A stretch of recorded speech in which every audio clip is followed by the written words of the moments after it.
the north, east, south, and west. Free our circle from all that stressed. We trust the guardians, trust the guides, trust the open and what's inside. When the moon is high,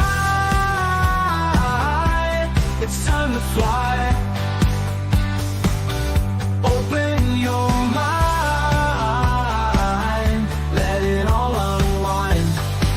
Let's get disengaged, time to engage. Turn another page, free from your cage. Get disenraged.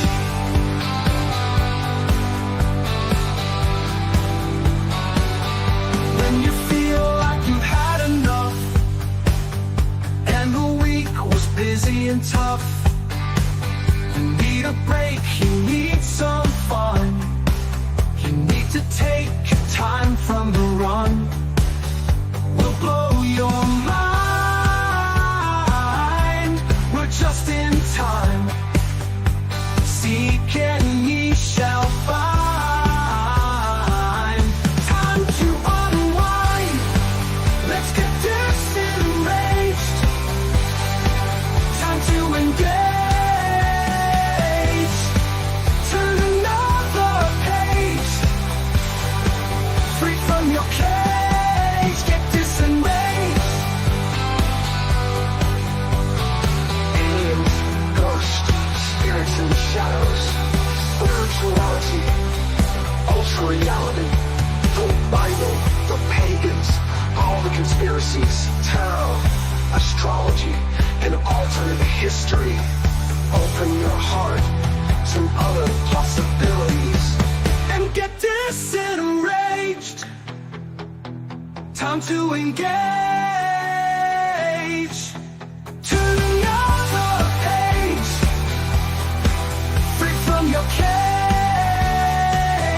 Get disenraged, disenraged, disenraged, disenraged, disenraged.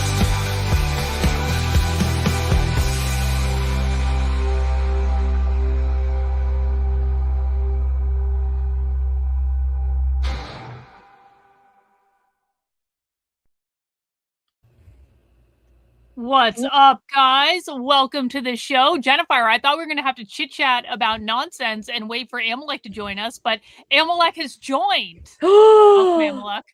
Oh my God, we're in his presence. Yo. The presence of Amalek. What's up? Yeah. Thank you for joining us, Amalek. I'm excited to talk to you. Go ahead.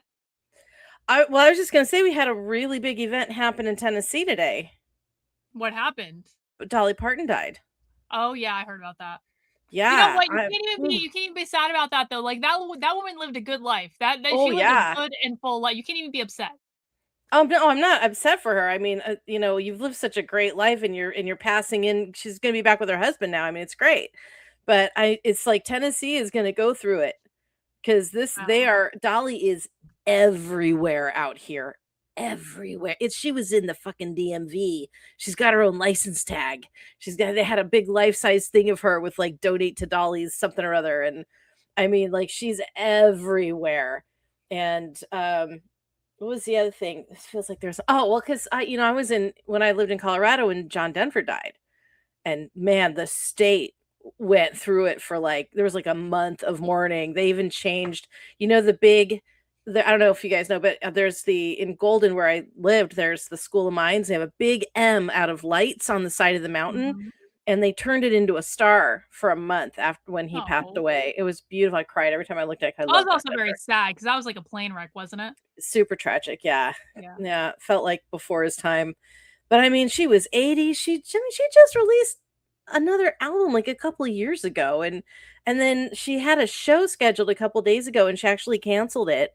And she wasn't feeling well. So, I mean, bless her. I hope she's passed on in the nicest way possible and is with her family and her husband now. I guess the family released a statement that she had cancer and that it was like a brief fight with cancer and she was in a cancer hospital, but she was surrounded by her family when she died. It's like, again, it's like, I can't even feel upset about this because it's like, No. some people like you die tragically in an accident and it's shocking and it's sudden. Like that's a different thing. But Dolly Parton Yeah. lived a full life. That woman did Fuller everything. than most of us. One of the most universally loved people in like Yeah. probably the history of the country. And No it's just like, it scandals. can't be said. Yeah, can't be sad about it. No scandals, no drama, married to one man her whole life, and do you know he never went to one of her shows? Her Wow. husband never went to one of her shows. He wanted to keep her professional life separate from their private life, so he just I don't know if he even I'm sure he heard her music, I mean, how could he not? But, yeah, so they just and he only passed away 2 or 3 years ago himself, so they were I mean, just what a wholesome star, you know? So, anyway, it's rare to have that kind of person in the world, and it's so she'll be very missed, I'm sure. Amalek, do you have any thoughts about Dolly Parton? Yeah, my mom like loves Dolly Parton. She's Aw. like Dolly Parton everything. So she's upset. I know that. Oh, bless. No. They went to Tennessee on like a Dolly Parton trip before, I think. So like my mom really likes Dolly Parton. So yeah, Dolly it's Parton. crazy. I was thinking about it like a couple months ago, and I was like, oh, when she dies, it's gonna be really bad. Like my mom's gonna be mortified. Yeah. Yeah, I haven't gone to because I'm literally 20 minutes, maybe 25 minutes away from Pigeon Forge. And well, when we were actually down in Gatlinburg and then we went to Sevierville, which was just on the other side of Pigeon Forge, we've been wanting to go to Dolly World and stuff, but at the time it just wasn't feasible. So when we'll probably go next summer, but I guess I'll go after she's been gone, but I'm sure they'll keep her legacy and everything alive. Oh yeah, well, everything's gonna get even bigger now. This is gonna be like a Dolly Parton revival. Like people are gonna be rediscovering her again because they're sad, or they're gonna be making their kids and their grandkids listen to it because they're sad and all this stuff. Everyone's gonna go out to Dollywood or whatever the amusement park is, and she's gonna be bigger than she ever was, honestly. Yeah. Yeah, I think so. But anyway, and rest in peace. We should watch Working Girl from movie night or something. Oh my god, I love that movie. That's a great movie. Yeah, we can probably do that later in the month because I don't think I have a whole lot planned for September. I wasn't sure what I was doing. But but from Death to Or is Life, it 9 to 5? Is it 9 to 5 or Working Girl? 9 to 5. 9 to 5. I knew it was one of those movies about women in the 80s working at stuff. 9 to 5 is the one that's the one Dolly Parton was in. Working Girl was with Melanie Griffith. And but the same basic premise, if we're being honest about it. It's basically exactly the same fucking movie. Well, no, I mean, you have Maybe a female boss exactly versus a male boss, and it's still like the girls, the underlings taking things over. But anyway, from like Death to Life, tomorrow is my puppy's 2nd birthday. Oh, good. Oh, happy birthday, dog. I just did my puppy's 2nd birthday. That's what I was just doing. Oh, happy birthday, Amalek's puppy. That's fun. Amalek's puppy has a beard. Hell yeah. Yep. Dogs with beards are the best. Oh, that's awesome. Yeah, we're gonna go visit Bodie in puppy camp tomorrow. Oh yeah, he had to go to obedience camp. Yeah, he's doing good. I got a video. He's so cute. I miss him. So he's probably so happy. He's probably having a great time. It's like when I sent my dogs to daycare for like over a week because Victor and I went on a cruise, and so they went to the kennel and they did doggy daycare every day. Yeah, and then we came back and they walked out, and I think they thought they were going out to play, and then they saw us. They were like, "Oh God, we gotta go You're home. back. Home is lame." Yeah, because they were getting like a peanut butter toy every day and all this shit. It's like, yeah. Yeah, he just sat in the corner and shook for 2 days after we left him. Oh. He did not engage with anybody. The trainer could barely get the leash on him because he was just so like, you're not taking me. Where's my mom? Where's my mom? And so I'm like, I know, I'm sure he probably thought we just abandoned him, and I felt so bad. Well, maybe he'll learn himself a lesson. Better. He was being bad. He was. He needed to go get some reprogramming and fix his brain. But no, he's doing really good. The video, he's looking like he's learning really fast. The trainer said he's super smart and his focus is excellent. And so I feel like such a proud mama. So we're gonna go see him tomorrow. I'm really excited. Oh man, I was trying to. So Victor and I sometimes, like when Victor has a day off, we'll go out to breakfast, and then there's an outlet mall near me that we'll just go up and like walk around and look at stuff. Just as like we want to walk around after we eat stuff. And they have just put in a dog rescue at the outlet mall.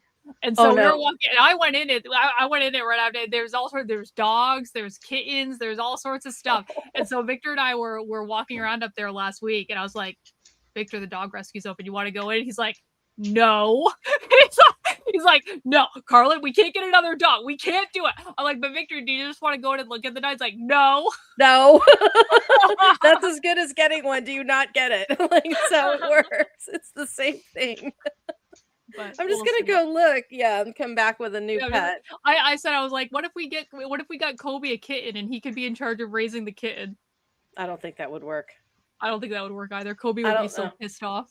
I don't think that's his vibe, man. I really don't think so. No, Kobe is a senior citizen. He doesn't want any responsibility. He just wants to be given all the... Kobe has now started rejecting some treats in favor of other treats. He's gotten persnickety now. Yes, and there are some treats that he was loving this treat for months and months and months. And then you try to give it to him, he's like, this is old. What else do you have? I need a refreshed treat, please. I would like a chicken heart, please. Not a crispy fish skin. Chicken heart now. Crispy fish skins are so last season. Yeah. It's so funny too. Victor comes home. Victor is the one who feeds him at night after he comes home. You can literally see Kobe herding Victor towards the kitchen where the food is. He's like, okay, welcome home. Let's go over here now. Oh, I love it. That's so cute. Dog rules the house. That's why we need to get a cat. He needs to be reminded he is not the ruler of the house. You hate cats. I do hate cats. Fuck cats. But Kobe would raise the cat. It'd be fine. It'd be like this is like what would happen if I had a child. I pop out the child and then give it to Vic. Be like, okay, here you go. I'm done. I did my job. Here you go. Have fun being father. It would be the same thing with the cat. Be like, okay, Kobe, this is your responsibility. The last thing you want is a kitten growing up and learning how to be a grumpy old dog. That's the last thing you need. Yeah. Anyway, we are here to have week 2 of the Book of Enoch, and I'm really excited that Amalek can join us because he has lots of thoughts about this and lots of things to say. And Amalek is basically a professional expert scholar in this area, and so he has come to teach us what. He's already gone. He just disconnected himself. Oh, he's back. Sorry, I clicked a button. It's okay. He has come to teach us the real scholarly story behind the Book of Enoch, which he swears is way more crazy than what we watched last week. I'm really interested to see how do I phrase this without sounding really smarmy? I've learned so much about the Book of Enoch over the years from many different sources, and I'm interested to know what else there is, because I've looked into it from all different angles and delved into things. So I'm like, ooh, what else is there? Tell me more. I love the Book of Enoch. It's fascinating. Yeah, I like it because it's to me it's kind of like there's a lot of interesting intersections that the video that we'll watch here goes over a bunch of them. But for me, it's interesting because it kind of lays out the blueprint and the groundwork for what I would call the apocalyptic genre, you could say. And it's got influences of Daniel in it and influences that stretch to Revelation, things like that. So that's why I think it's interesting. And then the other thing is, so to me, I'll just kind of say this now. So to me, part of what I think the Book of Enoch is the ancient world's version of the sci-fi literature. Essentially, this is what sci-fi originated as. Was kind of what we have as Enoch. Nice. And it was very, very popular, probably one of the most popular books among early Christianity. So the earliest Christians were all obsessed with Enoch. So the way you can imagine this is it wasn't as popular with rabbinic what becomes rabbinic Judaism or anything. They had issues with it, and the video we're gonna watch goes over some of those issues. But basically, they have issues with most things. yeah. So basically, the early Christians are reading Enoch, and if you understand it this way, you'll see that it's kind of this schizo spin-off book. I mean, that's the best way I could describe it. It's part of this broader sci-fi genre. It's taking the reading a very small part of a book of Genesis, and it's doing this whole expansion on it. You could imagine if it was a comic book, right? It's imagine you have a character who's just a one-off, random one-liner on one page of a comic book, and then you're okay, now we're gonna do a whole spin-off of that one character. That's kind of what's going on here. and It was it's rejected, written right? it's written by many people. That's the other thing too.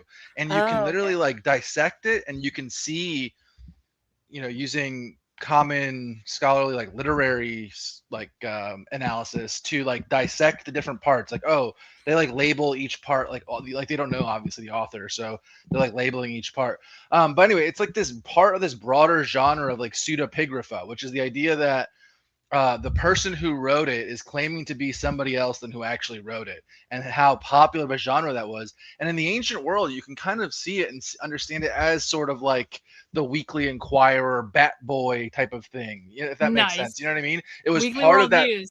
Yeah. World news, that kind of thing, right? Mhm. It was part of this like. It was like an ancient version of that broader phenomenon. We even have versions of that where it's like people are writing down stories and they're like, oh, I heard from so and so that this guy in this village lived to 300 years old and stuff like that. Like, that's the type of literature that the early Christians are working with, is this sort of like what I would call ancient conspiracy literature, ancient sci-fi literature. And Enoch is definitely part of that.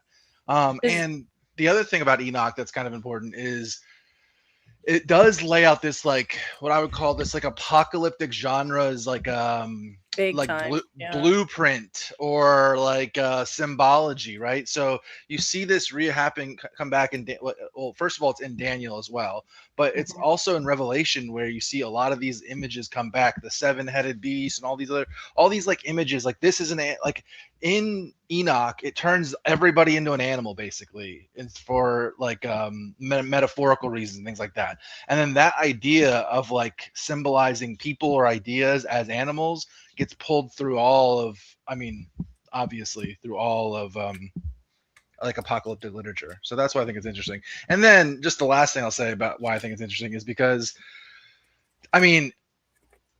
the conspiracy stuff about this book is so prevalent online. It is nuts. People treat this book like as if you just if you can read Enoch in its original form and truly find the Bible book that was hidden from us, then you can like get magical powers that can like zap Jews with your mind. Like, I'm not. Oh my God. Or whatever your favorite thing is. Maybe that's just my thing. But anyway, that's No what most. That's how people anti-Semitism are. allowed. Disavow everything Amalek says. Disavow. Well, We're on if YouTube, bro. if I gained the number one power, that's definitely not what I would do. Definitely. Obviously not. You would never do that. I was telling Karlyn last week that the Book of Enoch is a lot like if you took Genesis and Revelations, parts of them at least, and said, okay, and you took them, put them together, and you went, okay, now, but you want to know what really happened? And Yeah. It's kind of like the inside scoop of Genesis and Revelations. Yeah. Meanwhile, it's like it's almost to be written verbatim by Enoch, but it's definitely obviously not. No. Like, that's literally impossible. Most of the books weren't actually written by who they say they're written by. That's what I mean. Yeah, the entire New Testament is like that. And the Old Testament. Christians can cry. All the Testaments. Yeah. Christians can cry about that all they want and say like, no. I'm telling you, like most of the New Testament is the same way. Most of the epistles, all but like I think it's 7 or 8 at this point. They're like really knocking them down. Paul's epistles are knocked down. Yep. The Gospels are obviously anonymously written. The whole idea of calling them Matthew, Mark, Luke, and John is a later tradition that comes. We have no idea who the fuck wrote them. But they're epistles. They're official epistles of the apostles. Yeah, total horseshit. Can you tell people who might not be familiar with you about like your why are you an expert in this? Why what are your Oh, you said like I'm like a scholar. Like, I am not. I am someone who's just No, you are. You just don't want to take credit. I just have like I'm somebody who just studies taken a ton of classes. You've taken classes in this. Yeah. That's true. I've taken like Bart Ehrman does online courses, and a lot of these like I would say biblical scholars, what they do is they offer online courses, and I've taken a ton of these online courses where it's like a real like actual college course basically, and I just take a shit ton of those courses for my other stuff that I do with like comparative religion and stuff like that. You can follow me on Twitter to see like what I do, but I basically take biblical scholarship, and I think it's a way of using that it's like an untapped potential that the anti-Zionist world is like sitting on this like gold mine of ways of like undermining Zionism, and it's called like biblical scholarship, and they're just like pretending that doesn't exist, and I'm trying to uncover and show people that.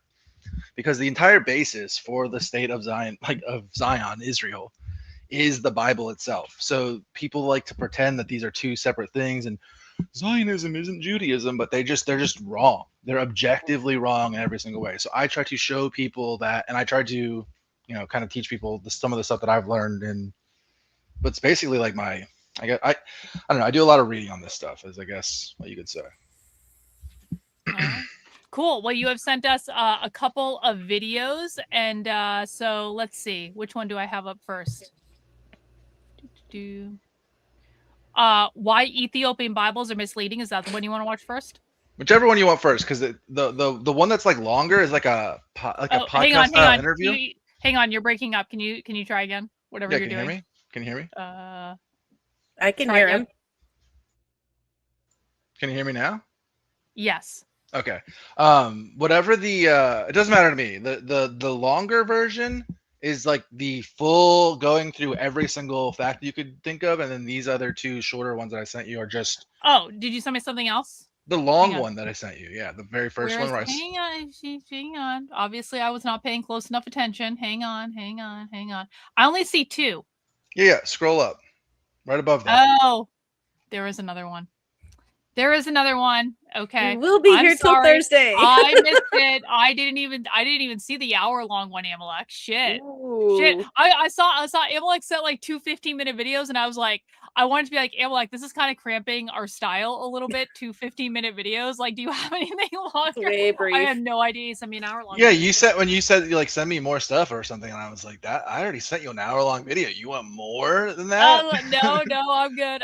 But it's funny because it's crazy. He came out with this video, and it's like the other two videos, I was already like, okay, these are two Enoch videos. Dan McClellan, he's a scholar who I disagree with on like a ton of things, but he does really good work for like public facing videos and like debunking some of the stuff that you see online. Okay, cool. Well, let's dig into it. All about one Enoch. Hey, everybody. I continue to get a lot of questions about the book of First Enoch, so I thought I would share an episode of the Data Over Dogma podcast from a couple of years ago where we dedicated the whole episode to what's going on with the book of Enoch. So if you'd like to learn more, I hope you'll stick around and check it out. This week, you and I, Dan, are going to be talking about a thing that you have mentioned many times on this show. Mm-hmm. You've even maybe explained to me what it is, and it's never really sunk in. I don't get it. I don't know why. Yeah, so I am very excited to have all of this cleared up. We're going to be talking about a book that has been shunted aside, that has been left out of the canon, and we're going to call this segment Left Behind. Dum, dum, dum. Not to be confused with the book series that has been probably, I think, like one of the most successful book series of the history of books. No, this is a series all about texts that were considered authoritative, historical, important at some time or another, but for whatever reason were left out of the canon. And today, it's a big one. It's First Enoch, the first book of Enoch, the book of Enoch, if you will. And something you do. Bug me if you keep saying funny Enoch. That the first book of Enoch and Enoch can be used interchangeably because you would think that if there's multiple books of Enoch, you have to say the first thing, but you kind of don't, right? So it's not like First and Second Corinthians or First and Second Samuel, where they're written by the same authors and they are consecutive. The one follows after the other. You do have a first, a second, and a third Enoch, and then other pretenders, but they're written in vastly different time periods. And really, when people are talking about the Book of Enoch, they're talking about First Enoch. Right. When somebody wants to refer to Second Enoch or Third Enoch, they're going to say Second or Third Enoch, if they know what they're talking about. But this is a phenomenally influential piece of pseudepigrapha, which means false writing, which means it's something that was attributed to some towering figure from Jewish or Christian history that was very clearly not written by that person. Which is even- funny because I think a lot of people might consider that reason enough to dismiss it from the canon of the Bible, but plenty of Bible books that are part of the canon are pseudepigrapha as well. Exactly. And additionally, some of the texts that are in the Bible considered Enoch to be authoritative and historical. Okay. For instance, the Epistle of Jude that we find in the New Testament directly quotes from First Enoch. And it says, Enoch, the seventh from Adam, said, and then directly quotes a passage from First Enoch. And so at least the author of the Epistle of Jude considered it to be authoritative, considered it to be historical, but it fell out of favor a couple centuries after that. And we're going to talk about how that happened, I think, toward the end of the show.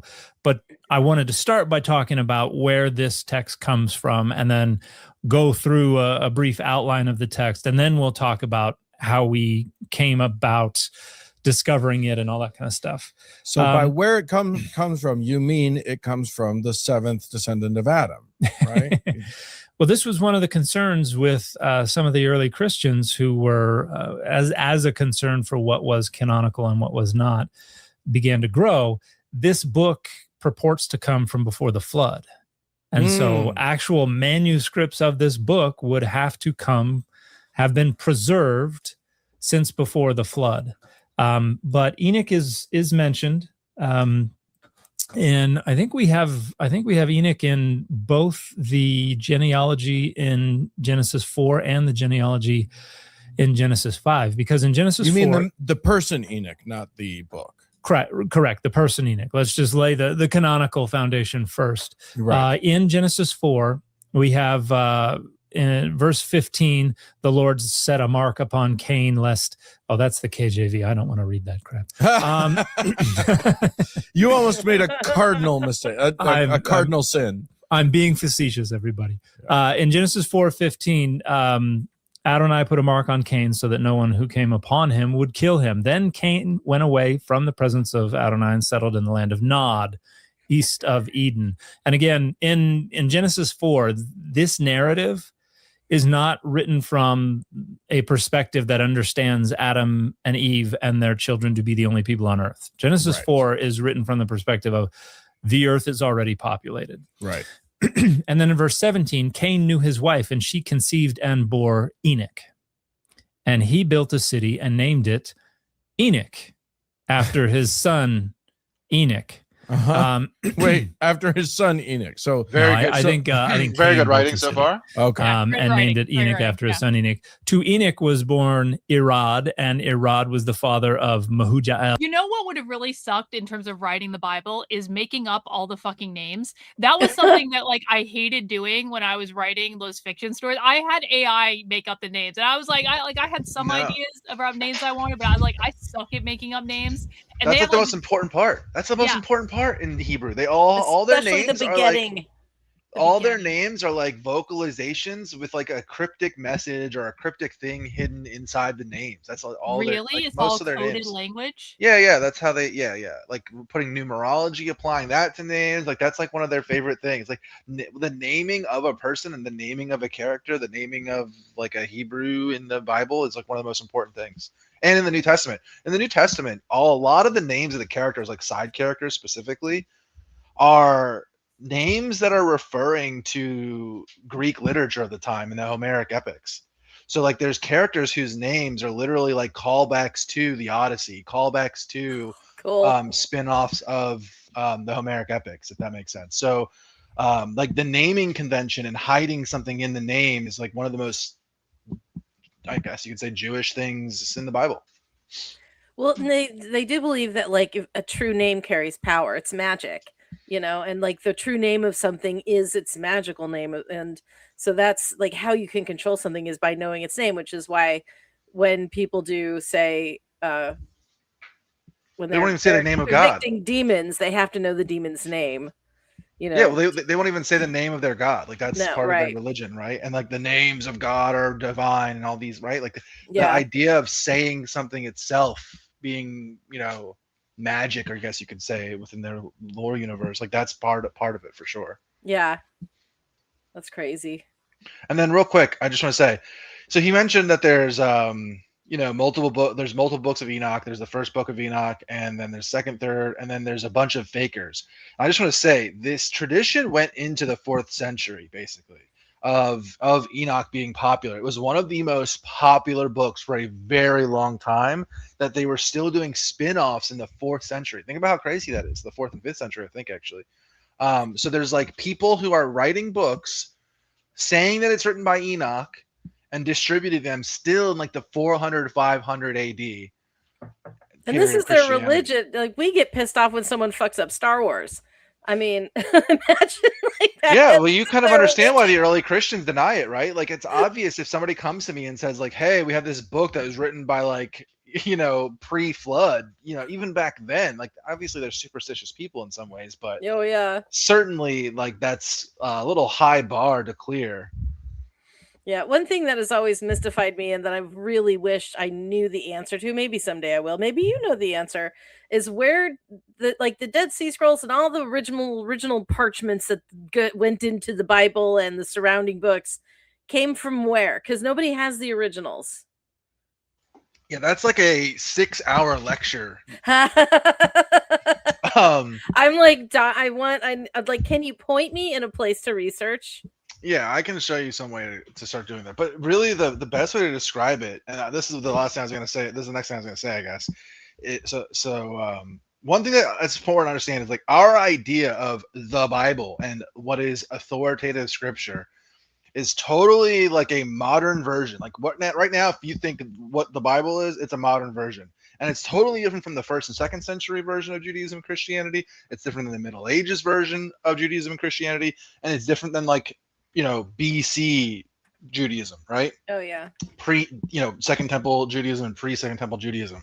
Their concept of what was like authoritative scripture, the definition of what that is has changed throughout history and what the idea was. And during the time of Enoch, it was not like a closed, done deal. That is something that happened later.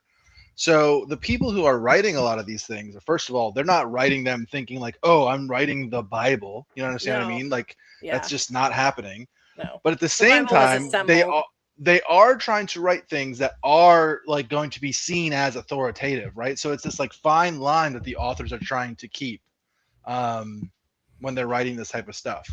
So when he says like, oh, Jude quotes from it and sees it as authoritative and things like that was the standard. There, Paul is quoting from things, and there's a lot of quoting from things that didn't make it into the Bible, I would say.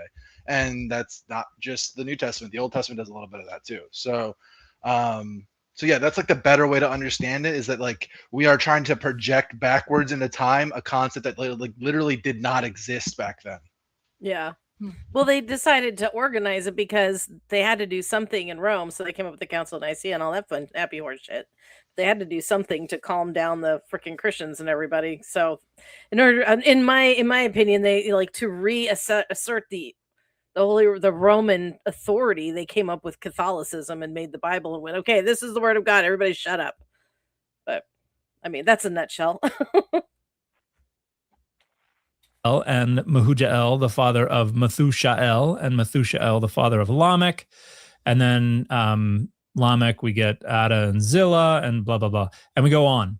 And then in Genesis, and we talked a bit about these genealogies a long, long time ago, how these are two different genealogies, and we tend to try to conflate them.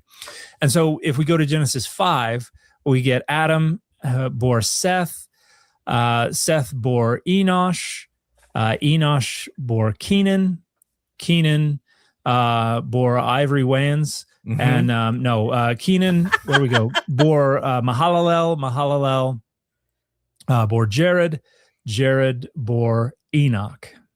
And then, wow, that is a very different, well, it could just be a different Enoch. And that's the rationalization, but this is the idea of the seventh from Adam, right? So and it's not Cain's line, it's Seth's line, because this is the more righteous line. And then Enoch became the father of Methuselah, And so Methuselah was the longest living Right. of the patriarchs, according to the book of Genesis. And then in Genesis 5:22, it says, Enoch walked with God after the birth of Methuselah 300 years and had other sons and daughters. Thus all the days of Enoch were 365 years. Enoch walked with God. Then he was no more because God took him. And the Hebrew is lakach, which is the verbal root that means to take. Ki lakachoto Elohim, because God took him. So Enoch is one of the patriarchs. Amalek, do you know how to speak like ancient languages and stuff? No, I don't know how to speak any ancient languages at all. However, I've done so much like reading of linguists and things like that I can like read and understand what they're saying, and I defer a lot to like experts and things like that.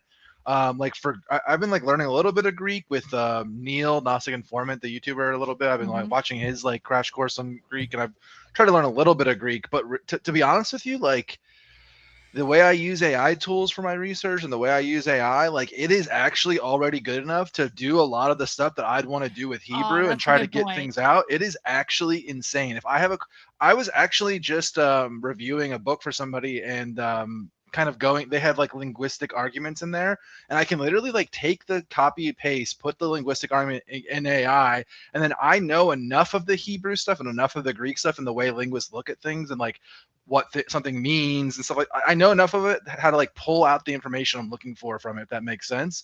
And the AI has access to like, PhDs and experts that I, could never, it would take me years to learn all that stuff. So I'm kind of reliant on those kind of outside things. But this actual last Friday, I vibe coded together in Claude a universal like Hebrew decoder. Like all of the Hebrew subtitle creation, like AI things were all dog shit or expensive. So I was like, fuck this. So I like made my own with like vibe coding on Claude. And while I was doing that, like I realized that, we could literally just do all this kind of stuff with AI tools these days. But for that and anything I do with Greek, I usually get it like confirmed what I'm saying from somebody who does speak it. AI is going to wipe out entire industries. Like, I mean, just like the vast majority of shit, it's so easy to do it in AI. It doesn't make sense to hire experts to do it. Yeah, I mean, especially with like the linguistic stuff, it's super easy to just be able to tell, you know what I mean? Like break down the parts of the word. Like, there's other books and things like that. Like if you know a certain expert that would know something about this, like, Gad Barnea, for example, and I want to say like, okay, what does Gad Barnea say about what Dan McClellan said here about this breakdown of this Hebrew? I could literally ask AI something like that. I know who Gad Barnea is. He's an expert that I trust. And I can see, oh, yes, he's written about it in this paper here on this page. And I can just go read that. You know what I mean? I don't know. And I would just say I am terrible at learning languages. I tried to learn Spanish. I've tried to learn German, I guess Greek, and all. I'm just terrible at it. So I have a terrible ear for like hearing non-English words. So, who doesn't die? So that wording is unusual. That wording is not used for people that like, when we say God took grandma, we mean that she just died. Right. Here it is. It doesn't seem to indicate that. And the tradition is that this is someone who was snatched up, right, in some way. And it doesn't say this about anybody else. Okay. So we're dealing with somebody who's supposed to come from very early in the primeval history. And he lived fewer than 400 years, which for that time among these patriarchs, that's actually paltry. He must have gotten in a car accident or something, because something like that. His son lived 960 some odd years. So, and it says 365 years, which would be a year of years. Yeah. Basically. Oh yeah. Sure. So, and we talked about the significance of some of these numbers in that episode, which was, oh gosh, I forget the name of the episode. But if anybody wants to go check it out, it was, I knew a man who was so old. Yeah, something. Is that the name of the episode? So anyway, the Book of Enoch is purporting to tell a story from the perspective of Enoch, and scholars agree that the earliest layer of it came together over a long period of time. The earliest portions of it probably date to around 300 BCE, and probably originally written in Aramaic. And then, hang Hang on, we got a super chat. What's this?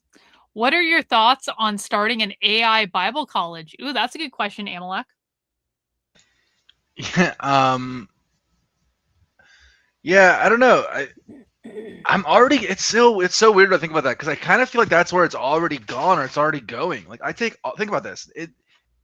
In what time period, even in the 10 years ago, could I be like at my house taking all these courses, learning all these things at the speed I'm learning it?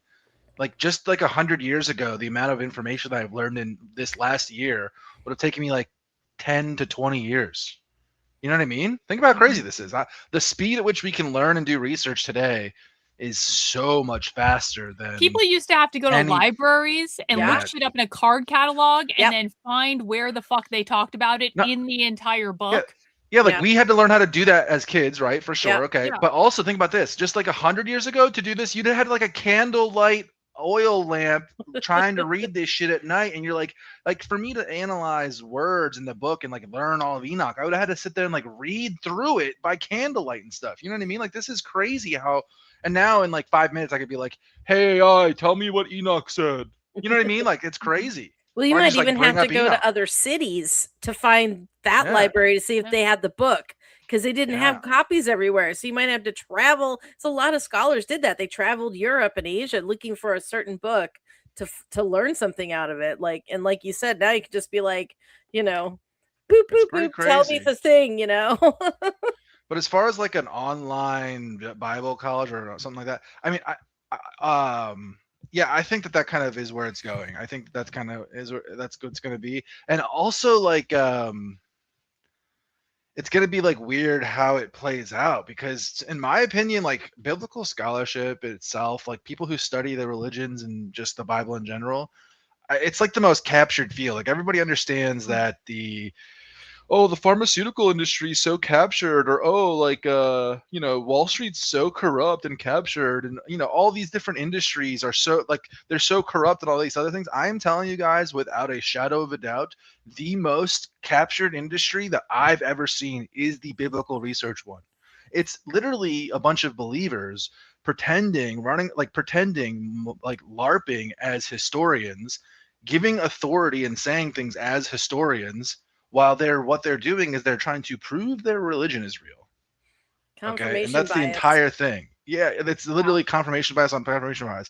And what's happening is in this weird sort of ironic twist of history, because Christianity like values truth as a virtue so much, ironically, it has caused it that because that's how Christians are, they end up deconstructing their own religion over time. And it's like inevitable, in my opinion. Like there's no stopping this because truth is like an ideal Christian virtue.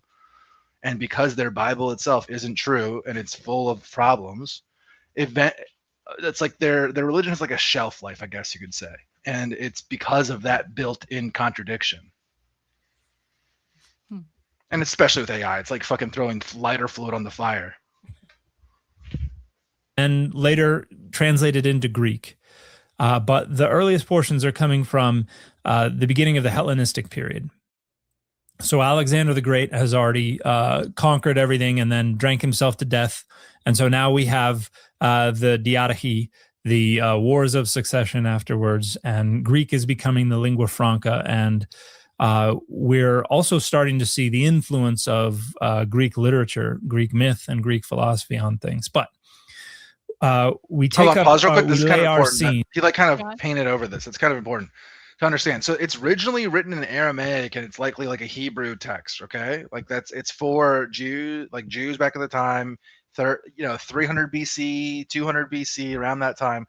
This is the time, in my view. Now he wouldn't agree with this, but this is the time, in my view, where like the version of the Bible that we have now, those final redactions are first being enforced. If you look at the work of Jonathan Adler and Origins of Judaism is his book.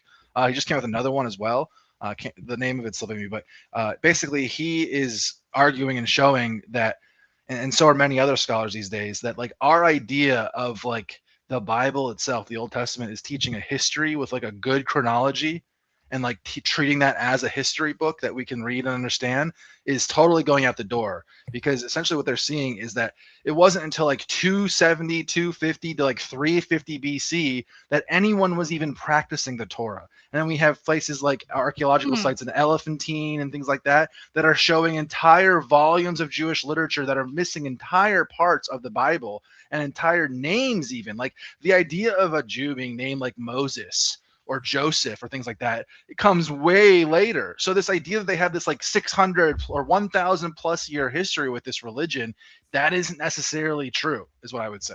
The archaeological evidence doesn't support it. The linguistic evidence doesn't support it. The only thing that they have on this stuff is like the textual evidence, right? Like, which is circular. And then they have these like one-off, very small, often problematic, like archaeological things, like, oh, we found that, you know, oh, we found King David's name on this and thing, and all these, and if you read Adler's book, he addresses all of those. So like what I'm saying is like the Book of Enoch is being created in the milieu of a lot of the other books in the Bible, like First Kings and Samuel and some of the and Daniel and things like that.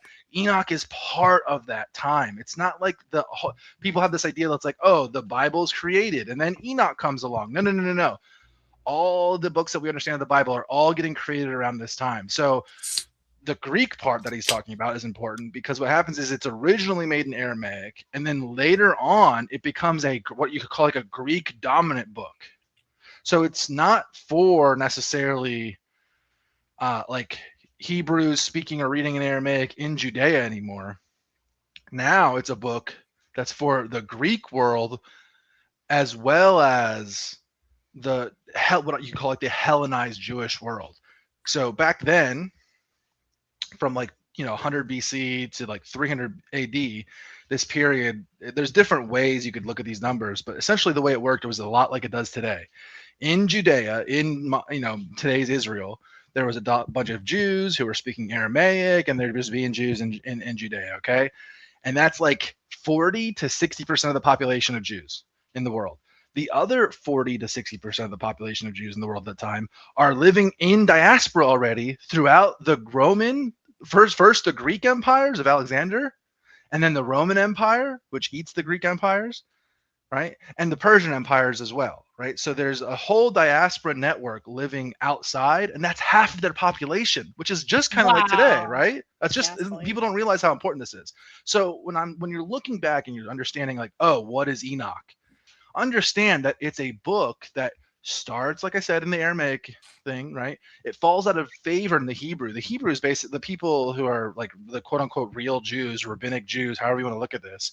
It falls out of favor with them, and it gets picked up, and it gets the people who really like it are the Greek people, or the Greek speaking Christian, or the Greek speaking Jews, Hellenized Jews. They are obsessed with it. And that's what kind of preserves it in Christianity, because Christianity is born out of Hellenized Judaism.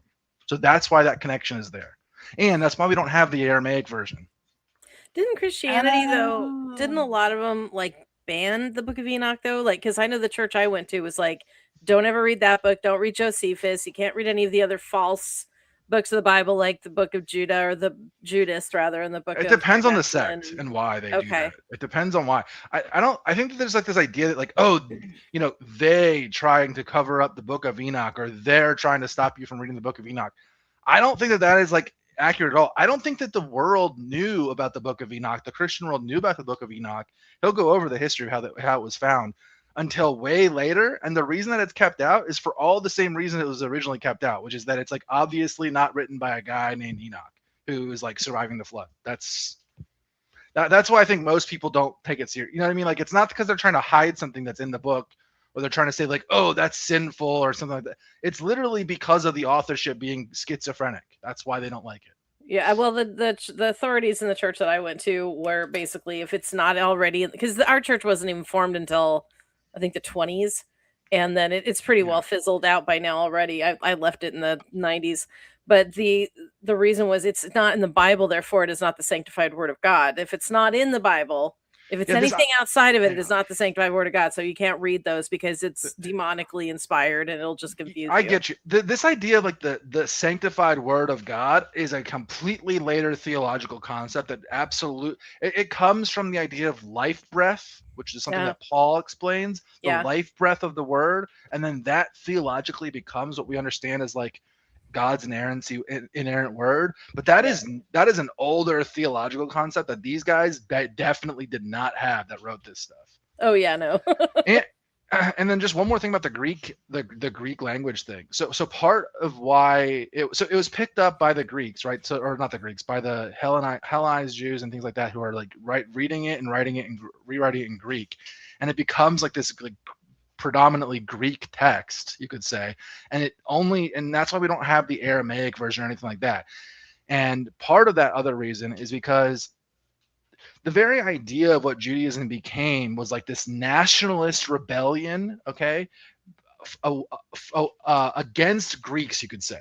Okay, so what Judaism started as, and it's in the way we know it today, like political Judaism, okay, was against the Seleucid Empire and against the Ptolemaics. Okay, that's basically the Alexander's generals. Alexander dies, his generals take over.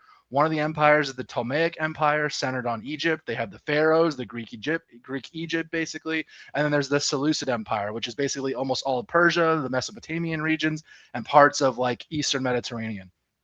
And what ends up happening is a huge rebellions are happening, and they're trying to like the area of modern day Israel, like that is like their borderlands between those two Greek empires. Okay. And what's happening is they're trying to raise Israeli or Jewish, you could say, or Hebrew nationalism. So a lot of what the Bible is trying to like incite a rebellion in that area against Greeks. So a lot of the views of Judaism come out of being anti-Greek, you could say anti-European, but anti-Greek. And one of their big deals that comes in rabbinic Judaism later specifically, but this is an idea for a long time, is in the same way today you see right-wing Jews really hating left-wing Jews and being like, oh, you're a Jew in name only, you guys are fake Jews, ginos, and all these other stuff, and like they're like hating on lefty liberal Jews all the time. That was going on back then, and we see it in the fact that those Jews they refused to copy or keep any book in Greek. Think about how important this is.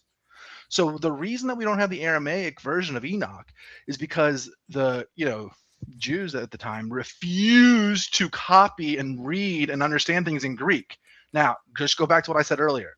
That means 50% of all the Jews, all these Hellenized Jews that are speaking and writing in Greek and have whole ideas and whole types of Judaism, all those things, if they're not preserved by the Christians, they're not being preserved by the Jews, they're gone.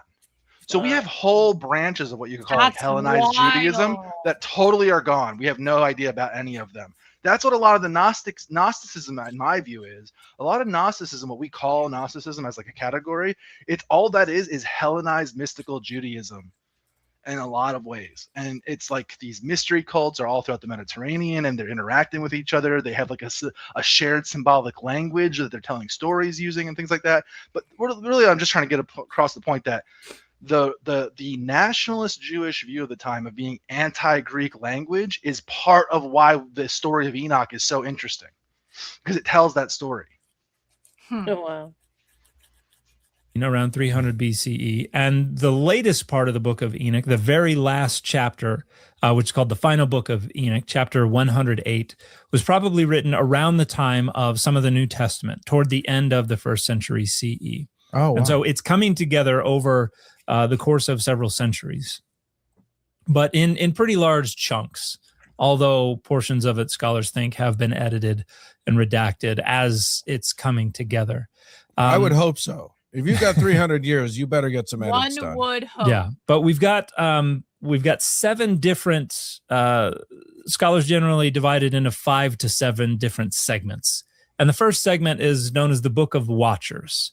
And this is a reference to the angels who descended from heaven as the Watchers. It's practically the story of one Lucifer. thing I should probably make clear. The Watchers on the wall. I know that's not what it was.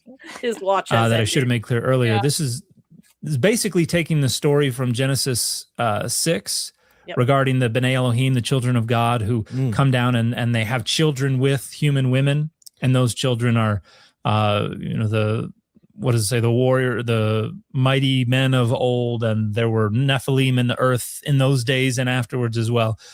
So we got that story, and Enoch is basically taking that and then just blowing it up into 108 chapters, where we're talking about what happened, why it happened, what was the outcome.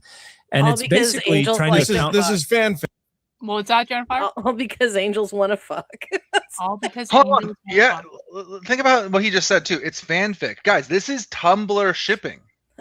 This is ancient Tumblr shipping. Like, it's the same idea. It's taking like a very small part of the line of the story, like you would see on Tumblr back in the day, where it's like, oh, Harry Potter looked at Ron Weasley for a second too long, and they're taking that one passage and they're blowing it up into a whole gay Harry Potter Ron Weasley fan fiction. That's what Enoch is, guys. Like, for sure, I'm telling you. Like, it is a total spin-off fan fiction. But hold on, this is the important part.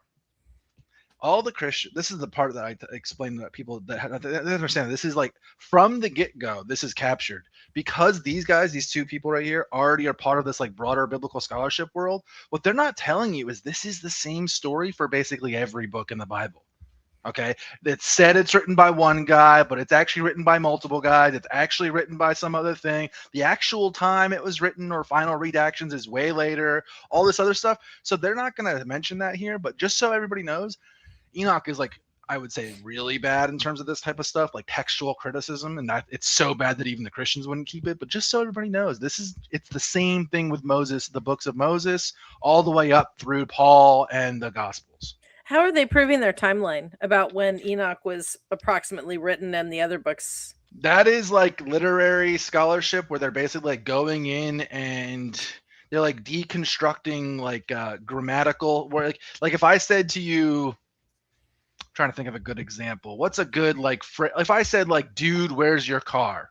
If I made that as a reference. Gag me with a spoon. Yeah, real. Yeah, if I said, dude, where's your car? And I said it to you, you would be like, and then but you find a text, right? Like, let's say we find a text and we say, oh, look, it's writing from 1900, but randomly the guy says, dude, where's my car? In the middle of the writing, in the middle of the letter. You would instantly know, oh, well, then obviously that part of the letter is something that was put in after 2010 or something like that. You know what I mean? So it's like colloquial, more expressions. But it's that idea blown up to like an insanely complex level that I couldn't even begin to describe to you. Like, those types of linguistic deconstruction books are very complicated. That's cool. Fiction is what we're talking it's about. It's fanfic, yeah. And fanfic. with just as much sex. Listen, it's kind of fucking comforting realizing, well, it's partially, it's like ancient Minotaur smut. It's like Minotaur smut books, right? Yeah. Human beings have literally never changed throughout paranormal history. romance. It's like, come on. Dude, people like to think back and like be like, oh, they are so different from us, but I really don't think so. I think that, like, I don't know, maybe I don't know. They just had both. different technology. They did the same things, but with different technology. Well, they had like different starting points of viewpoints of the world, where and basically like your point of view totally changes the way you see and understand and see the world and all these other things. And like, we just have a different point of view for all this stuff, but the hardware is the same. But it's looking down on it, not as in from above, but as in it is it condemns, disapproving of it. Yes. Okay. And so this isn't 50 Shades of Enoch. No. Okay. There's no Mr. Gray. And Jennifer, you understand, right, that now you're obligated to write a romantic, erotic fiction based on the Book of Enoch. You understand this is now happening. This is now on your book list. No. It's going to happen. I'm planting the seed now. You're going to think about it. It's going to percolate. And then in about a year and a half, there's going to pop out a fucking book called the Book of fucking Enoch. Paranormal romance. Literally, the when book angels of fucked human women. Enoch. You're going to do it. It's going to happen. And this is why the flood happened, because God didn't like their ugly fucking kids. Yeah, exactly. Isn't it crazy how it's kind of like the proto version of like Jewish, like not wanting to like outbreed? You can see how that kind of idea. Yeah, they went hard on that. After I mean, you that, can see how this is. I mean, that's all obviously throughout the Hebrew Bible, right? Like, I'm not just saying it's just an Enoch or anything like that, but you can see how that idea that we see today, how it like developed with this type of stuff, right? Like, just the idea itself that like, oh, look at this disgusting, corrupted, like half like divine people, like race mixed people, like that idea itself is here in the earliest layers of the Hebrew Bible. Well, so then, they like went when we hard see them, too. It wasn't just ugly kids. Like, these were giants who ate everything, and they were yeah. so awful and ugly they had to be destroyed. Well, and part of like, the anti-giant stuff is I mean, look. Part of the anti-giant stuff is just anti-European propaganda. Really? They describe yeah. they describe the Greeks Are they as talking the about giants like and the Vikings heroes. and stuff? Well, no. They're talking about listen, when they're talking about the giants and the men of renown and things Jews like that. are short. They're talking about the Greek heroes. The Greek, okay, right? that makes much more sense than the Vikings. Okay, that makes much more sense. Those I'm are trying. too far north. Vikings. You're going too far north. They're not around yet. No. I'm not a biblical scholar. Even the Philistines themselves, right? Like the David and Goliath story. Okay, he's a Philistine. Do you know what a Philistine is? It's likely a Greek colonist of the area. It's a group of people who likely migrated to modern day Israel that came from the area today that we know as Greece. They were likely migrants that went there. So in the David and Goliath story, Goliath the giant is coded as Greek. Do you understand? No way. Are you telling me that Jews were so self-conscious about the fact that the Greeks were bigger than them? Hold on, yes, because they giants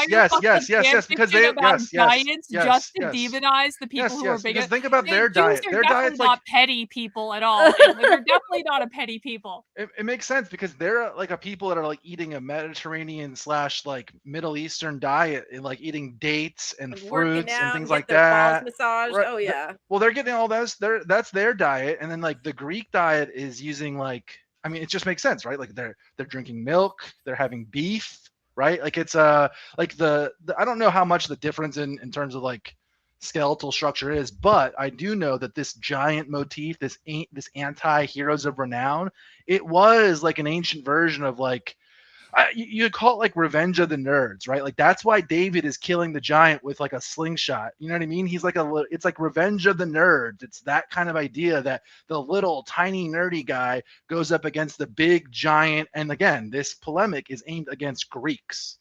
That's how they would have read it at the time. Everybody loves an underdog. Well, everyone loves an underdog because everyone's been programmed to like love Jewish literature, and the whole idea of Jewish literature is to reverse the roles and let the underdog wins. I don't know if like underdog love itself is like underdog love inherent to people. I think we've all been like programmed to think that way because I know the ancient world did not see the world this way. They just did not. I don't know. I thought it was like a mutual understanding of like we've all been bullied. It's nice when you get your revenge. No. That's how. For sure. But what happens is it is using this as a lens for contemplating the problem of evil. Where does evil come from? Well, it comes from these angels who make this decision. In fact, they make a pact, a covenant to go descend to earth, and they end up coming down, hundreds of them on Mount Hermon, and then everything goes from there. And that story is told a couple times over. And then it explains that these angels, they taught humanity about weapons of war. In fact, go in a little bit into the Book of Watchers. The first few chapters are an intro, and then chapters 6 through 11 retell Genesis 6 through 9. So starting with these angels. And in Genesis 6, they're B'nai Elohim. They're gods, children of gods. They're gods. They get renegotiated. The pantheon gets reduced, gets renegotiated, and they become angels. And in chapter 6 through 11, real quick, that's important. He kind of just skipped over that. But that's so important to understand. Yeah. The idea that we have of angels is the massaged literary device added and to change them from gods. The earliest layers of the Hebrew religion, the proto-Yahwehists or the Yahwehists, you could call them, they are negotiating this constantly throughout their history, and we don't have like a good what we could call monotheistic model being enforced and practiced and widespread at any point in time, I would say, until like the middle to late Second Temple Judaism, like post-temple destruction, like pre-temple destruction.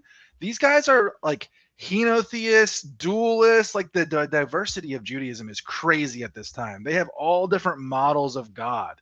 And what angels are is just like part of that evolution. It's taking the idea of like, we have this idea of Zeus and his pantheon. Okay, so it's like Zeus and his helpers are our gods, and they demote the helpers as gods to angels essentially, for their like theological monotheistic reason that ends up like we're looking back at the winners, right? Like the monotheistic faction of Judaism won, so now we look at Judaism as a monotheistic religion, but that was not like a given at the time, and they all had this like I said, it's much more complicated than saying, oh, Jews have always been monotheistic or just worshipped Yahweh. No, they were polytheistic. Well, they were. Yeah, yeah. Yeah. And then just one quick thing. I think he skips over this, but this is really important too. This entire book, the Book of Enoch, I shouldn't say this entire book. The first like 30 something chapters, I think it is, are essentially like in a dialogue with Plato. Anyone who's read Plato, go read the first 36 chapters of Enoch and you'll see exactly what I mean. Essentially, the idea of the Watchers and the Prometheus traditions and the Greek underworld traditions, and even like the geography of the Greek underworld as it's described in various like Homeric stories of the time, is the same way it's described with Enoch in his ascension. When he goes and he sees the heaven. Yeah, the 7 levels of heaven, all these other things. This is a direct rip off of Plato. So this idea, so what's going on is a lot of things with, like with what Judaism does is it's like taking this Greek tradition and it's Judaizing it. It's taking Plato and it's Judaizing it. Enoch is a Platonic. I mean, I don't want to get into Plato right now, but Plato has the idea of a noble lie. Yeah, everyone knows this. Yeah. Okay, the cave, right? All this stuff. Yeah, Plato's cave. Enoch is a noble lie. It is that is what it's meant to be. It's supposed to be. You know, Plato says, "Oh, you have to have an origin story of a golden age and blah blah." He lays out how to make a noble lie, and Enoch is an attempt at doing that. That's what it is. And this is a scholarly opinion, by the way. This isn't my schizo theory. Everything I'm saying, by the way, is mostly scholarly stuff with very little of my opinion. But that whole idea of Enoch being aware of in the dialogue with Plato is so obvious to anyone who's read both.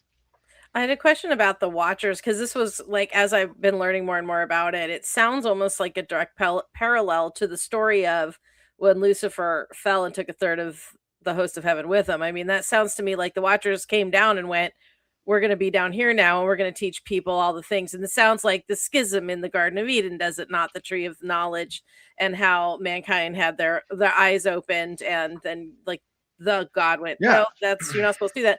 And it seems to me that these Watchers turned, and then the children of them and so forth and so on are now the demons. So they went from, you know, being their own race to then just being angels, then further demoted to demons. Yeah, part of what it's saying, this is a good way to put this. Part of what it's saying, and kind of what you're saying here, is what they're trying to do is they're trying to say like, hey, you reader, you right now, the people that rule over you, they're actually descendant of evil giants. Okay. And they were the children of angels who rebelled against God and blah, blah, like, okay. It's telling the person, the reader, that the people that are ruling over them, who are Greeks and are considered giants in this mythos, in this lore universe, it's trying to incite violence against them. Does that make sense what I'm saying? If you're being told that like, oh, back before time began, heaven and earth, and Adam and Eve, and then the Watchers came, and blah, blah, blah. And hey, by the way, that mayor of your town, he's a descendant of those Nephilim. Like that's the ancient version of incitement literature, right? Everyone can understand this. Everyone should understand that. Does that make sense? Mm-hmm. It's pretty funny. The more things change, the more they stay the same. Yeah, exactly, right? Is the head malevolent angel. Now, this head malevolent angel is going to later turn into what the New Testament knows as Satan. So, but in the Book of Enoch, they go by different names. Yeah, and so at least at the beginning, like I said, it's Asael is the head angel. And then chapters 12 through 16 Azazel. Reinterpret chapters 6 through 11. So basically, we tell the story in 6 through 11. 12 through 16 are like, hang on, I'm going to tell that again. And they tell it all over. They do that. They do that in Jewish literature all the old time. text. There's like dueling narratives in Genesis, guys. I encourage anyone to just ask an AI about the dueling narratives throughout the Old Testament and just see what I'm talking about. It's literally the entire thing. It would be like this, okay? It would be like if I took the Substack of two people who don't like each other. Let's just pick some random people here. I don't actually even want to pick anybody and start any beef. Let's just say you pick two people who don't like each other. You pick their Substacks and you say, okay, hey, listen, you two people, I know you don't like each other, but we're going to harmonize your things together because we all need to get along. And in order to get along, we're gonna have to synthesize these two things together. So instead of like sitting down and coming up with like a way to synthesize them together efficiently, what they're oftentimes doing is they're taking like one Substack article from one guy and putting it, and then they're taking the next Substack article from the next guy, and they're just like stitching it into the text, and it's so obvious. And then they're taking the next Substack article and stitching it after that. Like, it's very obvious to textual critics when they're looking at this type of material. It is multiple texts being stitched together, and that's why there's contradictory stories. That's why there's two origin stories in Genesis. That's why there's multiple David stories. This is throughout the Hebrew Bible, is this like stitching together of two texts or multiple texts. Interesting. I mean, basically, it's like you have to start with the base assumption that no one throughout all of human history has had any sort of noble purpose in pursuit of the truth or anything authentic. That people have just been fucking around and just be like, oh, yeah, it's gonna let's just take a little bit from this and a little bit from that, and let's just put them together. And it doesn't even matter if it makes fucking sense. It doesn't matter if it's hinged into reality. It's just like we're creating a new thing here. It's like art. I could totally see.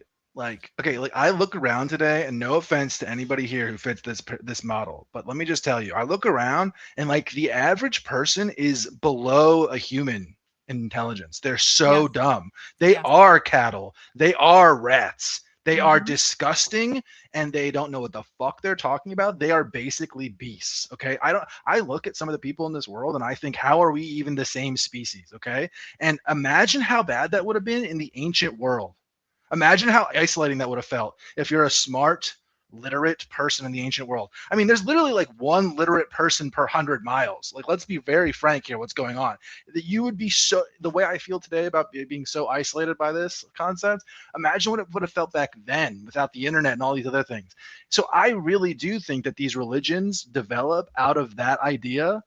And being like, okay, how can we control these people? How can we get them to behave like normal people? How can we get them to, like, how can we give the beasts like a code or a way of behaving that's going to get them to behave in a way that's like conducive to civilization, if that makes sense? I can see the rationale, but now that we've reached this part of civilization and technology, because we've taught all the peasants and all the cattle how to like behave properly for long enough, like we've reached technology in the rational point, or we can look back on history and acknowledge that, I guess is what I would say. That's who I think created these religions, is people who are like trying to navigate this problem. That makes a lot of sense, actually. Money and power. Money and power. In ancient texts. And so now we have evil spirits in the Greco-Roman world. And so the Watchers, when they die, their spirits leave their corpses and become the evil spirits that possess people, that compel people to do bad things. Now, in chapters 17 through 32, we get a bit of a hold on. I'm so sorry for stopping. But real quick, just so you guys know, go ahead. That's not exactly right. That's not the exact way to look at it, Dan. The better way to look at it, Dan, is what they're saying is all mental health and psychological problems are caused by these Nephilim descendants who are the Greek leaders of the Seleucid Empire and the Ptolemaic Empire, the Greek rulers of them. What they're saying is in the same way that you hear leftists today say, oh, we're in a mental health crisis and everyone's mentally unwell because of the elites. It's the exact same thing, just in the ancient world. That's what they're saying. When they're saying, oh, demons are caused by these same things, they're saying demons are caused by the elite people in our world. Does that make sense what I'm saying? That was the ancient version of that concept.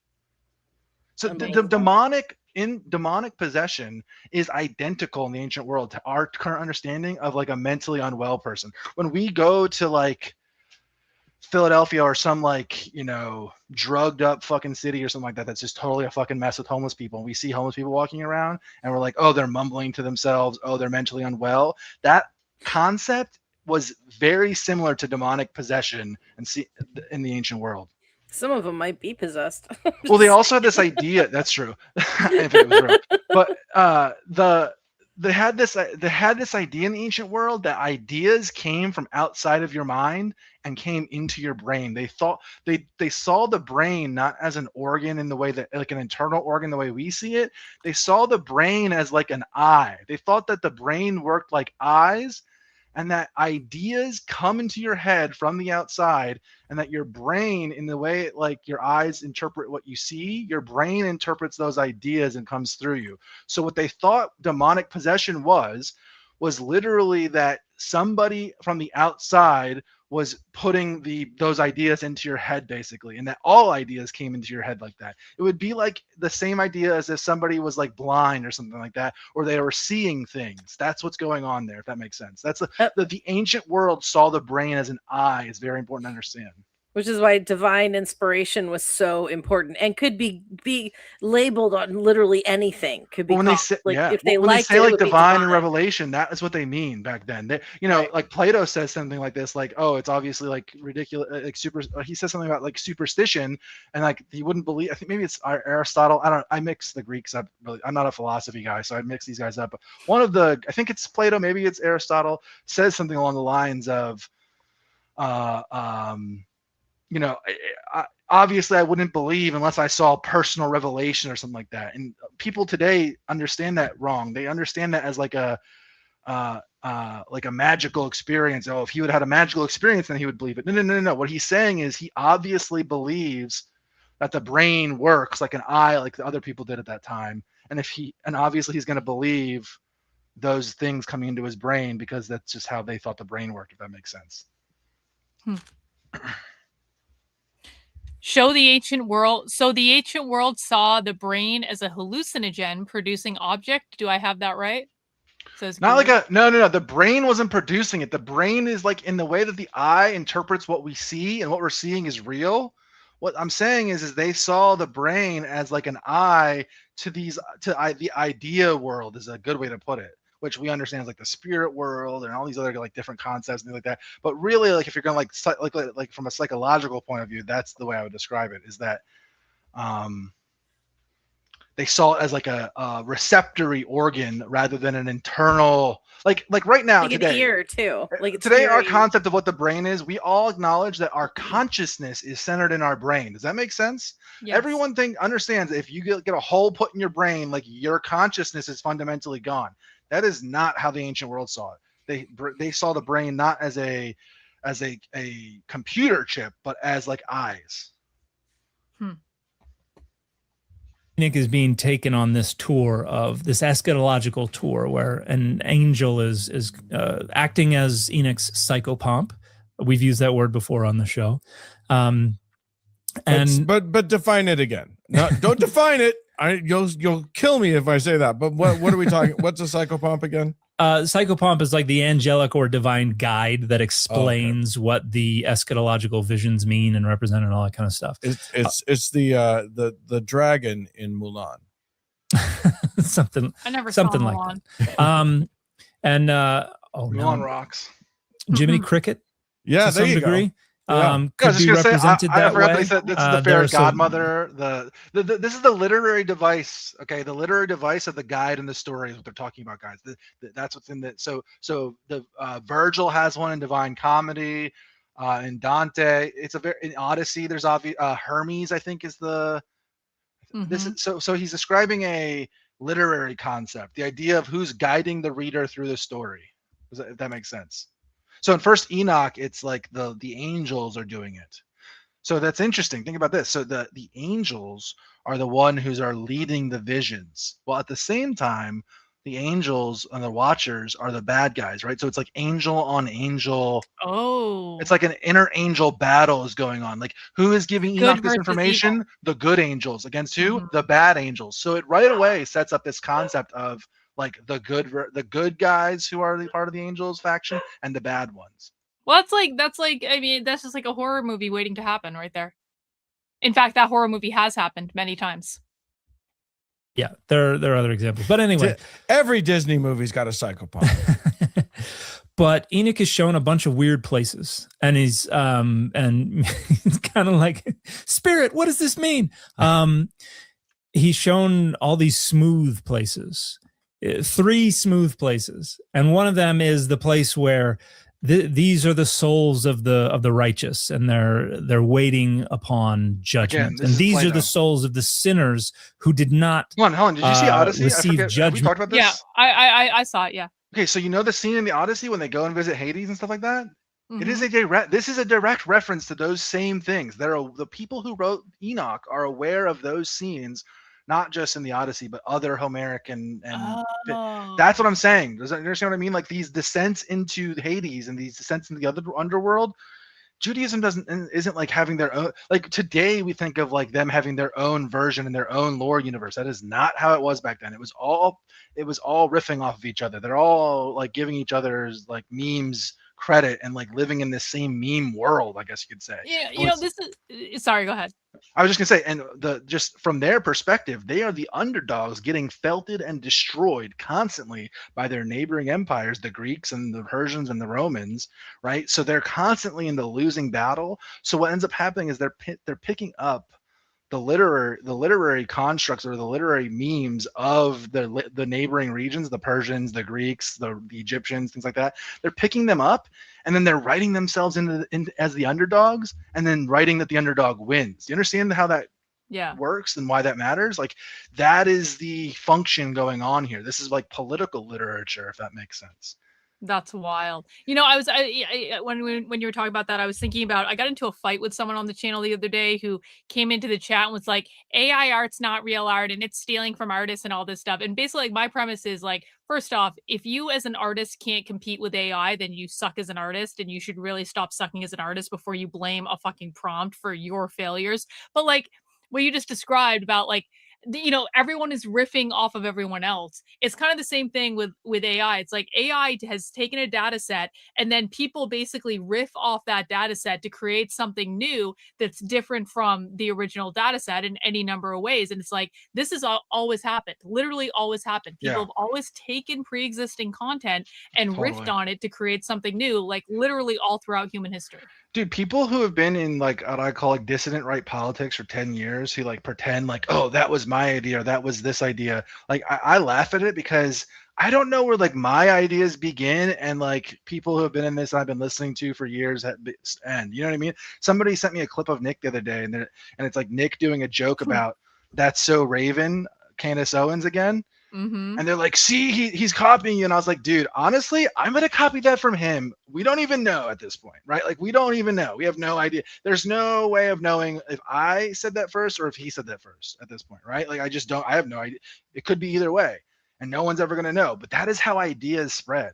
People have this like weird idea of like how ideas spread. And I would just say, as far as like the AI thing goes, like, dude, I am so anti-AI at this point. Like, you guys, people are cooked. I get why people are like nervous about it, and I understand like reservations, but like trying to stop this or be against it is like being against the printing press or the internet, and you're better off just becoming the best at it and like trying to steer it in the way you want and like becoming the best.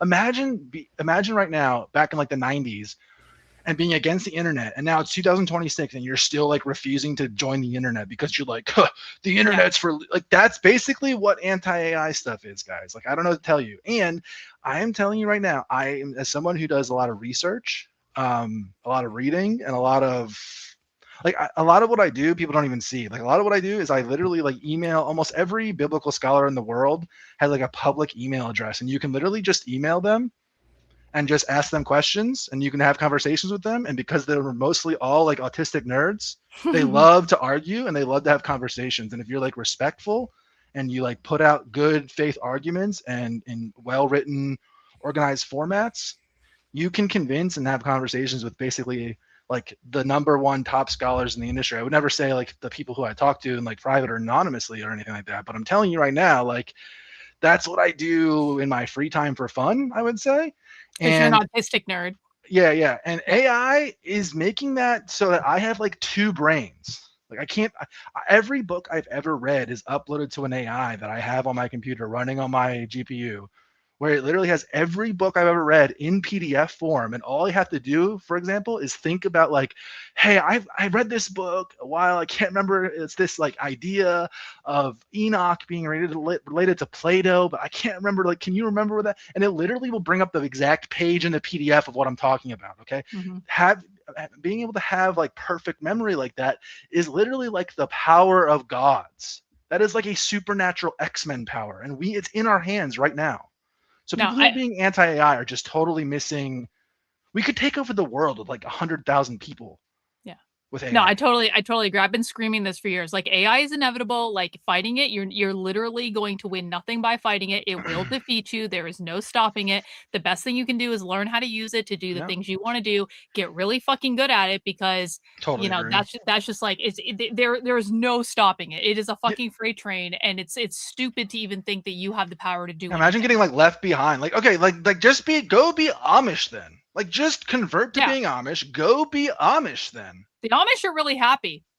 They are the worst people in the world. Don't even get me started. We have a power chat from Owls Are Cool. Hey, Amalek, what are your thoughts on Emperor Julian? From what I understand, his version of paganism was different from what the general population believed. If he had more time and more people that believed his vision, what would the world be like?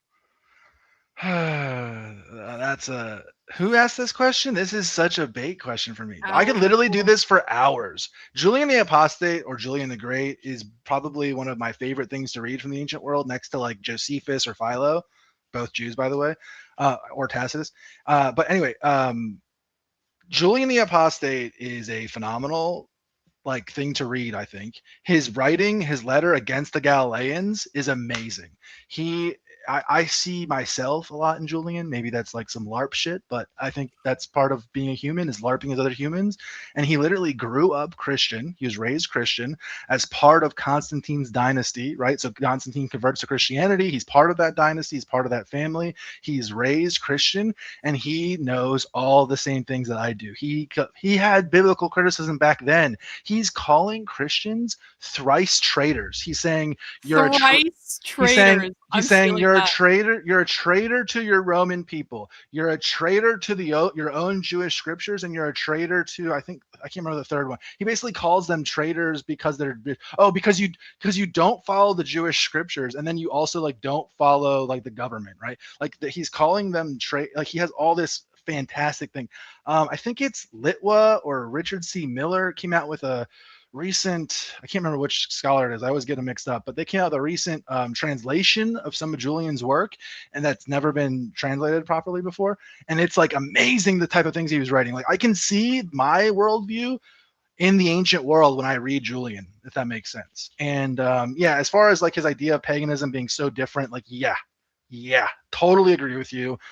He saw it in a way that I did, where he saw it as like the way you kind of like steer the civilizational ship, if that makes sense. It's like you have this giant hulking ship that's steered by like this little nozzle, this little wheel kind of idea, right? And that by turning that like a degree one way or degree the other way, you end up in like, North America or South America. You know what I mean? Like that's how he did see it. And the solar cults or the Apollonian cults that he was trying to revive, what would happen if they had won and things like that. I mean, the world would be a totally different place. I mean, the last 2,000 years and like what's happened with Christianity is basically because he failed, in my view.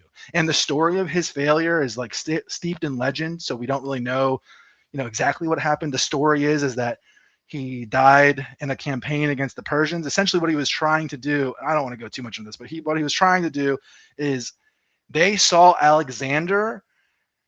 When they were looking at the Christian religion, they were saying like, okay, so the Christians have Jesus. Well, who do we have? Who's our guy? And he basically, their idea back then, or their idea was, our guy is Alexander. Our guy is Apollo, essentially. Our guy is like the solar ideas, okay? And essentially what they were trying to do is he was trying to LARP as Alexander. So what happens is the Persians and the Romans are like arch nemesis. It's like the Yankees versus the Red Sox or something like that. Okay, it's a huge rivalry, and essentially what happens is the Persian king leaves his capital and goes and fights. I think in north, like in Bactria, I think maybe he's fighting. Maybe it's in India. I just know it's eastern or northern that he goes to fight. So Julian gets the idea. Oh, I will prove to the world or prove to the Romans that I am Alexander's reincarnation, or incarnate would be a better idea. Not necessarily reincarnation, but incarnation of Alexander. So he goes and he invades Persia, trying to take the capital while they know the king is gone, and he gets killed in the Euphrates. Okay. And then what happens is later legends develop. The legend develops that he was basically stabbed by a Christian soldier of his because he allowed Christians in his army still. And the story is that in the middle of the battle, a Christian soldier of his stabs him with a spear in the chest in the same way Jesus is stabbed on the cross. Okay. And what happens is in Revelation, there's a section that talks about the blood of the beast will get drained in the Euphrates and all this Euphrates type thing. And Christians then read into that and convert Julian into an antichrist and read into it that Julian was an antichrist because he was the last one trying to basically snuff out Christianity. This is where this idea, it goes from like Nero and Diocletian, and it gets imprinted, this idea of the antichrist, into Julian the Apostate. And then we get all this like extra lore, like, oh, Julian was trying to rebuild the temple for the Jews, and what happened is a firestorm came down and God stopped it and things like that. And you hear Christians online reference this all the time, like, oh, the last time the Jews tried to rebuild their temple with Julian the Apostate, the pagan, helping them, the God smited it and things like that. And like those are all later traditions and bullshit. But anyway, I am a huge Julian the Apostate fan. I could literally go on for hours about him. We got a super chat from Malcolm. Hi, Amalek. Are you familiar with Dr. J. Smith? A little bit, not too much. I haven't read anything from him, but I've seen other people cite his stuff, but nothing that I could remember off the top of my head right now. Cool. Thank you, Malcolm. I appreciate that, and thank you. Owls are cool. And somebody asked if I'm familiar with Eamon Hellman. Yeah, I am, and he sucks. I'm sorry. If you're an Eamonite and you're in the chat, just like start seething now, and I'll just send the screenshots to my friends. We all laugh at you guys all day. During their life, and they're going to go on to another place, and then there's another smooth place where these are the souls of the sinners who did not, or who did receive judgment in life. So he's basically seeing the post-mortem divine punishment and reward that is going to be set up for people, as well as for these wicked angels. What does smooth mean in this case? It just says smooth. No idea. Okay. Yeah, it's just like, it's not a rocky terrain. It's just like a big bowl, and everybody's just hanging out in the bowl. It's just got people in their smooth place waiting to go to hell or whatever.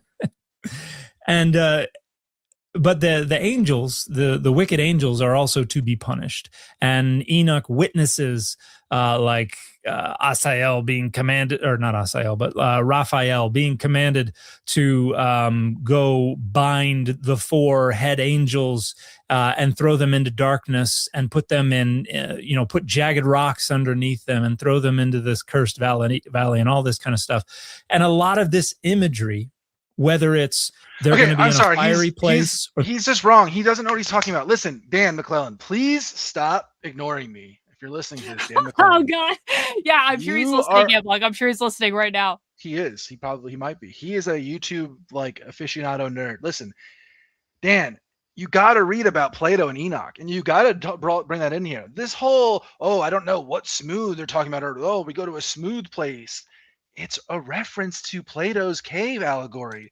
They're trying to show that the areas that they've gone into are man-made or created or unable to be gotten out of, because when they're referring to smooth rock, it's not just like some random, they're hanging out in the smooth place. It's not random. It is a reference to Plato. It's saying that where they are is a place that has basically been dug out or not escapable because the rock is smooth.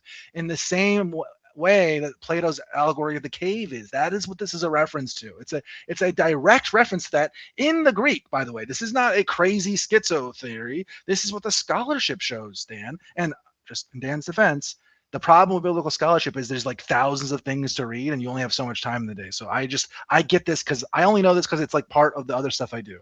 but the idea of Plato being in Enoch is so important to understand. That's what's being Dan, referred to. Read Plato, Dan.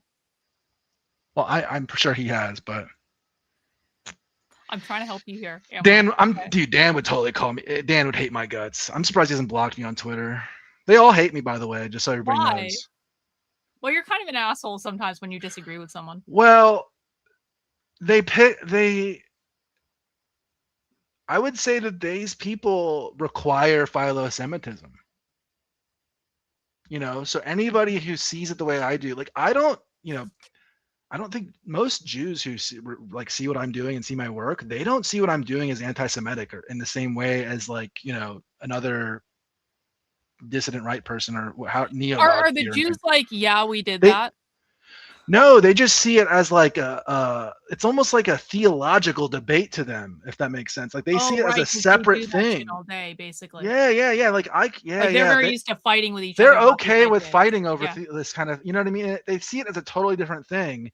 However, I do see it as like a political thing and things like to me, everyone has like separated these categories in our world today. That's basically how these things are. And to me, these categories are all actually far more similar than people let on. I think most of these categories are like copes to help people separate things in a way that makes it like easier to deal with, basically. And I don't like that's the reason that they're separated, not because of actual any other separation.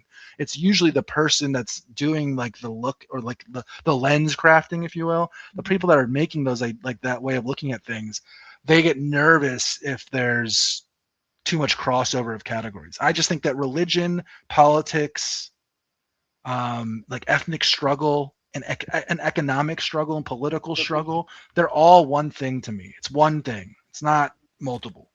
I have a question about your comparison with Plato's Cave, and at my own risk, because I understand the concept as a writer because I've looked into the allegory of Plato's Cave and how it is.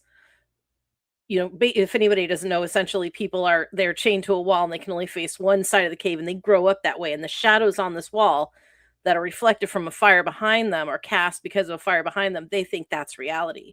And when one of them escapes and sees the true world, it goes back to tell them this is not reality. That's reality. And they don't believe him. So when he says going to a smooth place, do you think they're talking in those poetic terms? Yeah, they're literally referencing the idea that the place that they're in has been like carved out. It's like a carved out cave, if that makes sense. They're trying to evoke the imagery of a place like right now. If I said, "Hey, we're in a cave and all the walls are smooth," and like I'm looking around trying to get out, we can't get out because all the walls are smooth. Like that's kind of where it's inferring, basically, is that somebody put them there. Somebody scooped that out, and the walls are smooth. Them in ignorance. Exactly. To keep them in their place. And the word isn't exactly the same, but the way it's described in Plato in Republic is rough and steep ascent of the walls of the cave. Right. So it's evoking that idea that they're like trapped and unable to get up the walls of the cave. Right. That's what's going on here. They're trying to play off of that idea that's in Plato. Okay. They're going to be in a smooth place, or they're going to be in a dark place, or they're going to be covered in jagged rocks. Like this imagery gets picked up in imagery about hell as these concepts further develop. Yes. So Enoch is where we get a lot of the imagery that gets picked up in the New Testament related to hell. And then books 33 through 36 summarize parts. I'm gonna be doing a thing later on, probably in a couple months here, on the Divine Comedy, and it's funny because he knows about this Divine Comedy stuff too. He knows about it the other way. It's crazy. So the Divine Comedy there and the conception of hell that we get in Christianity is so late, guys. Like people don't understand the idea of hell. People really think that Jesus went around and said something like, "If you don't believe in me, you're going to go to hell." Like seriously, Christians today do not believe even in the Bible.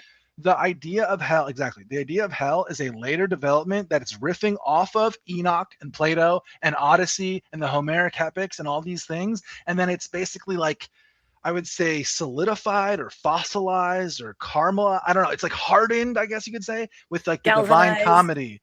That's a good. The Middle Age version of hell is where really the idea that we have today of hell is really developed. It's before that, before Divine Comedy, before the Middle Ages, the Middle Age version of hell. Hell is very different.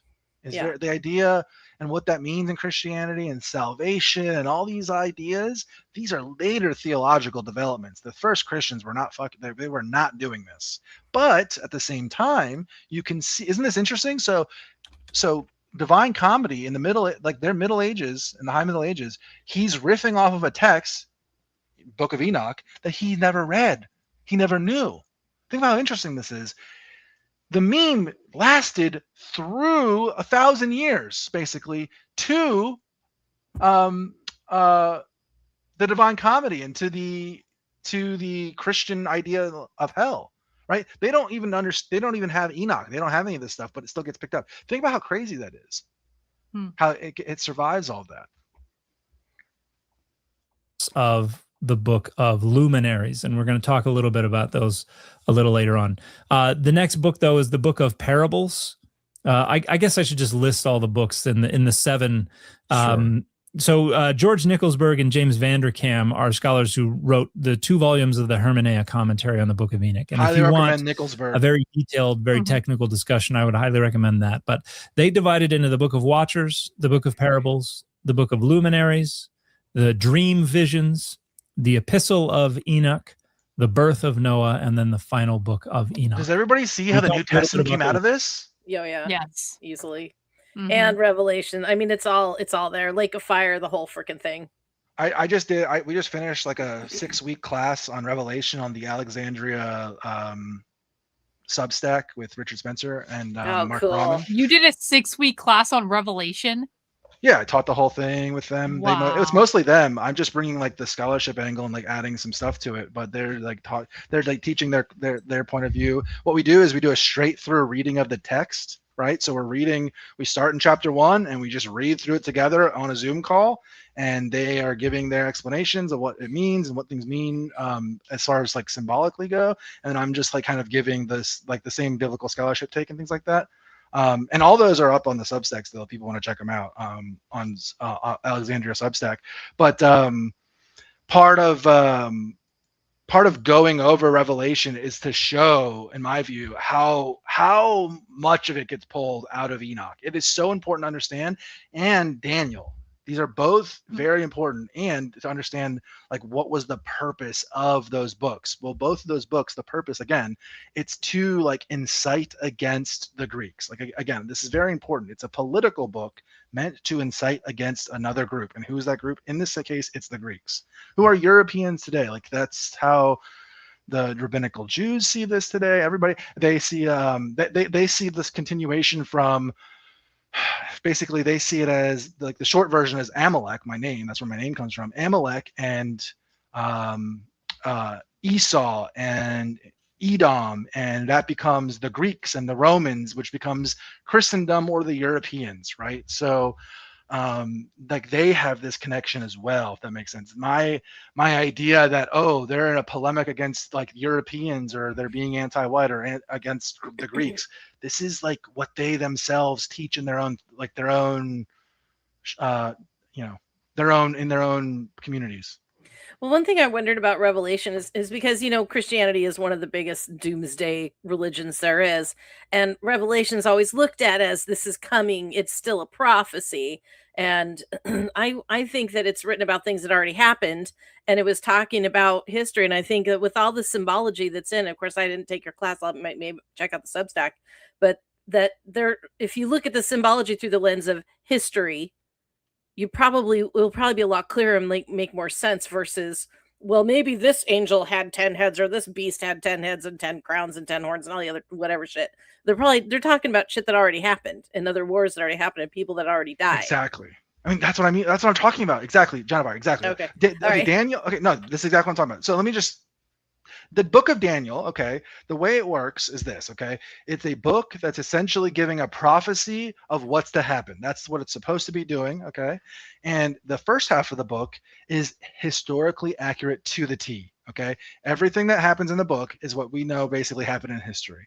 And then after a certain point, about the halfway point, everything after that, none of that happens. Okay, so basically what we're able to tell is that the purpose of the book was to basically establish that authority. Look, and pretending it's prophecy, right? So they're pretending those things are prophecy that already happened, just like you're describing. And then the rest of the prophecy that obviously doesn't happen, that is like the incitement part, right? So what they're trying to do is they're trying to, in the book of Daniel specifically, is drum up what we today call nationalism. They're trying to drum up a Jewish identity or an Israeli identity or a Hebrew identity in spite of or in contraction or in contradiction of the Greeks that are ruling over them. The purpose of Daniel is to incite a rebellion against the Greeks, okay? And Revelation picks this up. And let me tell you, it is not just a little bit anti-European. It casts us as the Antichrist, guys. Like it No casts, yeah. Revelation casts. It is an anti-white book, okay. And in the class, I explained this, but and I've explained this to you, Karlyn, a little bit. But in my view, Revelation is like an ancient version of the Turner Diaries, if you guys are familiar with that. Where essentially what the Turner Diaries are is horrible book, by the way. It's a bad book that nobody disavow. But the point, what I'm saying is it is incitement literature. Right, like that is what it's doing when it's in that book. Everyone can acknowledge that. You can be a grown up and definitely understand. It's definitely inciting. Yeah. That is what Revelation is. That is what Daniel is. That is what Enoch is. These are political incitement literatures through prophecy. Does that make sense? What I'm saying here? So that's the mechanism, though, Jennifer. What you're picking up on is exactly correct. It's that you start by getting authority, by saying something that's already happened, right, and then and treating it like you're saying prophecy. Like it would be like if I said, yep, I have a prophecy that Donald Trump will win a second term, right?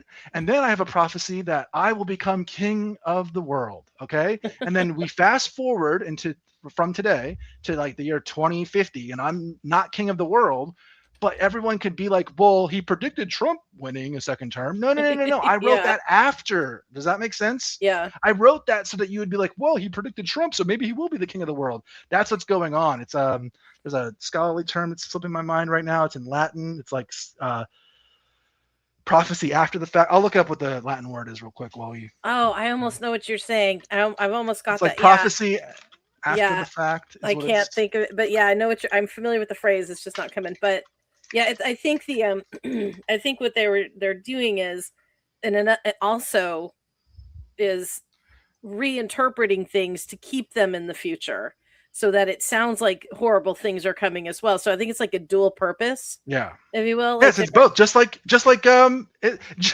Turner Diaries, right? Like it's both. They're trying to give them. Yeah, I haven't read those. It is both. The term is vaticinum ex eventu is the prophecy. That's not what I was thinking prophecy from the event is it's the scholarly term for it. I always nice. I'm bad with other languages, but yeah, that's what's going on there. Watchers. I want to finish reading the Turner. I started rereading the Turner Diaries a long time ago, and it's a horrible book, and no one should ever read that book. But like, I read that book.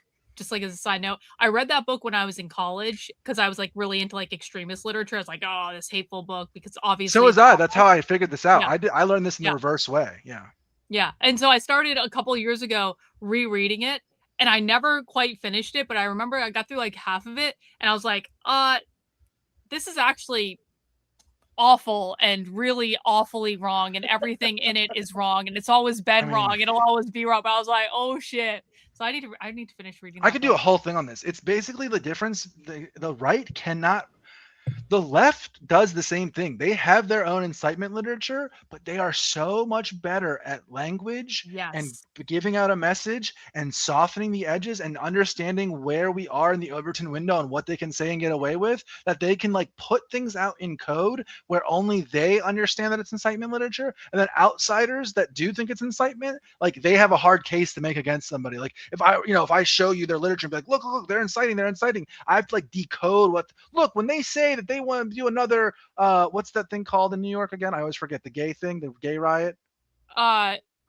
Stonewall. So yeah, when they say, if I wrote in my book, if I wrote in like a leftist literature that I'm trying to incite, you know, the Turner Diaries version of this, the right wing version is like, and then we went out and we did horrible I crimes and literally blah blah have blah, this right? book sitting on my desk about that specific thing. Yeah. Right. Well, the right wing version is like, we went out and did the Turner Diaries and blah blah blah, and it's like violence glorification and things like that, and it's like really rough around the edges, and it's like totally like it makes you cringe while you're reading it, even if you agree. The left wing version of that is like calling the character in the story who saves the day Stonewall, right? Or something like coded message like that. Or in the speech they say like, and we're gonna do it just like Stonewall, you know what I mean? Something like that. Okay, that is how the left encodes language and basically spreads political ideas and is able to get them out and go through the entire culture and be accepted by like the center left, right? It's because even the center leftists like interact with this art, and like the right wing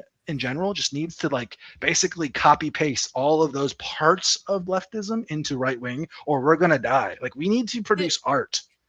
I totally agree with you, but the left goes even further than that. They actually use sci-fi as a way to vision their future communist utopia. There's a whole genre of like leftist sci-fi books where they're just like trying to figure out what does utopia actually look like. Yeah, no, I agree. Like space communism ideas and things like that. They like envision a literally. Dude, the idea of like going back to a perfect area of like Eden or Atlantis or anything like that, like the idealized world itself that you maybe could say maybe comes from Plato.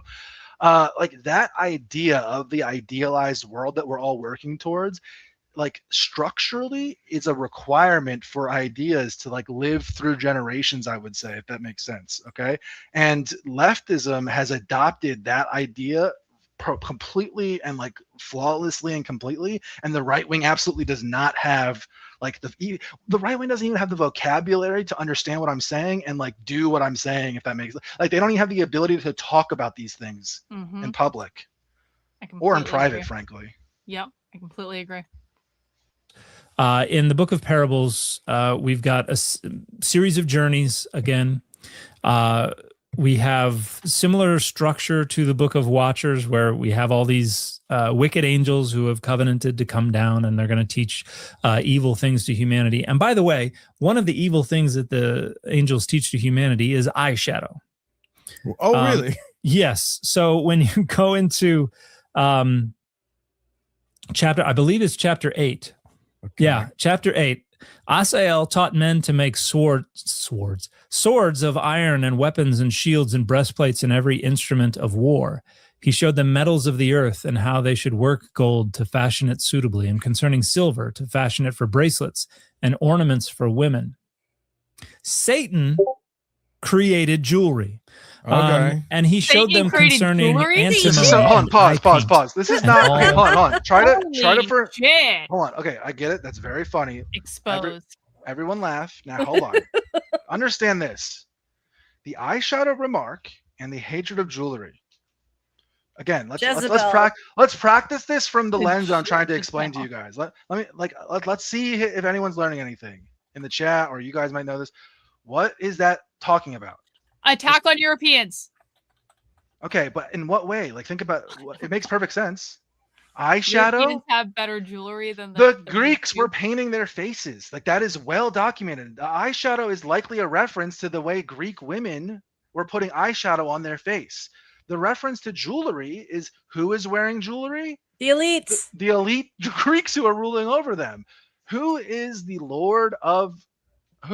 angel of Esau? The angel of Edom, the angel of the Romans, the angel of Europeans. It's Lucifer or Satan, however you wanted to. That's what the Jewish cosmology is later on. And you can see the prototypical version of that here by saying, oh, look, the rulers, the Nephilim, the ones who rule over us, the coded Greek people, the giants, the men of renown, the Europeans, the white people, however you want to describe this. What is evil? Oh, well, they taught the world these evil eyeshadow and makeup and to wear jewelry. Okay? Did they also have issues with the Egyptians? Yes. I mean, well, they used it for sunscreen. That was one of the purposes of the charcoal around the eyes, was to stop the reflection of the sun into the eyes. Well, it was an important. This is a little confusing, but the best I can describe this is this: at the time when Egyptian and Greek is merged into one for them in a way, there's like the local Egyptian culture that we have and we know about, right? But by this time, this is like the latest Egyptian empire, the Ptolemaic Empire. Ptolemaic. It's Greek, right? And it's and Alexandria is like the ancient version of LA, okay? And it's like a Greek colony. Like, dude, there's like basically Greek people are living and colonizing Egypt. And like today we have this idea of like, oh, who the Egyptians are. And like, okay, listen, the current population of Egypt is like Arab colonization that happened after the Islamic empire and Islamic outgrowth. And then they are sitting on top of like Coptics and Greeks, right? And the Greeks were sitting on top of like the native Egyptians who were taken out by literally like Nubians from the Southern Kingdom and things like that. Like the idea of what we have of like, oh, the quote unquote, the Egyptians, okay, like as a people group or as a culture, by this time is so, it's like to these people who the quote unquote Egyptians are, is like the people from Exodus, right? Like it's almost like a mythological, like, or like, I don't know. I'm just trying to say like the idea of what an Egyptian is and the idea of like the Greek rulers above us who are ruling Egypt are two totally separate concepts in their brains. All right. Fair enough. You just sent some power chats. Okay, hang on. Let me get it back on my screen. Thank you for letting me know. Back to what Amalek said about most people being on the level of animals. Disavow, obviously. A Catholic family member was on the line believing some NASA gravity disaster hoax, and she said she felt it could be true because of her sources, which are Christian end time slop. Yeah, that checks out. That makes sense. One more super chat from Owls Are Cool. If I could get my way, I would love a pro-capitalist animist society, private property ownership, and more emphasis on paganism/animism. Ban all Abrahamic religions and their spin-offs like concepts found in secularism. Best of both worlds. Yeah, maybe. Yeah, I think that the world is basically, I think we're about to like reach like peak tolerant, like we're not there yet, but we're about to reach like peak, we're going to reach peak tolerance that the world has for these superstitions. Like Europe, the religion is dead. China, the religion is dead. Like the Japan, like the like no one. Yes, half the world is following an Abrahamic religion, but basically it's centered around like South America, North America, and like Africa and the Middle East, basically, okay, and like Muslim countries, essentially. Like those are the Abrahamic religions. And like, look, on a long enough timeline, these people are trying to bring about like an actual world war, ending war, like a nuclear war on the planet. Like that's what is required in their religions, in both Christianity, Islam, and Judaism, okay? And if they have their way and they get some big war, okay, the entire planet is basically going to be begging for an ideology like what I'm putting forward, right? Like essentially begging to get rid of the superstitions. If the Abrahamic religions throw us into some like end time super nuclear war, like crash the planet into like some like modern version of the Bronze Age collapse, the world will basically be begging for like I envision a sort of way in the same way like communism arose as like an international ideology against capitalism, and an ideology that's going to arise in the similar way, but anti-superstition is going to take hold of the world. And that's, in my view, that's an inevitable thing that's going to happen. It's really just about like, you know, when is that going to happen, if that makes sense. I mean, as long as I can still dance naked around a bonfire under a full moon in your New World Order, I'm good. No superstition, Jennifer. No witches. Straight to the gulag. I'm moved by the spirit. Yahi, You close your eyes for more than 3 seconds and look to the sky. Straight to the gulag. But I'm just saying, like, you know, people think in pendulums, and the pendulum has almost reached its maximum height and tolerance of superstition. And the pendulum swing the other way this time is going to be so hard, and so it's going to be it's going to be real rough for the superstitious, I think, because applying like the scientific, technological, engineering mind to this problem and modern technology, like I envision like you could literally create an AI that like bans this shit from the internet, like if you wanted to, and I want to. manner of precious stones and dyes. We're not even 20 minutes into this video. We've been here 2 And the hours. sons of men made It'll be them for fine. themselves and for their daughters, and they transgressed We don't need and those other led shorter the ones holy now, ones actually. astray. That's just so weird. What do you people have against looking pretty?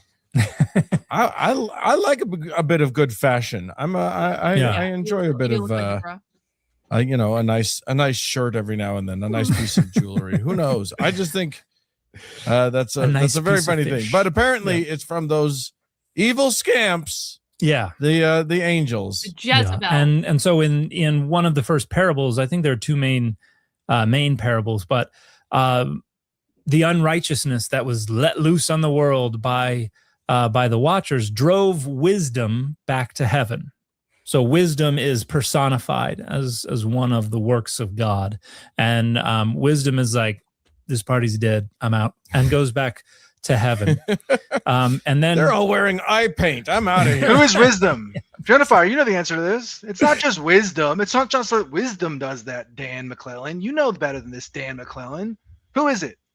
Wait, I'm sorry. What was the question? It's the divine feminine. That's who the wisdom is. It's Sophia. Oh, yeah. That's who leaves. That's who leaves in Enoch. That's who's being evoked there in Enoch. It's not alien. It's not demon spirits. It's literally the idea of the divine feminine in the ancient world, Sophia. Oh yeah, that's what they. Sophia is the goddess of wisdom, and that they got rid of the divine feminine. All Abrahamic religions feared the divine feminine and squashed it utterly. Yeah. That they're riffing off of it here. They're basically trying to tell the story of how they squashed it, if that makes sense. I hiss. I don't like it. And we also have visions related to Daniel. We talk about the Son of Man. We talk about wisdom. There are we're pulling from the book of Isaiah some of the frameworks. We see a great judgment. The flood is kind of the outcome of the great judgment. So the deluge, Noah's flood, is interpreted as God's judgment on the angels, the younger Dryas, and humanity, which decided they were just going to get fully out of pocket and wear eyeshadow. Real quick, just the fastest way to describe this. And then Enoch. Go ahead. I wish he would stop doing this with the eyeshadow thing and stuff like that and just describe. Dude, like, this is the problem, is like, I get it. It's like funny and it's cute and stuff like that, but this is like, he's skipping over something that totally matters.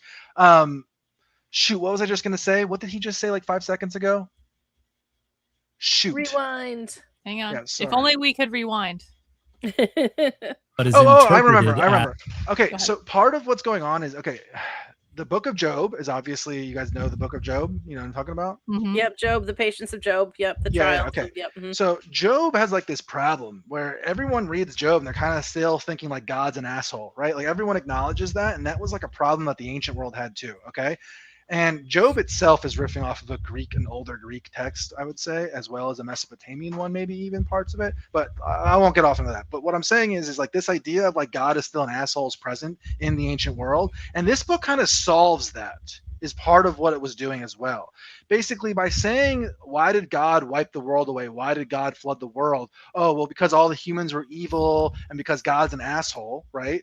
That's kind of what's going on. And what they're saying is like, oh, no. It was also this other thing where like the angels were like evil and he's like punishing the angels too. So it was like both things. So it's not just that we were wicked and that God wiped us away because we were wicked, but it's also the angels' fault. Does that make sense? So they're basically saying that they're like offloading the, I guess you call it like the metaphysical responsibility of something, they're like offloading that onto the angels, if that makes sense. That's what this is kind of answering.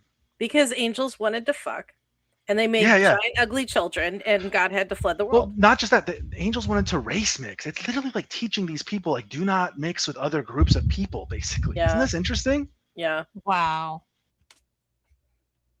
As God's judgment on the angels and humanity, which like just real quick, imagine in the ancient world, like you're like a Jewish person living in Alexandria or Northern Africa, or there was literally like a Jewish community like living in Rome for much of its history, as far back as we can go. Because like they had a diaspora living in the Greek-speaking, Romanized, Hellenized world throughout that. Okay.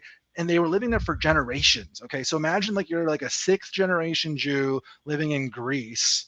and you've never been to Israel, you don't know anything about, like, you know, you speak Greek on a daily basis, you go to the gymnasium, you like participate in daily Greek life essentially, while also participating in Jewish life to some degree. Like, that's kind of like, you know, the people who are writing this. And then they're reading, oh, look, the rulers are part Nephilim. The Greeks are Nephilim. So you couldn't, like, imagine breeding with a Nephilim. Right? Like, that's kind of what the subtext of this is, okay, right? It's like, do not Yep. mix with those people. Does that make what I'm saying? Like, what I'm saying? Yep. It's literally like it is a racial book. This book is.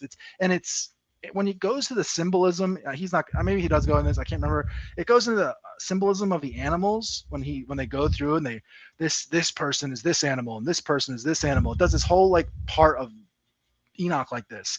That's what's going on. Is they're like using like it's like racial categorizations of the ancient world, if that makes sense. That makes sense.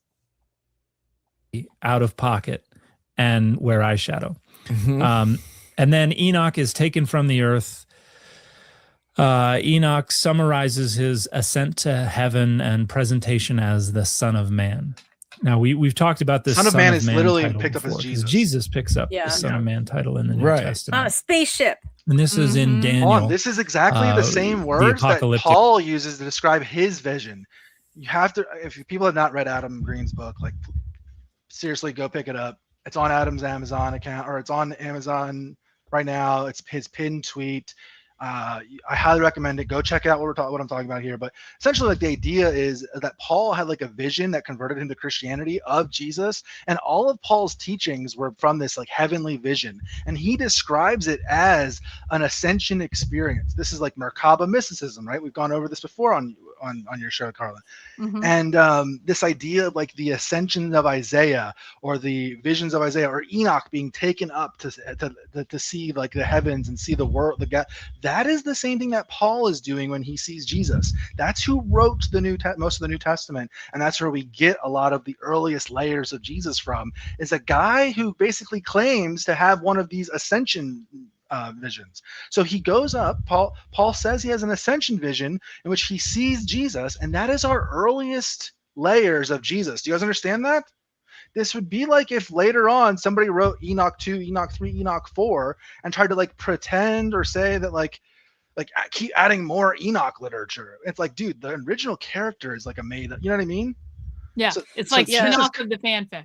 Yeah. Jesus comes out of these ascensions, you could say. These are mystical, however you want it, whatever you think they actually were. Some people think they were like drug induced. Some people think I think they're just making shit up. Like, I don't think it's any of it's real. I think it's just Aliens. Yeah, sure. It's aliens. Come on.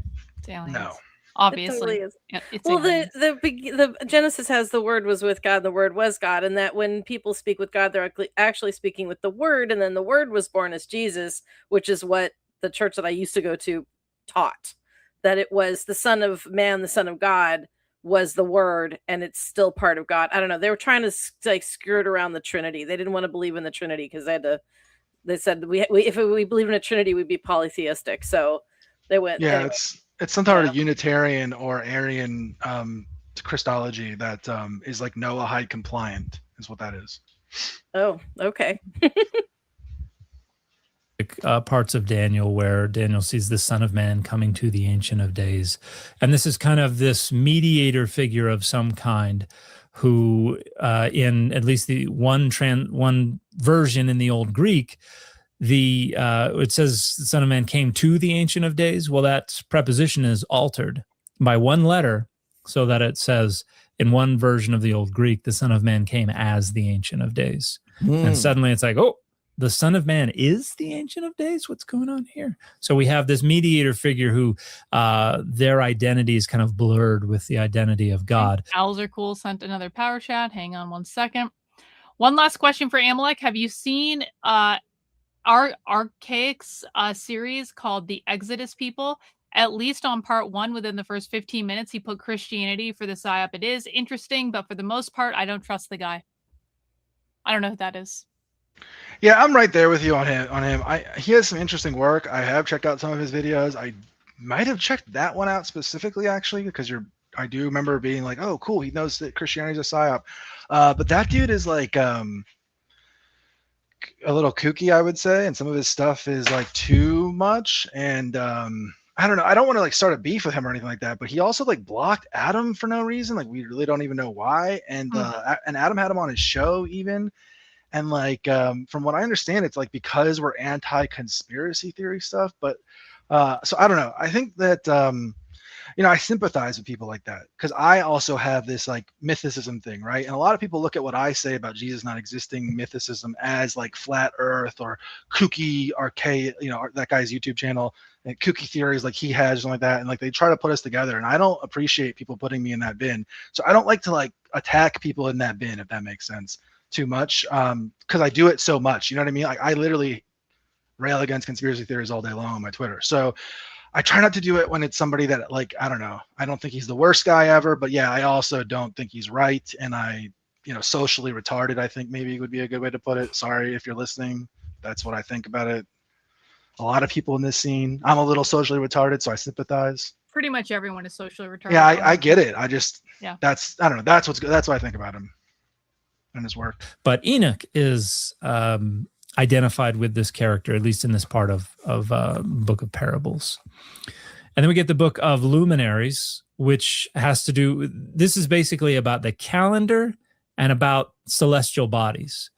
So we talked previously when we were talking about the flat earth, I mentioned that in Enoch, you got this part where he's like, so like in the firmament on the east, there are 3 holes.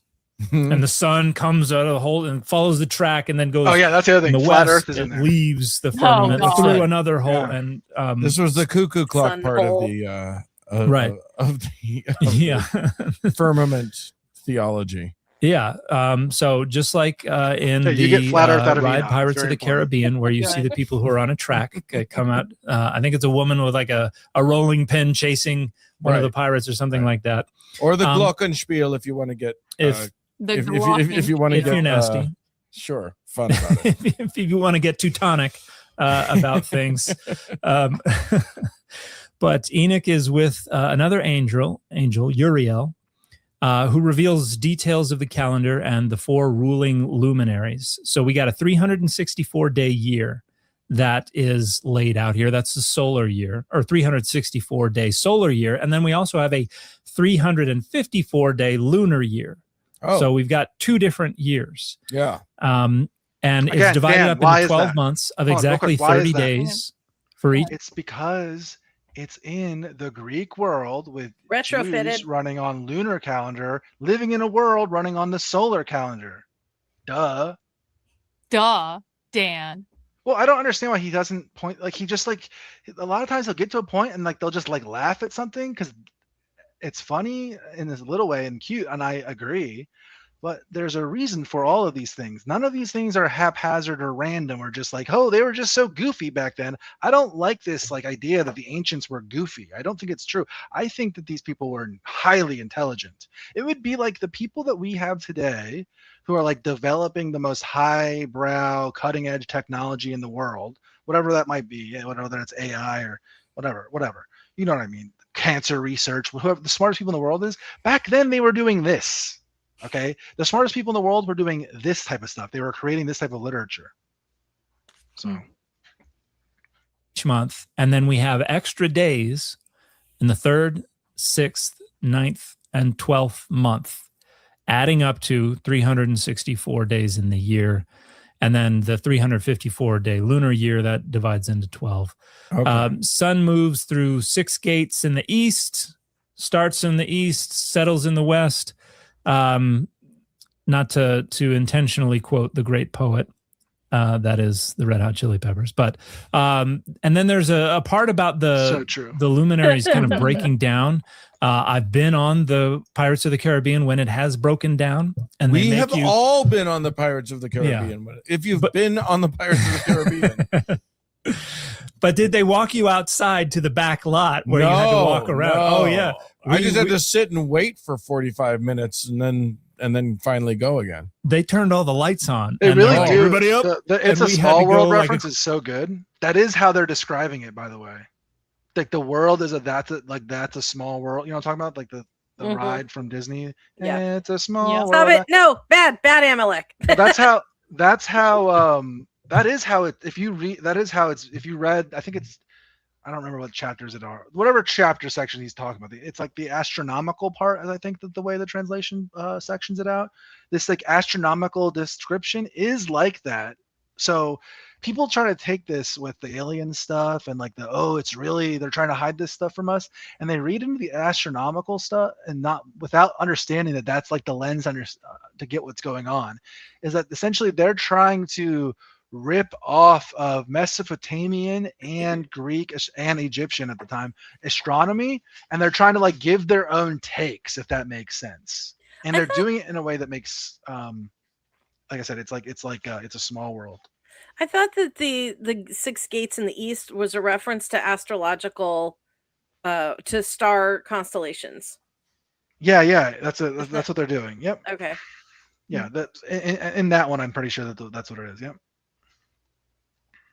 Across a catwalk above the thing and then out to some back lot, and it was like a bunch of the boats were like turned over and just sitting in this back dare lot. they? They've broken the magic. Yeah, the magic is broken. I was like, I can't deal with this anymore. I need a churro.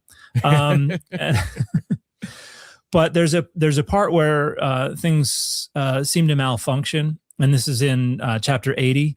And some scholars think this is like a later interpolation, because the whole point of this book is everything works perfectly, nothing breaks down.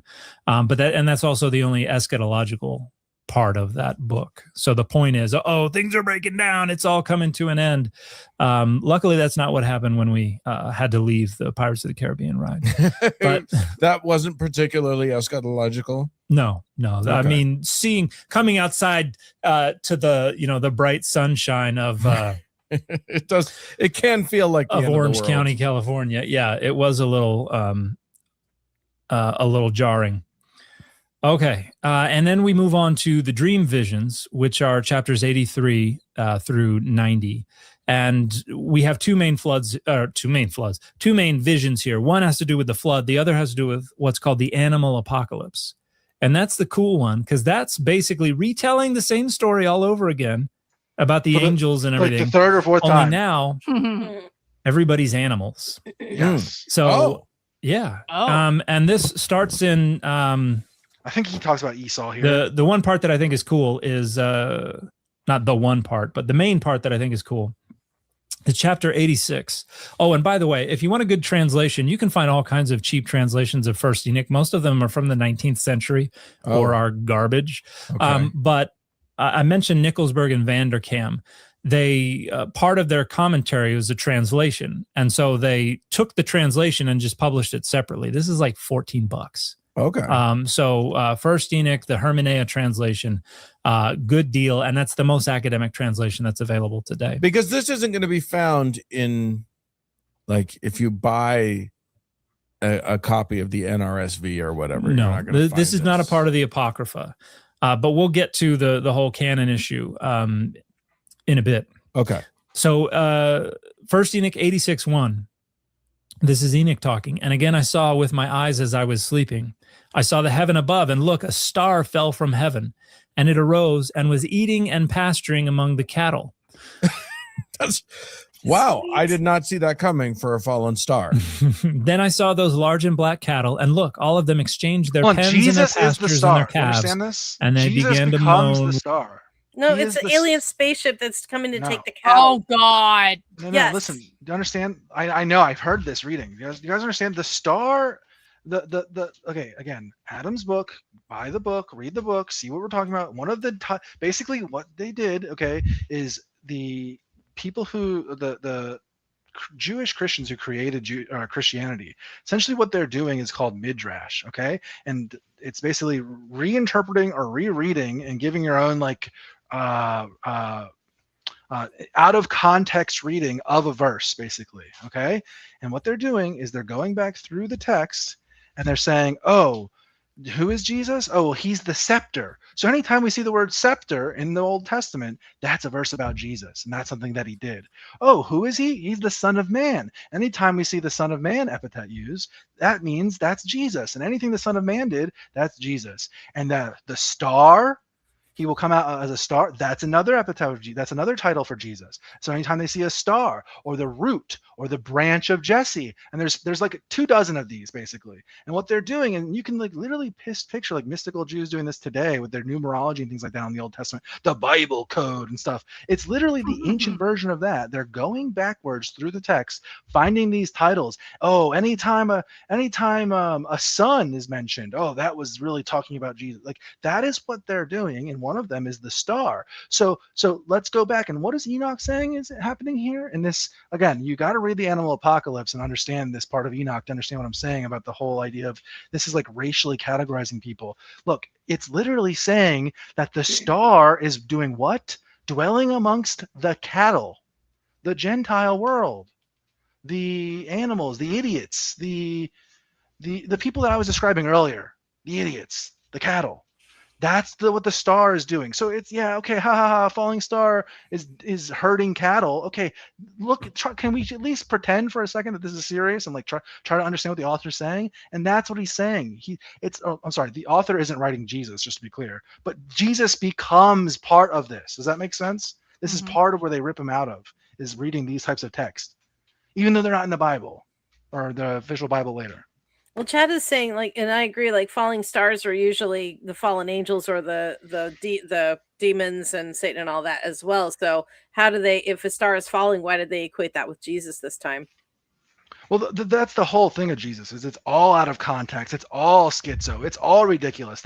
I mean, every single thing that you could possibly look at in the Old Testament that Christians today view as, they call it prefiguration, right, of Christ. Like it's basically like a foreshadowing of Jesus. That's what they call it. Like, oh, you know, go back and amend it to make it look like, they're reading that all the time. Yeah. They're reading that into the text. The original author's intent was not this. Like, I'm not saying that the authors of Enoch were like writing this cattle line being like, okay, and then we're going to make that into Jesus and he's going to conquer the Goyim. Like, that's not what I'm saying at all.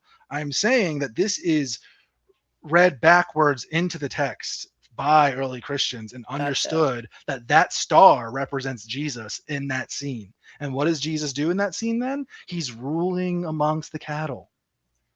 Well, he's a shepherd. Doesn't that wax? I mean, like, he was that tracks, because Jesus was meant to be a shepherd. He's a shepherd.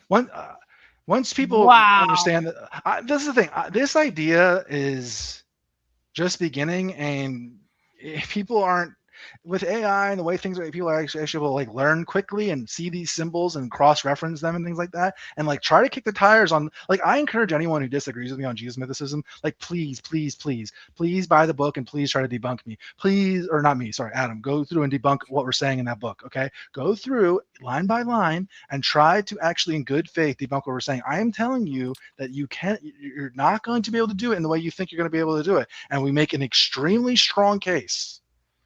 So this is true. This is how Jesus is crafted. He's crafted as a literary device from this same world that we're looking at with Enoch. The other. And again, I saw in the vision, and I looked to heaven, and look, I saw many stars descend and cast themselves down from heaven to that first star.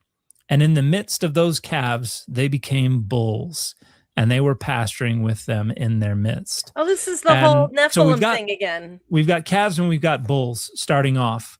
And I am so confused about what you just read. Like, so this is the head angel. So Asael in 1 Enoch 6.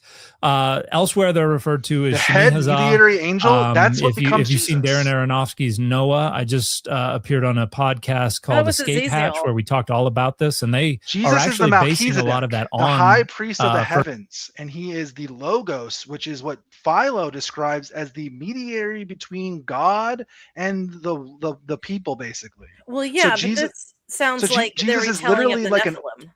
Yes, it is. That's what's going on. Yes. Okay.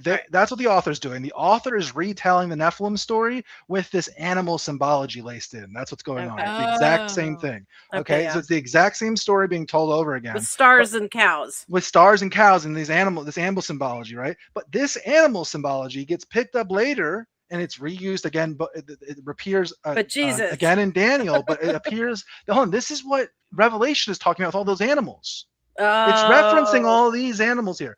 I think he's going to get to it, but at one point they describe what animal is Esau. He's a boar. Now, think about what that means dude, what is like the most disgusting animal in Judaism? They're not allowed to eat it. Pigs. Pig. Pigs. So they're calling Greeks pigs. Did you understand that? Pigs Wow. are delicious. First Enoch and the story of the Watchers. So Semyaza is the name there. There Azazel is another name for the head angel. So they got a few different names, but that head angel is a falling star. The name for the And then, proto-Jesus if by you go Philo look in is the book of literally the angel of many names, guys, okay? And early Christians are literally, like Alexandria Jewish Christians are reading things like Enoch, reading things like this animal apocalypse and saying, oh, this is look, I found more Jesus stuff, basically. And they're writing that into the Jesus story. They're writing that into their theology. They're writing that into their interpretations of what they see as scripture. That's how we get a lot of the animal imagery and like animal symbology, and just like the general theology of Christianity comes from this type of stuff. Revelation, it says, I saw the great dragon fall from heaven like a star, and then with their tail, they swept with them a third of the stars of heaven, which also fell to earth with them.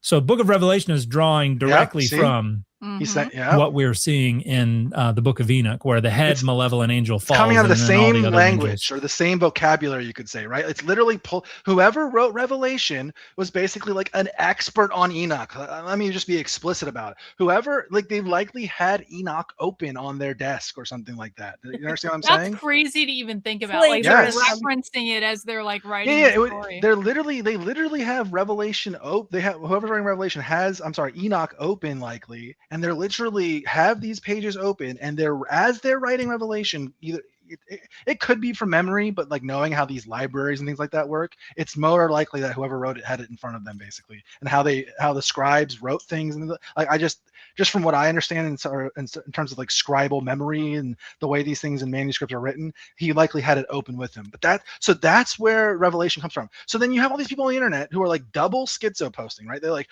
Revelation is true, we're in the end times, oh, Donald Trump's the beast, oh, blah, blah, blah, all this other shit, right? And like Revelation is like a riff off of this. So it's like a riff off of a fan fiction of a fan fiction. It's like multiple levels of fan fiction going on here and symbolism going on here.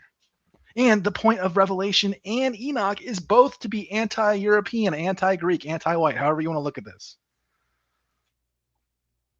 Go tagging along after. Do they also become cows in Revelation? So Adam through Noah are all represented as bulls in the animal apocalypse. And then Ham and... It feels like there's going to be another section that's going to be the Veggie Tales. But okay. Fuck off all of these jokes. But real quick, just so you guys know, the people who are like red heifer watching and seeing like what's going on with the third temple, Eve is the original heifer in Enoch. She appears in Enoch as a heifer, an unblemished heifer, and then Abel appears as a red bull or a red calf in it.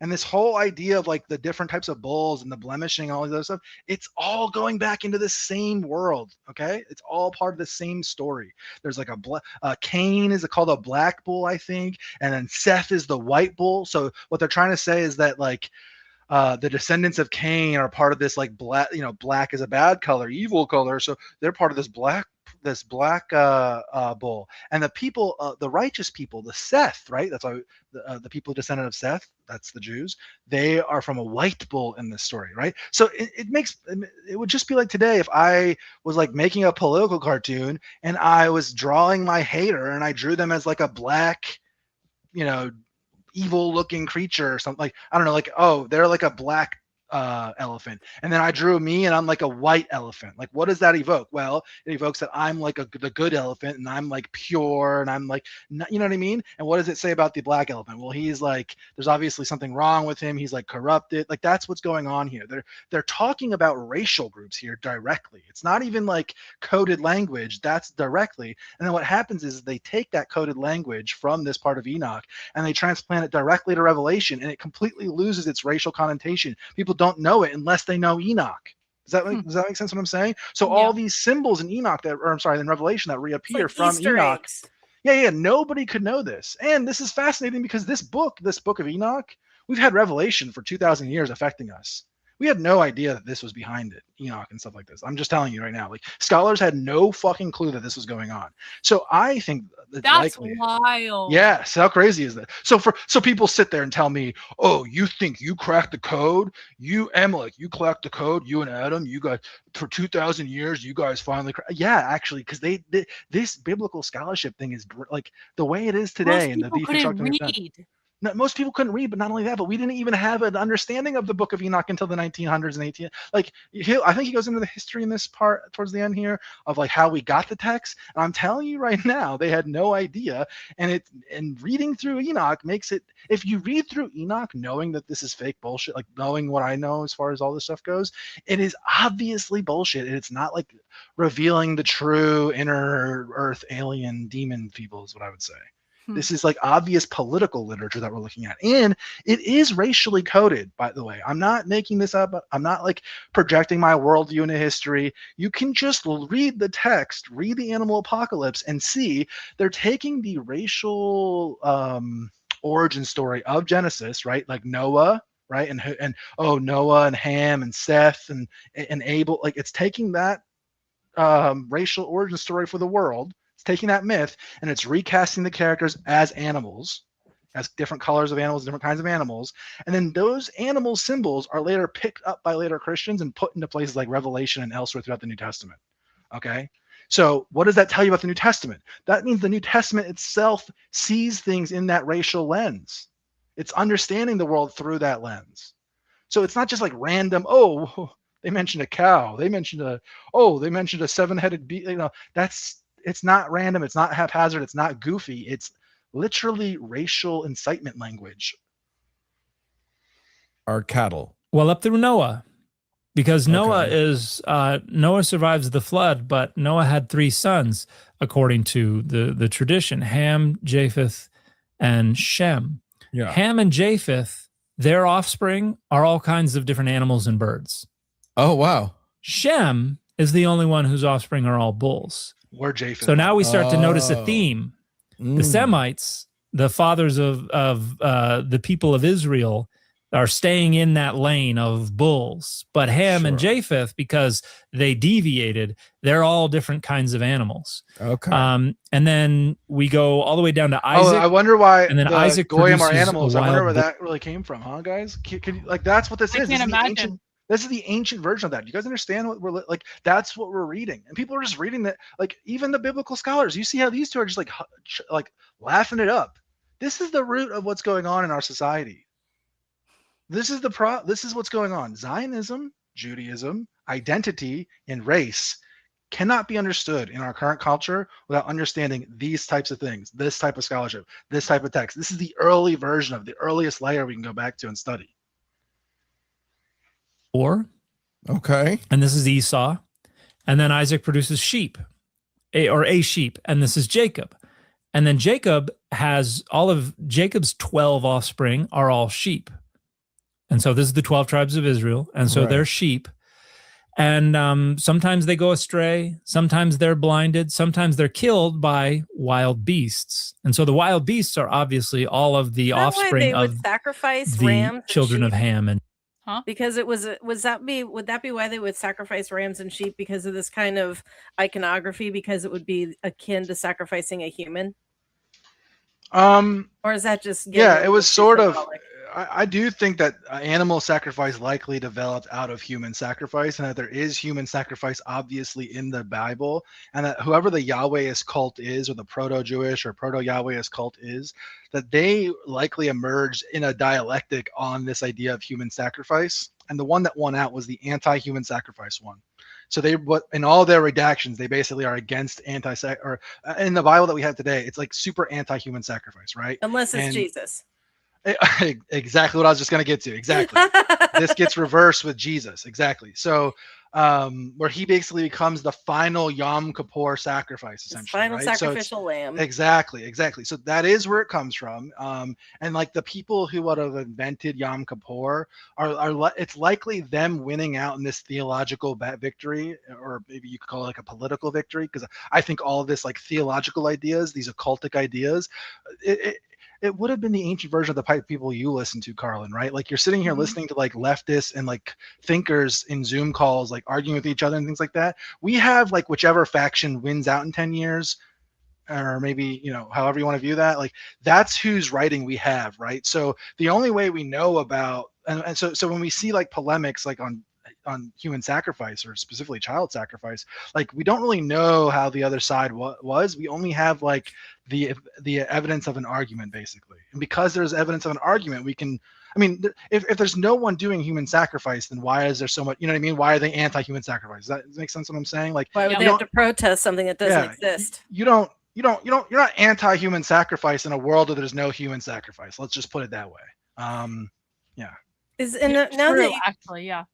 Yeah, and now you've got me thinking about animal symbolism and how the Jews don't eat pigs, and you just said they looked at the Greeks as pigs. Is it that which is like chicken and the egg here? Is it that they don't like pigs? Yeah, right. It's both. Because the Greeks are pigs and they are racist against Greeks, or because they didn't eat pigs and so that they associated them with Greeks? I mean, could go. That's a great question. I would have to do more reading into it and like really dial in on a question like that. But Jennifer, that's the type of thing that I like think about, and then I go through and research and like for hours and try to figure out like, okay, where's the earliest version of them calling us of calling them pigs, right? Get back to me on that. Yeah. So I'll look into it a little bit more and let you know. But that's the type of questions that I like, because I'm not sure what the answer to that is. Well, what cracks me up is, wouldn't it be hilarious if this entire culture of people don't eat pork because they were racist against Greeks? Oh yeah, that's what it is. Eating pork was associated with Alexander's army and the Greek army. That is what's going on there. That isn't just me talking shit either. So it wasn't the dream about the clean and the unclean animals and all that shit. No. None of these dreams. That's the thing that people don't understand. These are all texts written for a political purpose. Like, it's just everything you read as far as the religious text goes, just like remove all of the sacredness from it, remove everything that you possibly can from it, and just leave it as a political document and looking at it from that perspective. And what was the political objective of the symbolism being used, of the structure of the story being used, of the literary devices being used? Like, what is the objective? And we can really, from that lens, interpret and understand a lot better what the Bible actually is. You know what I mean?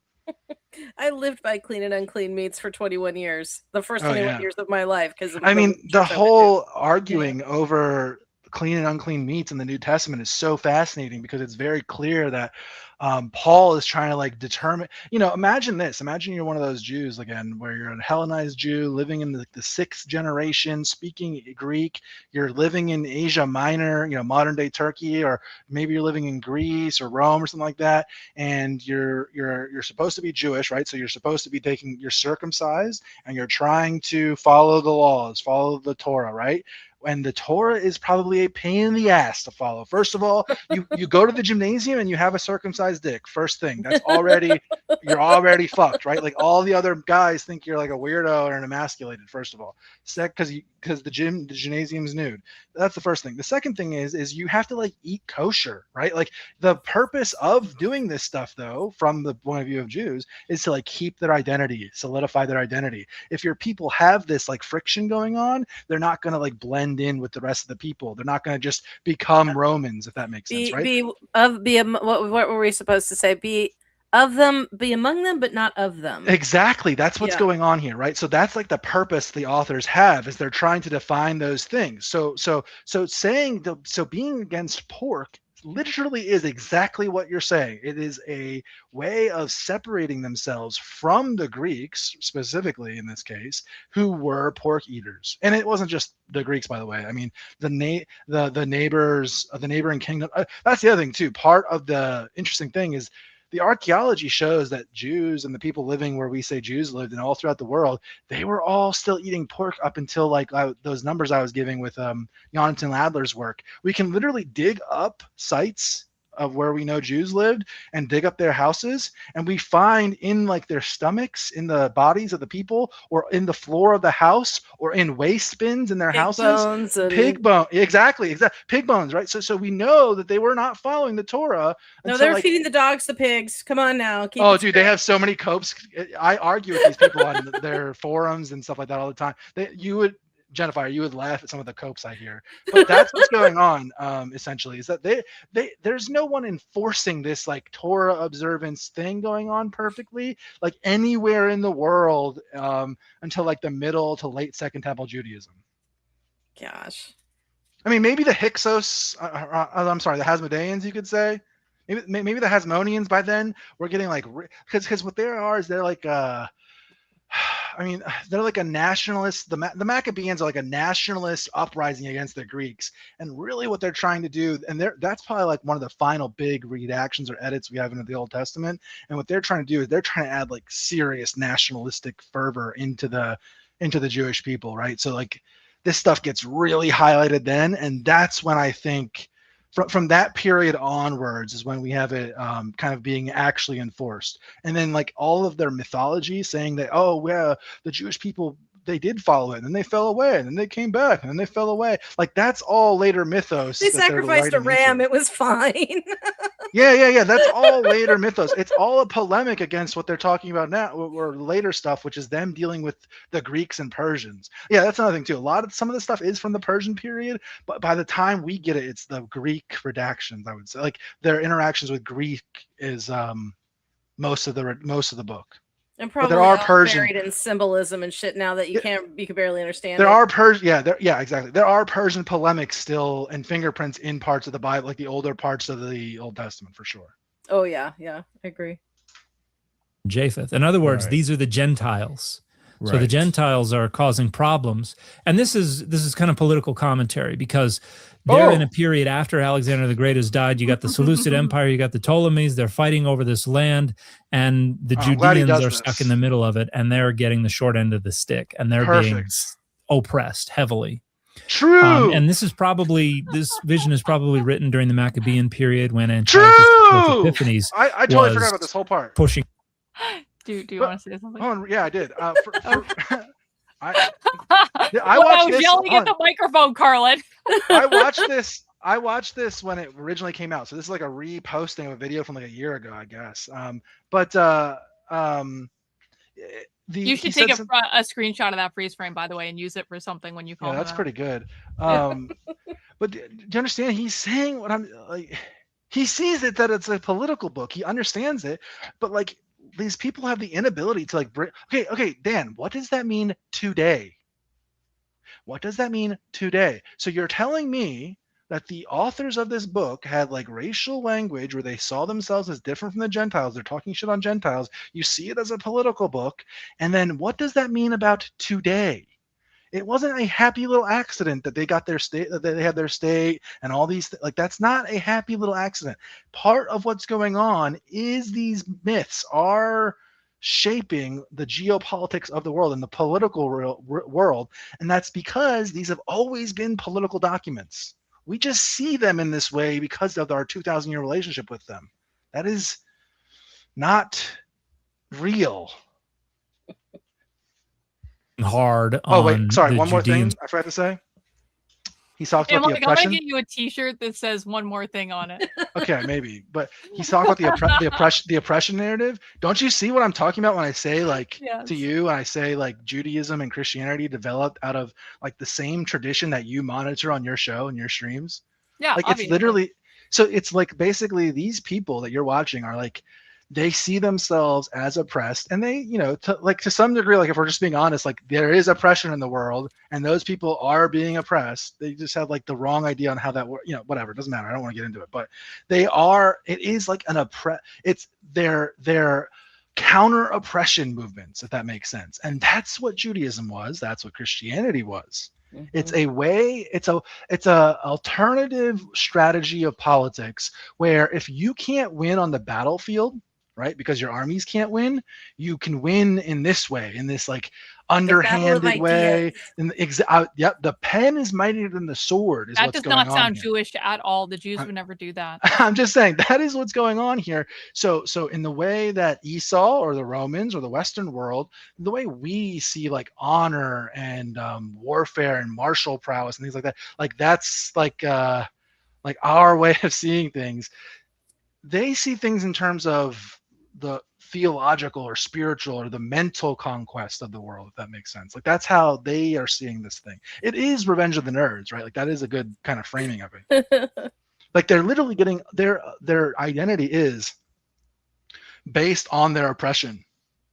Okay, like that is so underscore. You can't have the identity without the oppression. Does that make sense? How important that is to an identity? Is that why they're so? Oh, I almost said something really.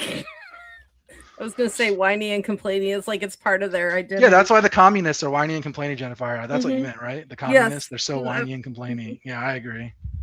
It's trying to stamp out Judean traditions, things like circumcision, things like whatever they were using to try to as identity markers. He's trying to stamp them out. Right.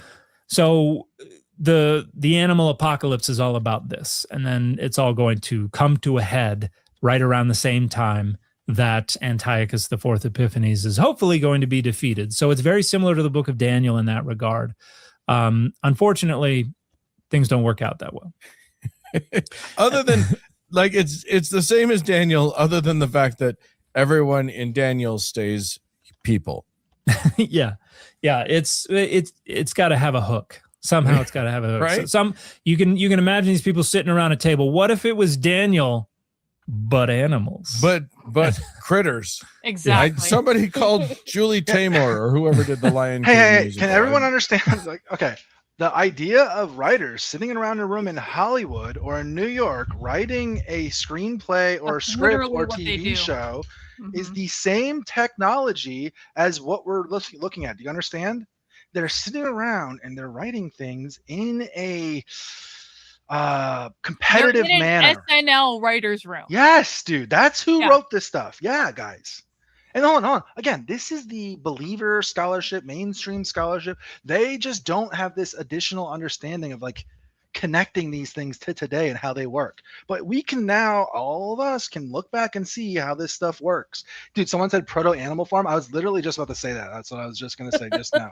I was literally just about to say to you, Karlyn and Jennifer, can you see how like Animal Farm and other things like that, like political commentary using animals, like it comes out of this same tradition of Enoch even and out of this literature, right? And I'm not saying that like every time an animal, like that's how Hinduism was. That's how all these religions developed. We are just dealing in a world where those religions are who won, right? So that's why their symbolism matters when we're looking at it. If that makes sense. Yep. Like the pagans did the same thing. They anamorphized, political concepts and people and things like that. There's I think there's like graffiti of drawing like Alexander's father and as like an animal and things like that. Like that is not. I'm not saying that the phenomenon is Jewish. What I'm saying is like what we have left over, what's won, is the Jewish and the Christian system. So like that symbolic language and decoding what they're saying, that actually does matter for today's politics, because those tools, those political tools, and that political symbolic language is still being used today by the same, but also different groups. I would argue the communists use the same language. The communists use the same political language and symbolic language as the Jews and Christians do, I would say. It's even in America, we have the asses and the elephants. Yeah. I mean, Like I said, I'm not saying that phenomenon itself is, like I said, I'm trying to be very specific here. It's that this specific symbology matters. We need to do a version of this. And then the next book is the Epistle of Enoch. All these animal, all these Disney animal movies, I'm talking about with all the talking animals, guys. Real. Think about, project this through all of the movies and media you've ever watched as a kid and understand that like those parables, those stories, watching Charlotte's Web, watching Robin Hood with the fox guy and watching all these.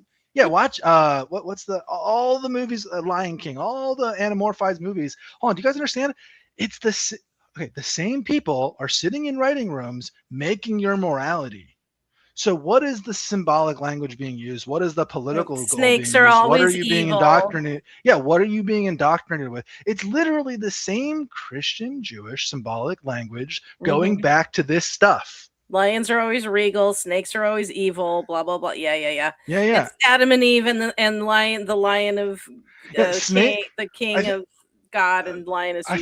I think it's the early Greek layers. Some of the early Greek layers, they paint snakes as like good omens of healing, right? Yeah. And signs like of regeneration. Yeah, regeneration. Health, That's another one. Yeah, and like the dying and rising concept comes around with snake, right? So you understand, like, so there's a symbolic language attached to an animal, okay, and the political versions that we have today are even shaping like Disney movies, and is how people and that's how, dude.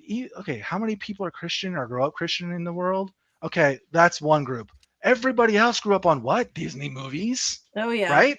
So this is what shapes our entire reality. Is this still this same thing? So the liberal left, you could say, are like literally getting their theology from Disney movies.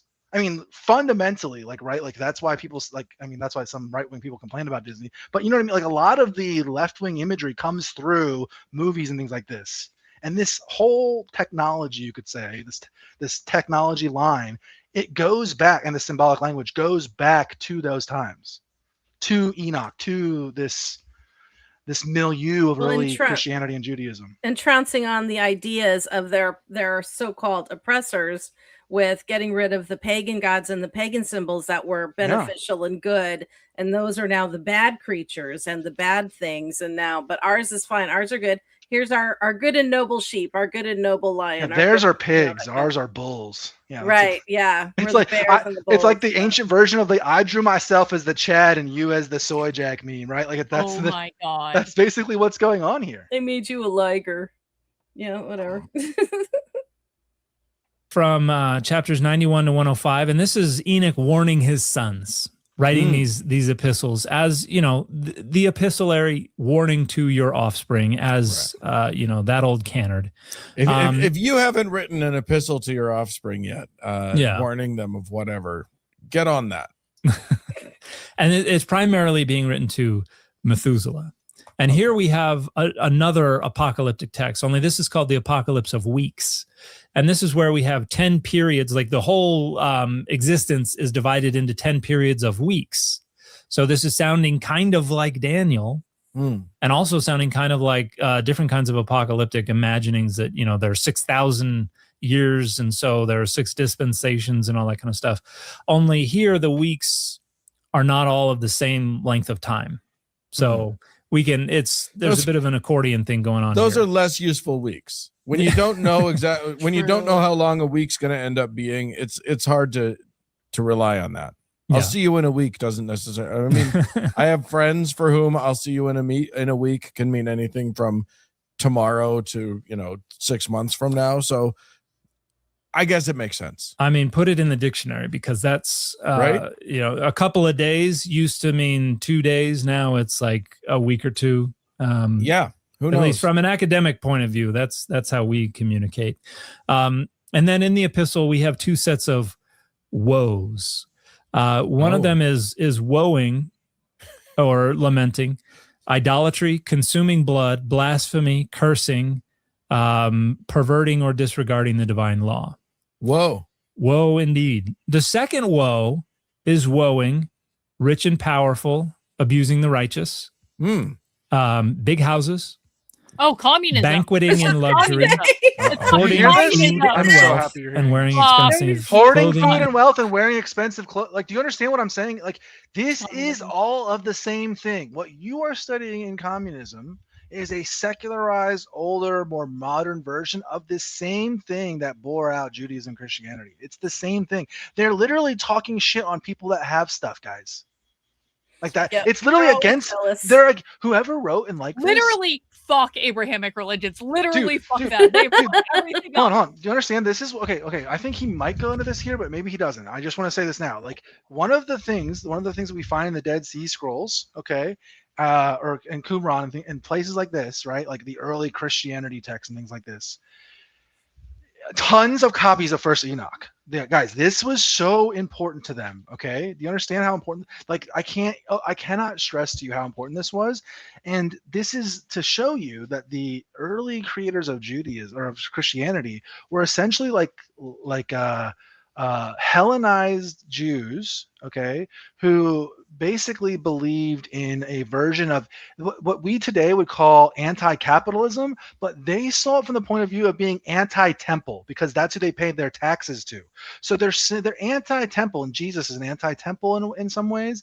Not overall, but in a very specific way, because he's basically saying that in the same way communists today say like the elections are corrupted and things like that, that doesn't mean that they're like against the idea of like collectivization or something like that. You know what I mean? They're not saying they're against collectivization and trying to get, that. But it has to be fair. Everyone's paid their fair share. Jesus overturned the money lender, the table. Dude, exactly. So what we're dealing with is this sect or this like wing of Judaism, you could call it, maybe is a better way to understand it, because it was many sects of with a giant under a giant wing. They were like the anti-capitalists of their day, and the reason this is important is I highly recommend people read. I think it's called Apocalypse by Bart Ehrman, and the Book of Revelation, I think it's called, or something by Elaine Pagels. These are two scholarly books on the Book of Revelation, and Elaine Pagels goes into this quite well, where she shows that a lot of the symbolism, specifically in Revelation, what they're talking about is a very specific temple, a pagan temple in Asia Minor, modern day Turkey. I think it's Pergamon, I think it's called. It was called the seat of Satan in Revelation, okay? But it was basically like the number one head, like business place where they took to do all the sacrifices and temple sacrifices for the pagan world back then, okay? So it's like the pagan world's like Mecca of sacrifice, you know what I mean? Like Mecca kind of, right? So that's kind of what it was. And what they're doing in that text is it's like it's like economic language. This is why the mark of the beast is in there and all these other ideas, and like, oh, the merchants will do this, and they're talking about like coinage, and the Book of Revelation is written with a layer of what I would call like anti-capitalist economic language to tell the reader to be against the economic system of Rome. And that was the oppressors of the people writing it, right? So they're literally writing like anti-capitalist, anti-Roman literature, telling the reader in a incitement so much way. Jews inventing capitalism, then. Yeah, right. Well, that's what I mean. Marx, well, I won't get into it too much, but Marx has an interesting view there. But regardless, like that is the writers of that. That's how they would have seen it. You could literally teleport them to today, and they would likely see like these communist meetings and things like that as like, oh, that's where my thought is today, kind of thing. Much more than when you look at like Judaism, or if you were to look at like Christianity or something like that, they would see what the communists are doing today and how they organize and how they talk about economics and things like that and oppression, and they would see mostly what they're saying is like the most in line with it is how I would describe it in terms of like political ideas. But that is who's writing it. Anti-capitalism, that's what's going on in the text, in Enoch even. Every freaking time they're just mad that people have money and are enjoying themselves. Communism is everywhere. It's everywhere. They're against private property ownership. Do you understand how crazy this is? Ownership of big houses. In the ancient world, these people are literally hold on. When you join the community, you have to give up your possessions, guys. Yeah. To the community, and the idea of mutual aid is how they fund everything and how they do everything. I'm not kidding. That is how they did it back then. Yeah, I mean that's what we teach is like mutual aid is like passing the collection plate at church, literally.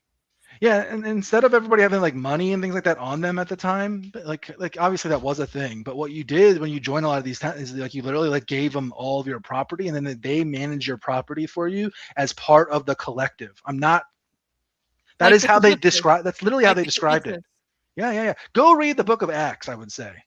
Now, I think Acts is largely mythical, but it's reflecting of like a real thing, a real community history, I would say, or maybe a real community culture, and that is what is going on in like the Book of Acts is like a communist, what do they call them? whatever those communities that they go. Oh, commune. Communes. Yeah, there you go. And jewelry, and also Jesus lying. was funded by mutual aid. This is why Yeah. Bezos and his ilk have really gotten like tried. See, to get they even peanuts recognize out that of it's. everything. I hate Yeah. this world. So, How does but nobody else see this? This is but me interesting because Yeah. dividing it into two is kind of similar to later ideas that we see about the two great commandments: love Mm. God and love your neighbor. And these two woes happen to do with ways that you sin against God, and then ways that you sin against your neighbor. And there's a real kind of social justice vibe to the second woe that is probably being pulled from Isaiah, but also is a reflection Yes, I of was just going to say that. their crazy. perspective under the boot of Under the Greek, boot. well, not even Greek, the Hellenistic empires that are No, the that are Greek oppressing them. empires. You're right. And then Wow.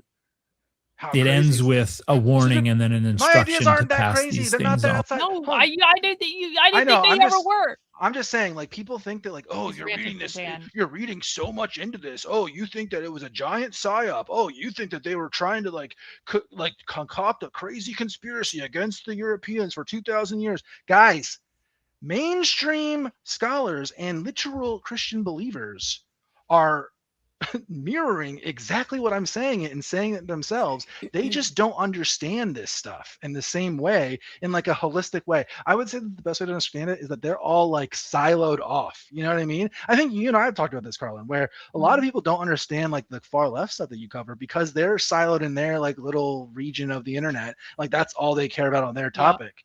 And there is like some degree of like specialization that obviously helps. Like you specialized on, this topic kind of thing, right? I specialized on mine. Like there is a degree of specialization that's important, but like people have lost the ability to like multi-class or like being able to like go across different schools of ideas and things like that and like see what other people are saying. You know what I mean? Like they've totally lost that ability. I think the internet has trained people to believe that they need to know everything about all topics at all times, even though everyone knows that's fucking impossible. Yeah. And someone thinks that they're really smart in one. It's like when a person graduates from college and suddenly they think they know everything about everything. Like, no, you didn't. I mean, come on, you don't. You took one narrow range of classes. That does not make a degree does not make you an expert in every possible thing. But the internet teaches people that they have to constantly be fighting, they have to constantly be debating, they have to constantly be debunking, and like or know everything. Yeah, and people don't just sit back and say, okay, like I can learn this. Like most people don't even know how to learn. Like we have to train people. Here is what you do when you are sitting in a classroom. You don't bust out with your opinion every 2 seconds. You don't try to debunk every single thing. You actually have to sit the fuck down and listen before you speak. Like we actually have to teach people how to do this. It's almost like what the only way to actually the minimum requirement for being able to even learn something is admitting that you don't know everything about the thing that you're learning about, and then therefore you can now learn about that topic. And if you go into any topic with any other sort of stance, you literally can't do it, if that makes sense. That is how I approach, basically. That's how I get through so much scholarship, basically, is what I do is I like bounce around from like I'll read one opinion and then I'll read the opposite people's opinions and then I'll read the opposite people of their, you know what I mean? Like I read all the opinions, and when I'm reading like one argument, I like try to adopt it, being like, okay, if that's what I believe, then how does that change this? Like I try to like internally believe it for like a weekend or something like that. And then I read the next one, the next weekend, and I try to like, oh, what if I actually do believe that, John knew all 3 gospels and things like that? Oh, what if I do believe that Q doesn't exist as a source? Things like that. And I adopt it into my like thinking, and I kind of like see the world through that lens, and then I like pick up the next lens and I try to change them out. That's like the only way to learn. People have to like really admit that they don't know everything, and then they're able to see things. I don't know. That's just somebody who I enjoy learning. Like that's the only way I think that if I had to help somebody learn better, like that's what I would tell them. Every subject that you go into, just know that you do not know everything, and it will enable you to learn a lot. Even if you do know a ton of things, like I know a lot of things, okay, I'm not going to deny that, but I only know them because I go into everything like that with that perspective. I mean, like I learn something new every time we watch a new socialist training, and I've been watching this shit nonstop for 6 years. It's like, it's so stupid to think like, oh, I know, or I don't need to know everything. You shut the fuck up. Like sit down, listen. Just being wrong on the internet, people don't like it. I actually get it. Yeah. I mean, no one likes to be wrong, but it's also just like being wrong is part of learning, Yeah. How crazy is it though? He so sees this later exactly like we're talking about. This is leftist. This is oppression. This is anti-capitalist. They literally brought up Jeff Bezos. Like these guys are seeing what I'm saying, and like they're totally. He would literally like call me a Nazi and freak the hell out if he saw that. You know, like he hates my guts. Well, I can see why they left Enoch out of the official version of the Bible, because that almost begins the breadcrumb trail to understanding what Genesis and especially specifically Revelation is about. You know, if they had that, it puts the puzzle together. We can't have the common people seeing the whole puzzle. They need to read about stars and cows and shit. You know. Well, I don't. Well, hold on. You're kind of missing. Oh, two things. The Bible was never meant to be read by the common people. Never at any point until the 1500s. That's true. Yeah. The idea that anybody but the priest, dude. Well, maybe more specifically, I mean taught, not necessarily read by. For sure. But you understand what I mean, right? Like it's not just that. It's that they didn't even think that the idea that people were going to be able to read the Bible in the way that we can read it today was so far outside of the minds of the people. True. They literally lived in a world where like less than 0.5% of the people were literate. The idea that in the future people are going to be able to like pick up and read these books on their cell phone at any point that they want is so outside the idea of possibilities, guys. They never had an idea of any of it. So I'm just saying like this. All I'm saying, Jennifer, is I caution against the idea that like they tried to hide it. I don't think it was they tried to hide it. I think that early Christians that saw this, the early church fathers who are deciding canon, they were embarrassed by this book because it's schizophrenic and because the authorship is obviously ridiculous. That's why I think it was kept out. It's long. That's another. Those are the three top reasons I think that it was kept out. Not because of any like trying to cover up anything. I mean, covering up, yeah, sure, they're embarrassed by it, right? That's the degree it's covering up. I don't think it's to like not let the masses see this type of thing. I don't think that's even on the radar of thought, if that makes sense. Okay. Generations have it. And then we have this awesome story. The next book is The Birth of Noah, which is just chapters 106 and 107. And basically, Noah was Methuselah's son, right? Lamech. Or Lamech. Oh, so there's somebody between them. Yes. So Methuselah is Noah's grandfather. Right. And that's relevant here. So when Noah's born, he's born with white. His body is all white and red. Oh, okay. He's got white. He's a candy cane. He's got white curly hair, curly hair, exactly. Pepperminty flavor. But when he opens his eyes shone like the sun. And then immediately after being born, he stood up and praised the Lord. Wow. That's a precocious kid. Yes. At which point Lamech freaks out. And says, as you might in that situation. Basically says, this ain't my son. This looks like one of the sons of angels. He's afraid that his wife has been knocked up by one. He turns to his wife and is like, how angelic does the milkman look? Because you understand this story? It's what to do if you think you're like they're basically saying like, oh look, one of Noah could have been like one of these potentially like mixed with a Greek children. And they're like basically dealing with that through the Noah story. Red. They're like projecting it backwards. Yeah. Who is red? I thought they were black. Yeah, but who is the red-faced, hairy man?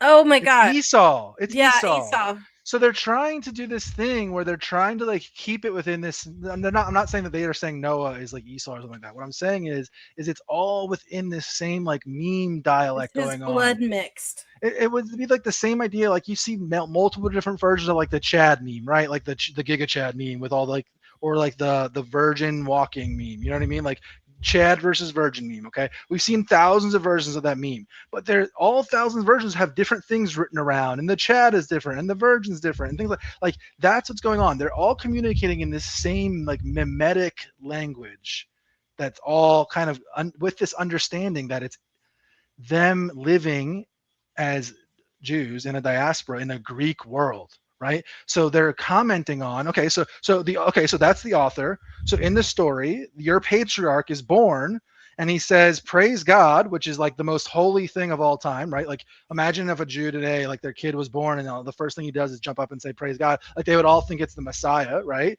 But at the same time, at the same time, he looks like he could be one of the Nephilim. So what is the author's intent there? Well, the author's intent is they're giving commentary on that potential situation going on in the household of the readers, of the Jewish Christian, or the Hellenized Jews who are, and the Hellenes who are reading this at one point. Well, and on a sacred house too. If this is Methuselah's now Lamech, then no, I mean this is the line of Adam directly. So yes, really big. Yes. They're basically exactly. You see, so they're basically exactly. You get what I'm saying. They're talking about one of their top patriarch guys, and they're putting this like doubt into that story. And the reason that they're doing that is because they're trying to give commentary on a situation that could happen like this. You can imagine it: a Jewish woman living in Asia Minor or Greece has a child, and the child, oh my God, he's got pale skin, he looks super white, or he's got like blonde hair. Oh my God, is the father really Greek? Did you hook up with some Greek? God, he came out a capitalist. Run. That's kind of what's going on here. Yeah. Oh, side note, I got to tell you guys this. So I saw a video on Instagram today, and I'm like, you're going to fucking love this. This has nothing to do with this, but you just said something that reminded me of it. I saw a video on Instagram of this Mexican-looking woman who is having a kid with a very pasty white dude who's very proud of his European heritage. And he was explaining into the video how the Mexican woman he's having a baby with has now explained to him the baby might come out black, but she totally didn't cheat on him, bro. Definitely not. It's just it's just one of those things. The baby might come out black. Skin pigment's the craziest thing. Yeah. That's so funny. And he was such a cuck. He was totally like, yeah, this makes a lot of sense. I was like, bro. Oh boy.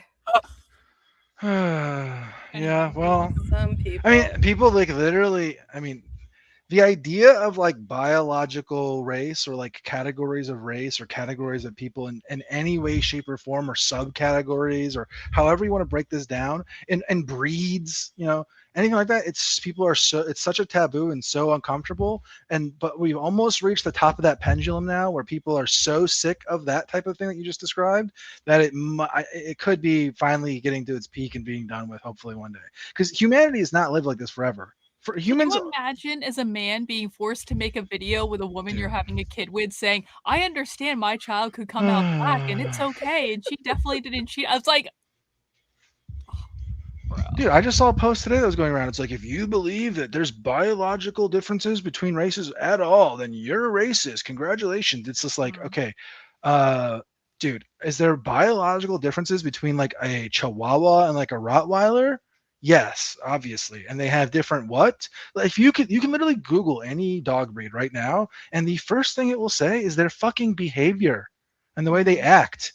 Okay? And just like dogs have a behavior in the way they act, that's called a culture to humans. Okay?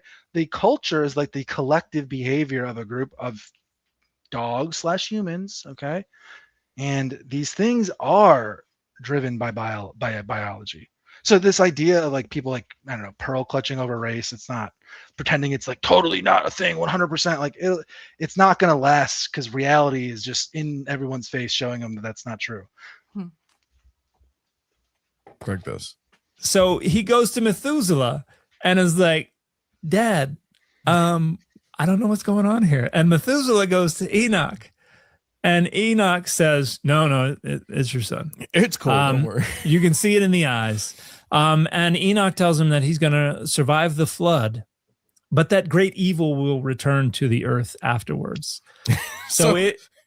I like that they know that the flood is coming, because it doesn't seem like that was common. In the other things, it doesn't seem like that's a huge problem too. Oh no, the early Christian church was pointing this out. Like shortly before. They're pointing out, they're saying, okay, this doesn't make sense. If God told Enoch that his son was going to be part of this whole flood thing, then why is Enoch surprised and all these other things? Like, it's like a plot hole. You know what I'm saying? Mm-hmm. It's just in the same way we'd see a plot hole in like a movie. The early Christian church fathers pointed this out, this as a plot hole here. This is why, again, Jennifer, this is why I'm saying that's one other reason. Like, this is a list of many like that's why they're kicking it back. That's why they're denying it. They see a plot hole in it. You can't have like an obvious plot hole in your like sacred Bible text. Basically, that's what's going on here. It's There's like so many easily in the regular Bible, though. I mean, know. like they cared about this one.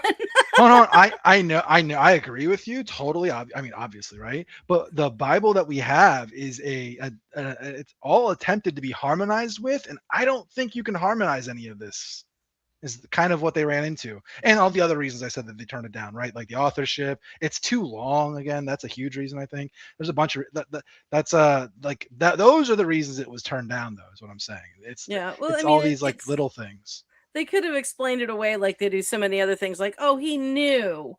We just didn't know when. So, we just had to have Noah. So that's why they just skipped to Noah and where. Yeah, God there's went, definitely "Hey, copes Noah." about this. Yeah, I agree. Beforehand. Right. So A, they know that the flood is coming, and B, they know, oh, it doesn't work. Yeah. It's not like it works. Don't worry. Yeah.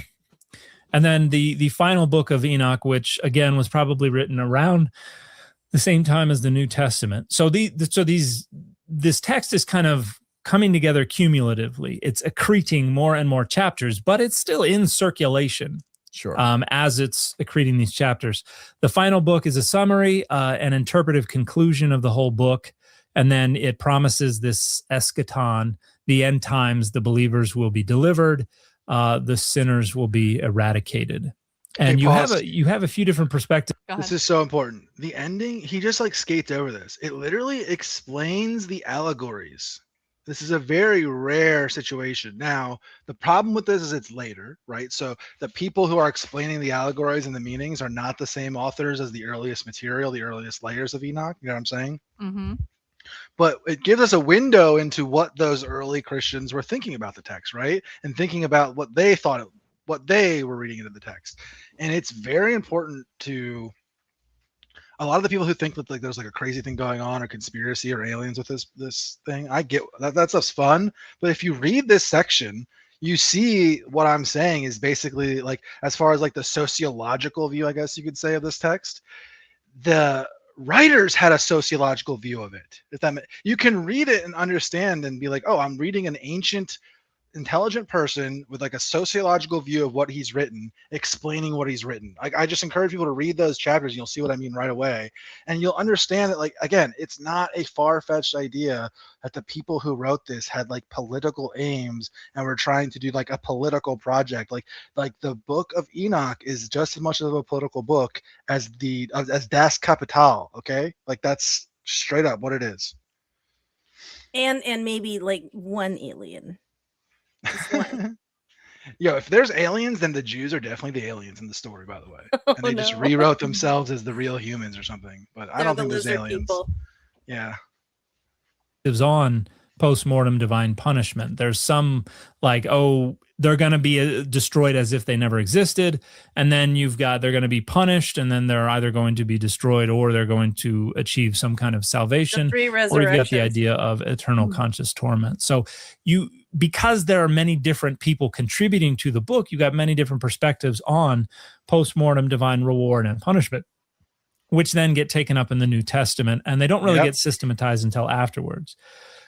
So one of the things that I'm picking up on here, and you can correct me if I'm wrong, but I've been doing this show for over a year now, and I have learned a couple things, not a lot, but I've learned a couple things.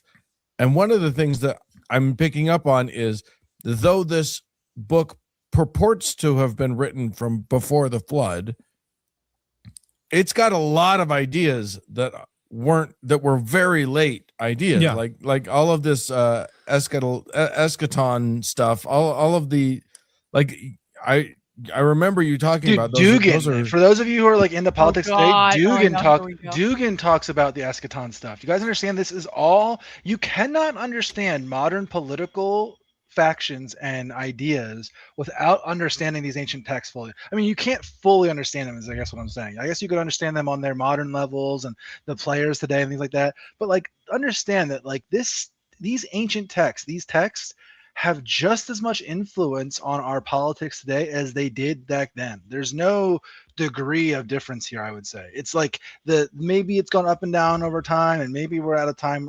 I'm just telling you that these things are operating in our real political world and our real political ideas in the way that they were understood back then in their time. So it's not this 2,000-year conspiracy bullshit. No. What we're looking at is like the sociological, political beliefs of the ancient world that evolved over 2,000 years and were treated as sacred. Like that's a better maybe way of just summarizing what we're looking at.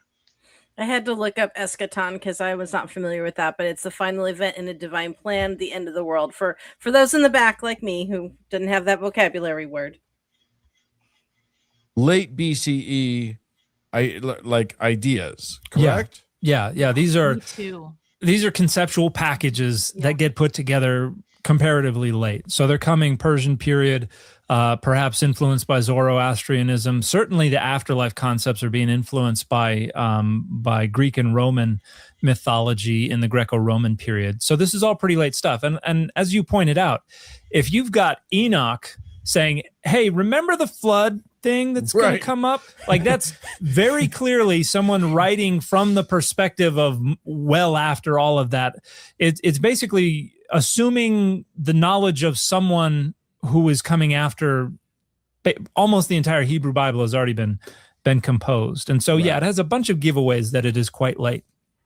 And this is what worried some of the early Christians. So again, Jude quotes from First Enoch.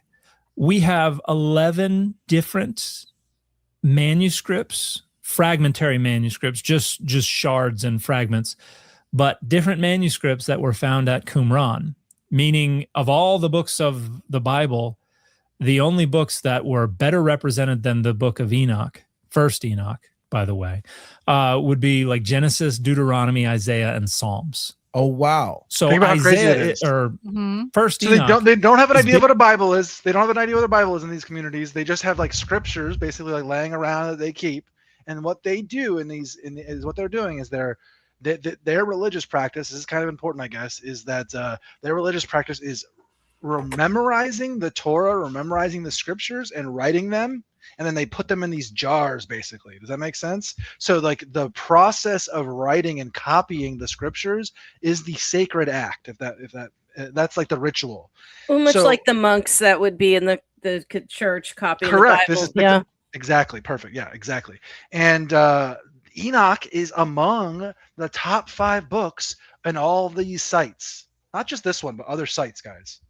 Think about how crazy that is. So it's not so that is a crazy part that was left out of the Bible, again, for all the other reasons that we talked about. And I think he might get to some of it, maybe. I don't remember how this ends. But that is like the context of how important this book is. It is so important to understand how this book essentially shaped all of Christianity forever after this moment. It is pretty insane. Big time at Qumran. It's big time for the early Christians. And I'm just going to remind people that when we say at Qumran, we're talking Dead Sea Scrolls here. Dead Sea Scrolls, right. This little outpost northwest shores of the Elephantine had a lot of this where too. Where they hid the Dead Sea Scrolls. And so within early Christianity, this is very influential text. But I think that one of the most pivotal things that happened within early Christianity as it relates to the biblical text is in the 2nd century, you had people who were either raised Christian or converts to Christianity who were embedded in the Greco-Roman intelligentsia. They were part of the elite. They were educated. They were literate. They were familiar with philosophy. And we generally refer to these folks as the apologists because their main project was basically to convince the Greco-Roman intelligentsia that the Christian gospel merited their consideration, merited taking seriously. So they're basically trying to intellectualize, philosophize, systematize the gospel and the scriptures. And they're largely responsible for kind of figuring out where things are going to go with which texts. And probably between the 3rd and the 4th century, you get the, it probably starts in the 2nd century, but in the 3rd and the 4th century, you get these concerns for, hey, this book has a lot of internal contradictions. Like, it tells the same story a bunch of different ways. And they're also concerned for the fact that this book would have had to have survived from before the flood. And that just doesn't pass muster for a lot of them. And so it could have been on the boat. Why not? Yeah, as long as we're just ginning up scenarios that are not in evidence, yeah, it could have been. Noah would want to keep his great I fucking grandpa's. hate it when conservatives have that level of evidentiary standard, because conservatives do this all the time. They're like, but Karlyn, it could have happened. Like, can't both things be true? Why can't both things be true, Karlyn? Why can't the left be funded by Soros and be funded by mutual aid? Why can't both things be? Both things are probably true. It's like, shut the fuck up. Literally, shut the. You're making shit. You are making shit up. Cope. Writings. It feels that makes sense to me, but his baby pictures are in there, right? Where he's all white and red and looks like a candy king. It's got that lock of bright white hair or whatever it is. But they get suspicious about this. And so by the 4th century, most everybody is like, yeah, we probably don't need to keep doing this. We can get it. However, when some Syrian missionaries took the Septuagint, so the Septuagint is the Greek translation of the Jewish scriptures. And at the time, it wasn't just one volume. It was a bunch of different scrolls. And First Enoch had been translated into Greek, so was a part of this collection. Probably beginning to the middle of the 4th century CE, some Syrian missionaries take Septuagint manuscripts and they go down to what was then known as the Kingdom of Aksum, now Ethiopia. And they bring the Book of Enoch and the Book of Jubilees, a similar production from mainly the middle of the 2nd century BCE. That's riffing on, it's fan fiction of both Genesis and Exodus. But they take those books down there, and Christianity takes root in what we now know as Ethiopia. And so all of the canon debates that are going on up north, in northern Africa, in Syria, in Rome, and everywhere in between, they're having these canon debates. And the Kingdom of Aksum is just happy to keep on doing their thing, right, and be left alone. And so the Ethiopian, they're not sending delegates to the various things or whatever. Yeah, like they're not at Nicaea and right. Stuff like that. In fact, Nicaea probably happened right around the time those missionaries are first getting down there. But yeah, there's contact back and forth. But for the most part, they're like, we're doing fine all by ourselves. Yeah. And so the Ethiopian Orthodox Tewahedo Church has the most expansive canon within Christendom, and it includes the Book of Enoch. In fact, our earliest copies of the entire Book of Enoch are all in a language that we refer to as Ethiopic, or that we refer to as Ge'ez, which is, they're both references to different periods of the same language. But these medieval copies of Enoch are our oldest versions of this, until, except for a handful of old Greek manuscripts that some of the patristic authors seem to have been aware of, and some Aramaic copies, those that we found at Qumran. Now, the stuff we found at Qumran makes up 1% of, if that, of the entire all 108 chapters of the Book of Enoch. And just in case you're wondering, it's roughly the same size as the Book of Isaiah.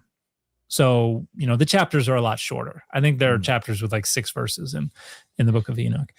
But it was largely unknown to the world until 17th, 18th century. We start to have these references bubble to the surface. How crazy that is. Sir Walter 17th Raleigh, and 18th century. That's the first time we start getting this bubbling up to this top. That's crazy. Actually crazy. That's crazy. Well, I think he's going to tell the story of how we got. How much is longer than this? Not too long, right? 10 minutes. Yeah, I think he ends it here is explaining the story, if I remember correctly, of how they found it, and it's crazy. Remember that guy, brave explorer / pirate or whatever he was. Yeah. So in 1616, he wrote a history of the world while he was imprisoned in the Tower of London, as one does. Yeah, sure. And, you got time. And he told about how Origen and Tertullian, 2 very influential early Christian authors, wrote about the Book of Enoch, which contained the course of the stars, their names and motions. So that's that book of luminaries. So he Right. seems to have some knowledge of this, but we don't have anything by Origen that mentions any such thing at all. Huh. And then in the 17th century, we have some explorers who come back from Ethiopia saying, "Hey, I saw this weird manuscript down there, where they got some stuff that sounds like it might be what Jude was quoting from, or something like that." And then there's a Scottish traveler named James Bruce, came back to Europe in 1773 and had 3 copies of a Ge'ez or Ethiopic version of the Book of Enoch with him. And these 3 copies disagreed quite a bit with each other. So they're pretty late manuscripts. They're not very trustworthy manuscripts. But people start making translations from these. We get a German translation in 1801. And then the first English translation comes out in 1821. And then we get revisions in later years. And then 1838 was when we have the first Ethiopic text of First Enoch that is published in Europe. And it's divided into 105 chapters. And then later on, it gets redivided into 108.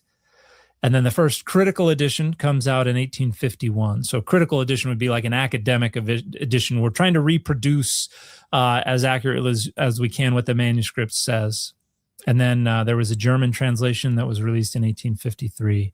And then most people today who go to a bookstore or go online to try and find a version of the Book of Enoch are going to find R.H. Charles's translation, which was originally published in 1906.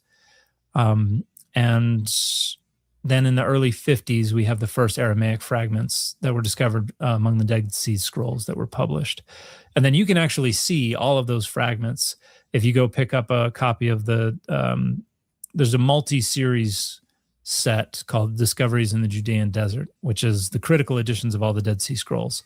And a 1976 volume edited by Joseph Millick is the one that contains all of the Enoch fragments. And and then we've had a number of other translations have appeared, Hebrew, Italian, Spanish, French, and other languages. And then the 2001 Nicholsberg and Vanderkam Hermeneia commentary, I think, is the most up-to-date. But scholars are still trying to pick apart the significance of all of this. But this was originally written in Aramaic, then translated into Greek, then translated into Ethiopic. And so our best witnesses are in Ethiopic, but we can go back to some Greek fragments that we've got scattered around, as well as these Aramaic fragments to compare what we have. And I think it's just one of the most fascinating kind of mysteries, puzzles that is still being put together by scholars today. And it's one of the most interesting things is it is so significant to the discussion of like early Christology, because of the Son of Man character. Right. But to like really dig deep into it, you have to learn Ge'ez. You have to learn it's a Semitic language. Or have AI. Okay. That's It's insane. more closely related to like Hebrew and Arabic than it is to Egyptian.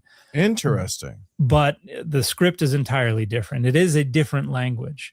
But scholars are trying to learn Ge'ez Ethiopic so that they can delve a little deeper. Now, there's also Slavonic versions of this text that are, another language, another tradition that scholars are also looking at. What's Slavonic? Where is that? It is a Slavic language. Okay. So Old Church Slavonic is I was going to guess that, but Slavic language. I didn't know. Okay. Slavonic. And so it's this interesting little kind of outlier.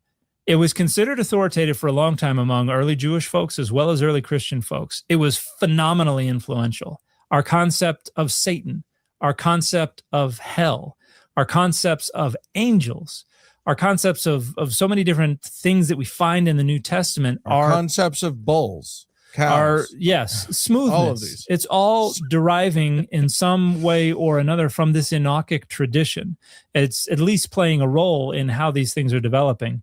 And it was totally unknown to the vast majority of Christendom for 1,700 years. Wow. And we're just now getting back to the point where we're taking it seriously and where scholars are digging into it to see what it can tell us about early Judaism as well as early Christianity. Yeah. But a caveat, it's not historical. Like, one of the things I deal with every day on social media are videos from people who are like, they've been hiding the Book of Enoch for us, and now we have all the answers. And it's like aliens visited Earth and turned people into cows. And they had spaceships, and they had this and that's that. why and the they're other. abducting the cows. And, like, I mean, yeah, you can't prove that they're wrong. Go ahead. I will say this, like, this is the idea, like this is kind of the idea what Gnosticism was getting at, right? Like the Gnostic, like, again, that's like an imperfect category, but just like the idea of what we have as Gnosticism, which is like, oh, we live in like a world ruled by the archons, and like the God of the Old Testament, or the creator God, has like created a prison, like just these general ideas. Okay, this was like what I would call like an ancient version of like we can even call it like anti-Semitic or counter-Semitic conspiracy theories, if that makes sense. That is kind of what's going on here. And it's interesting because just like a lot of counter-Semitic conspiracy theories these days, like Khazar theory and others, it was created by them.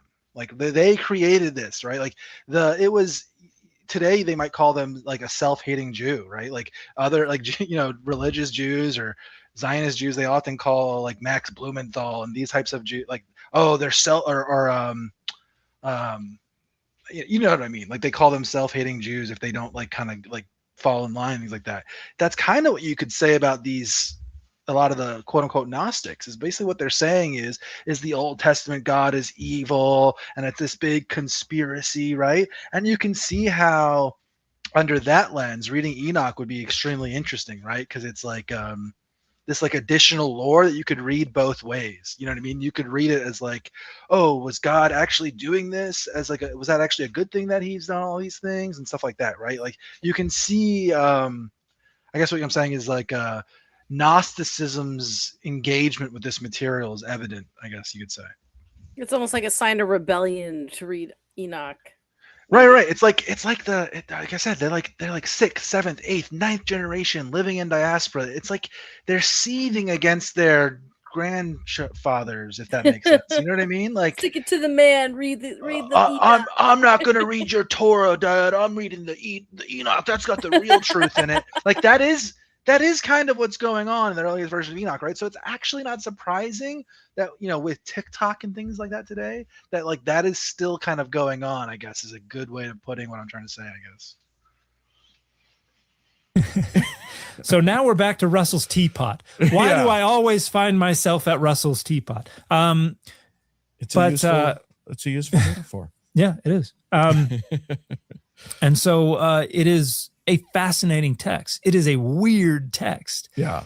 It is a phenomenally influential text, but it is not a historical text. So for folks who want to go into Enoch, you're going to find a lot of stuff that inspired the discussions that were going on related to eschatology, related to early Christology, related to salvation and damnation and Satan and all these things. It's not about aliens. It's not about spaceships. I mean, it might be about those things. It's just that they never happened. It's over, Jennifer. It's over. And the Giants. We're having alien weekend in a couple of weeks. I'll say this. I've gone over this before with you guys, but I think it's the other way around. That's what's happening. Is I think that alien lore and UFO lore and science, like this whole lore idea of sci-fi UFOlogy and alien lore, it's just like the new modern version of rehashing these old ideas. So it is connected to this, but I don't think it's like taking the idea of UFOs and like reading it back into the text. That's the opposite direction. What's going on is our UFO lore and UFOlogy has been influenced by the Book of Enoch. Does that make sense? Like the idea of God coming down, taking up a guy and showing him around the heavens and showing him how everything works and all these other things in the ancient world. Like, okay, this is so important. Richard Carrier has a book called Historicity of Jesus, where he goes over why Jesus is likely a mythology, like never existed. And he has that's like the scholarly version. He has the public facing version called Jesus Christ from Outer Space, I think is the full title. And it's a funny title for sure, but it's also pointing out something that's incredibly true. And that is that the ancients had this concept of the heavens, and then we have this concept of the heavens. Our concept of the heavens is like, this fluffy cloud place where God lives, and there's gates, and there's like, all the things that we associate with heaven when I say the word heaven, and all the top 100 things that come into your head, all of those things, that's what we conceptualize as heaven.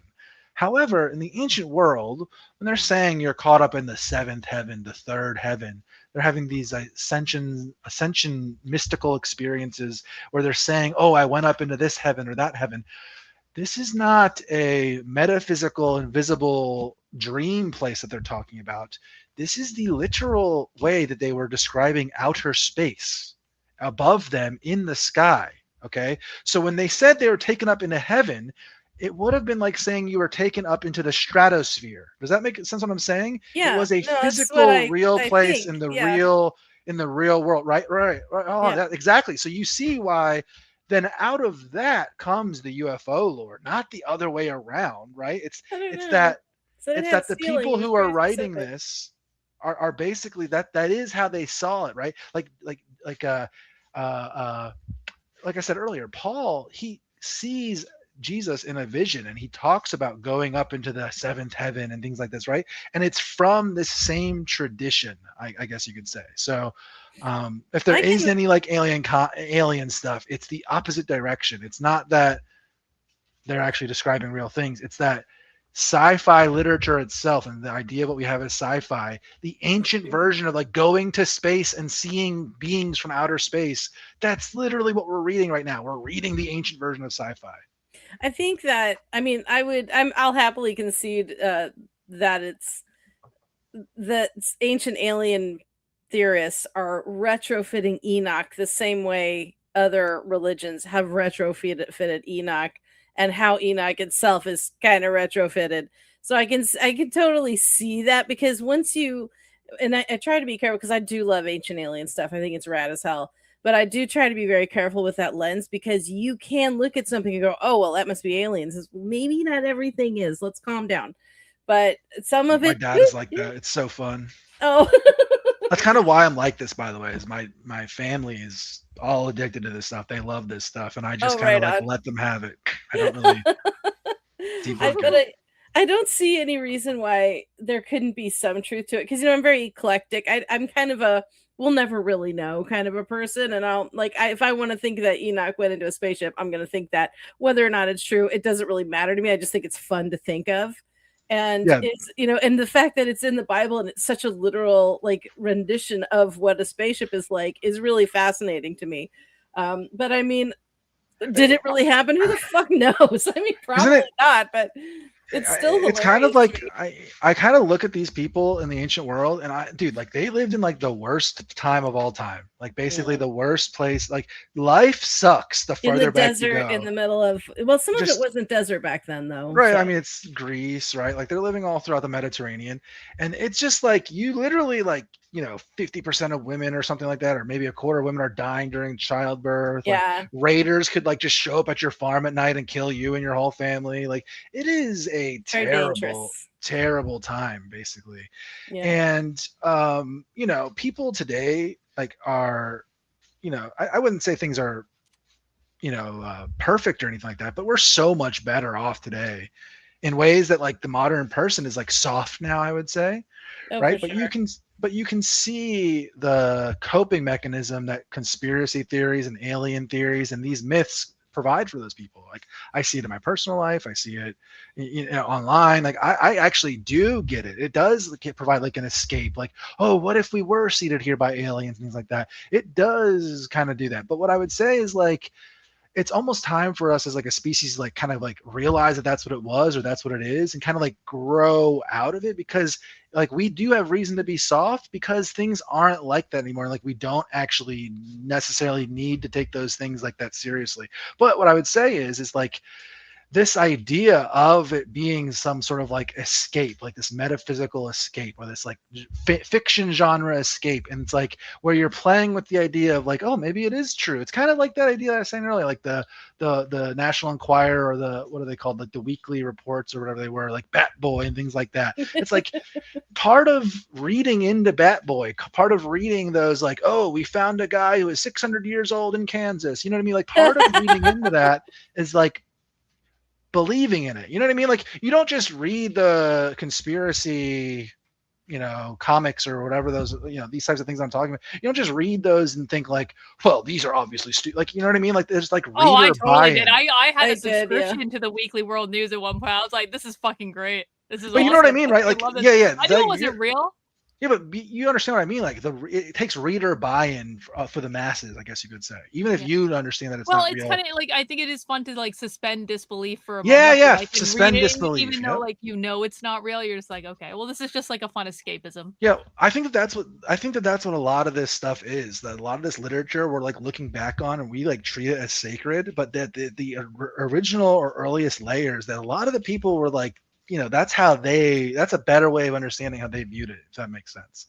Like they were like playing along too as well. So like we all are viewing it in its own lens. And I think that's what makes Enoch so fascinating, is because you can take all kinds of different things out of it, which is another reason why it's not really useful for anything, but it's just fascinating. Other than if you look at it from the political lens now that I can layer that in, I find that really, really interesting. So it's a communist book, even, right? I mean, you could, but I mean, then they talked about how like mankind's life was shortened from 1,000 years to 120 years, and like there's just all kinds of weird shit in there.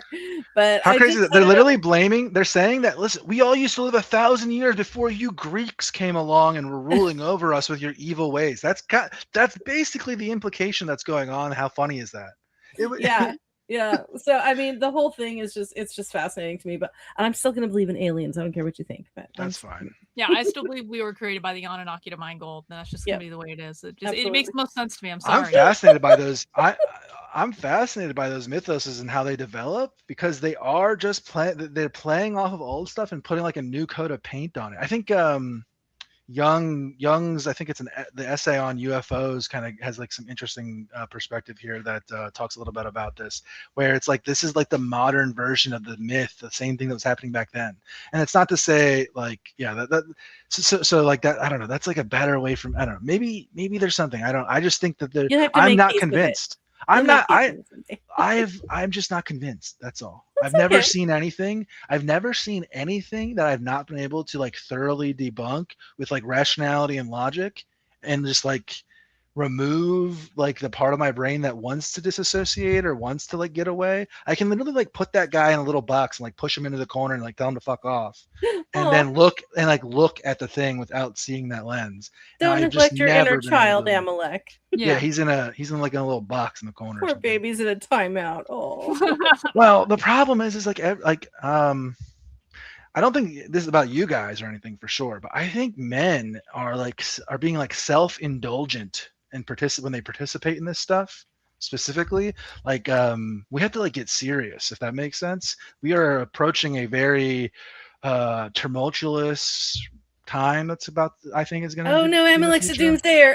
No, Amalek just believes that the white men are going to save the world, and so he's fine with letting the women split off about the magical stuff because it's the white man's I just think that magical thinking in women is not as much of a problem, and magical thinking in men. Magical thinking in men is like it's you know, it's like almost like an ancient version of like porn. Like everyone understands how like porn can harm a male brain. I'm telling you that the way that these ancient tales and the way these ancient myths work, like ancient conspiracy myths work on the male brain, it's similar, not the same, but it's similar, where it like makes us not care about the real world in a way.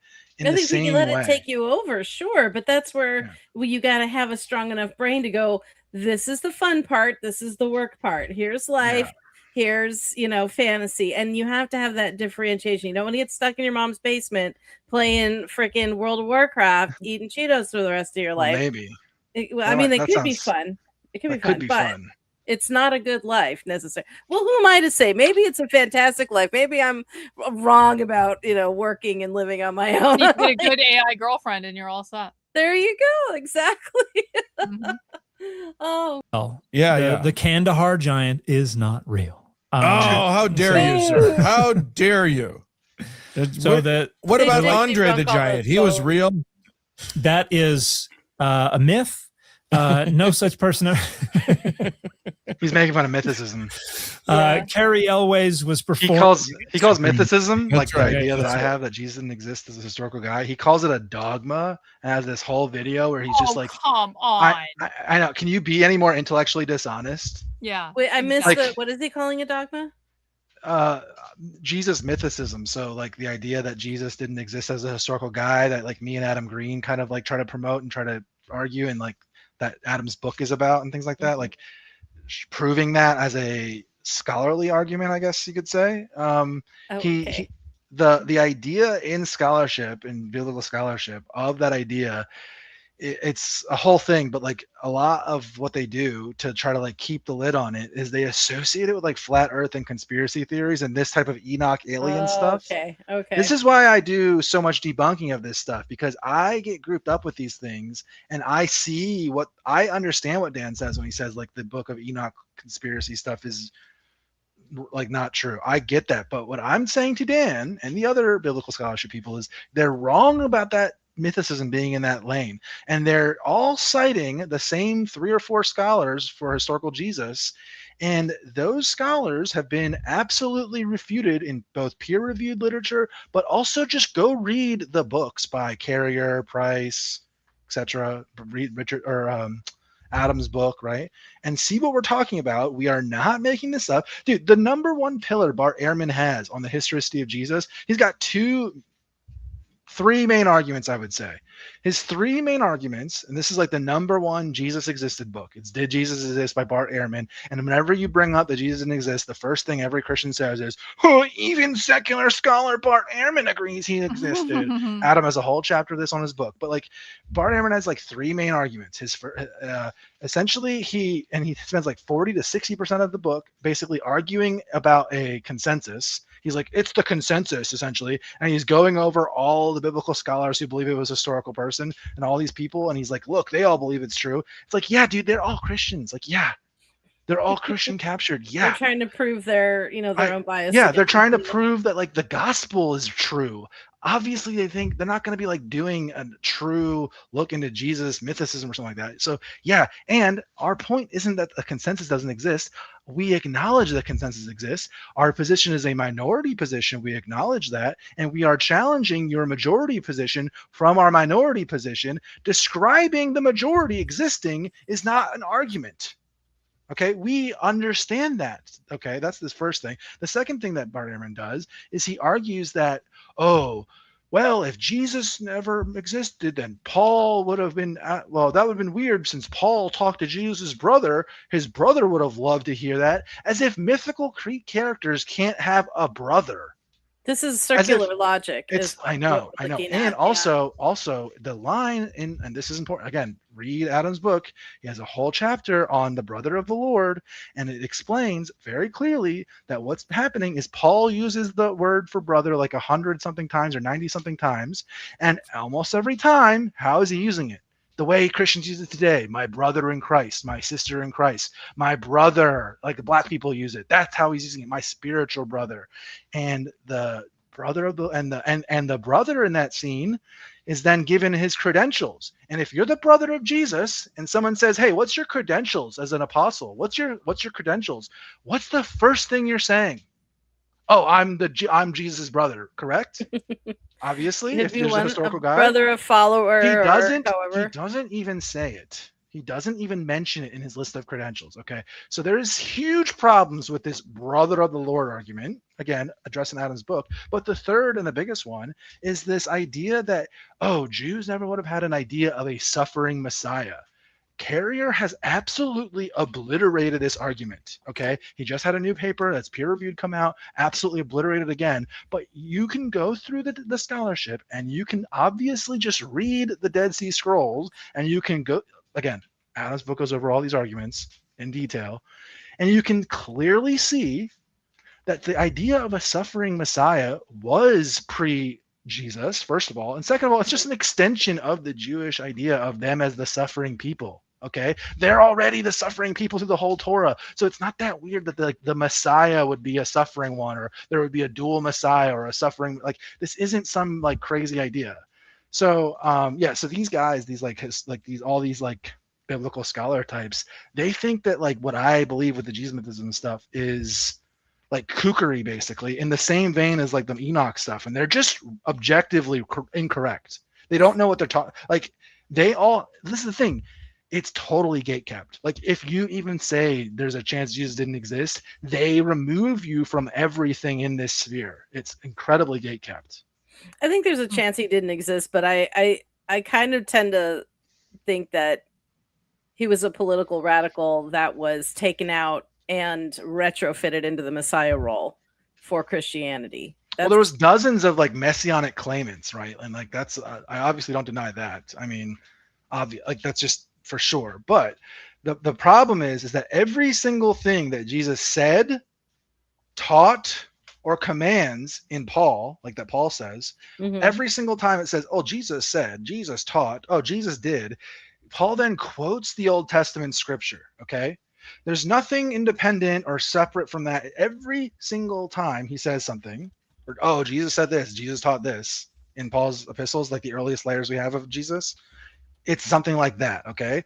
So if I said to someone, well, he could have been a biblical scholar who was a political radical, just quoting old text. Hold on. There's nobody that goes around speaking in just the old text. Like, you understand? Like, if I made a character who every single thing he said and or did and or taught was literally like a word for word quote of like the Terminator movie or something like that, everyone would acknowledge like, okay, well, that guy probably didn't actually exist or do that kind of thing. But the big thing is like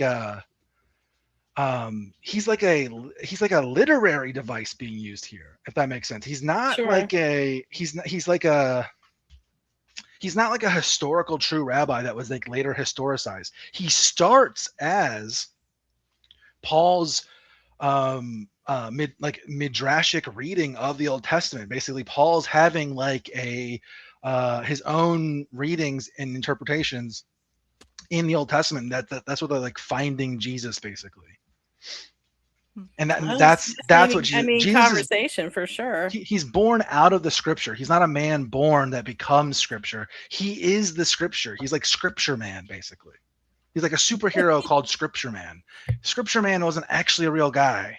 You know, the analogy Price uses is like, if you remove all the supernatural superhero stuff from Superman, right? Remove the outfit and the logo and all the stuff, you're not like left with like a historical Clark Kent, right? Like that, like there's no, you know what I'm saying? Like no. You got Lee in the back and behind him. Yeah.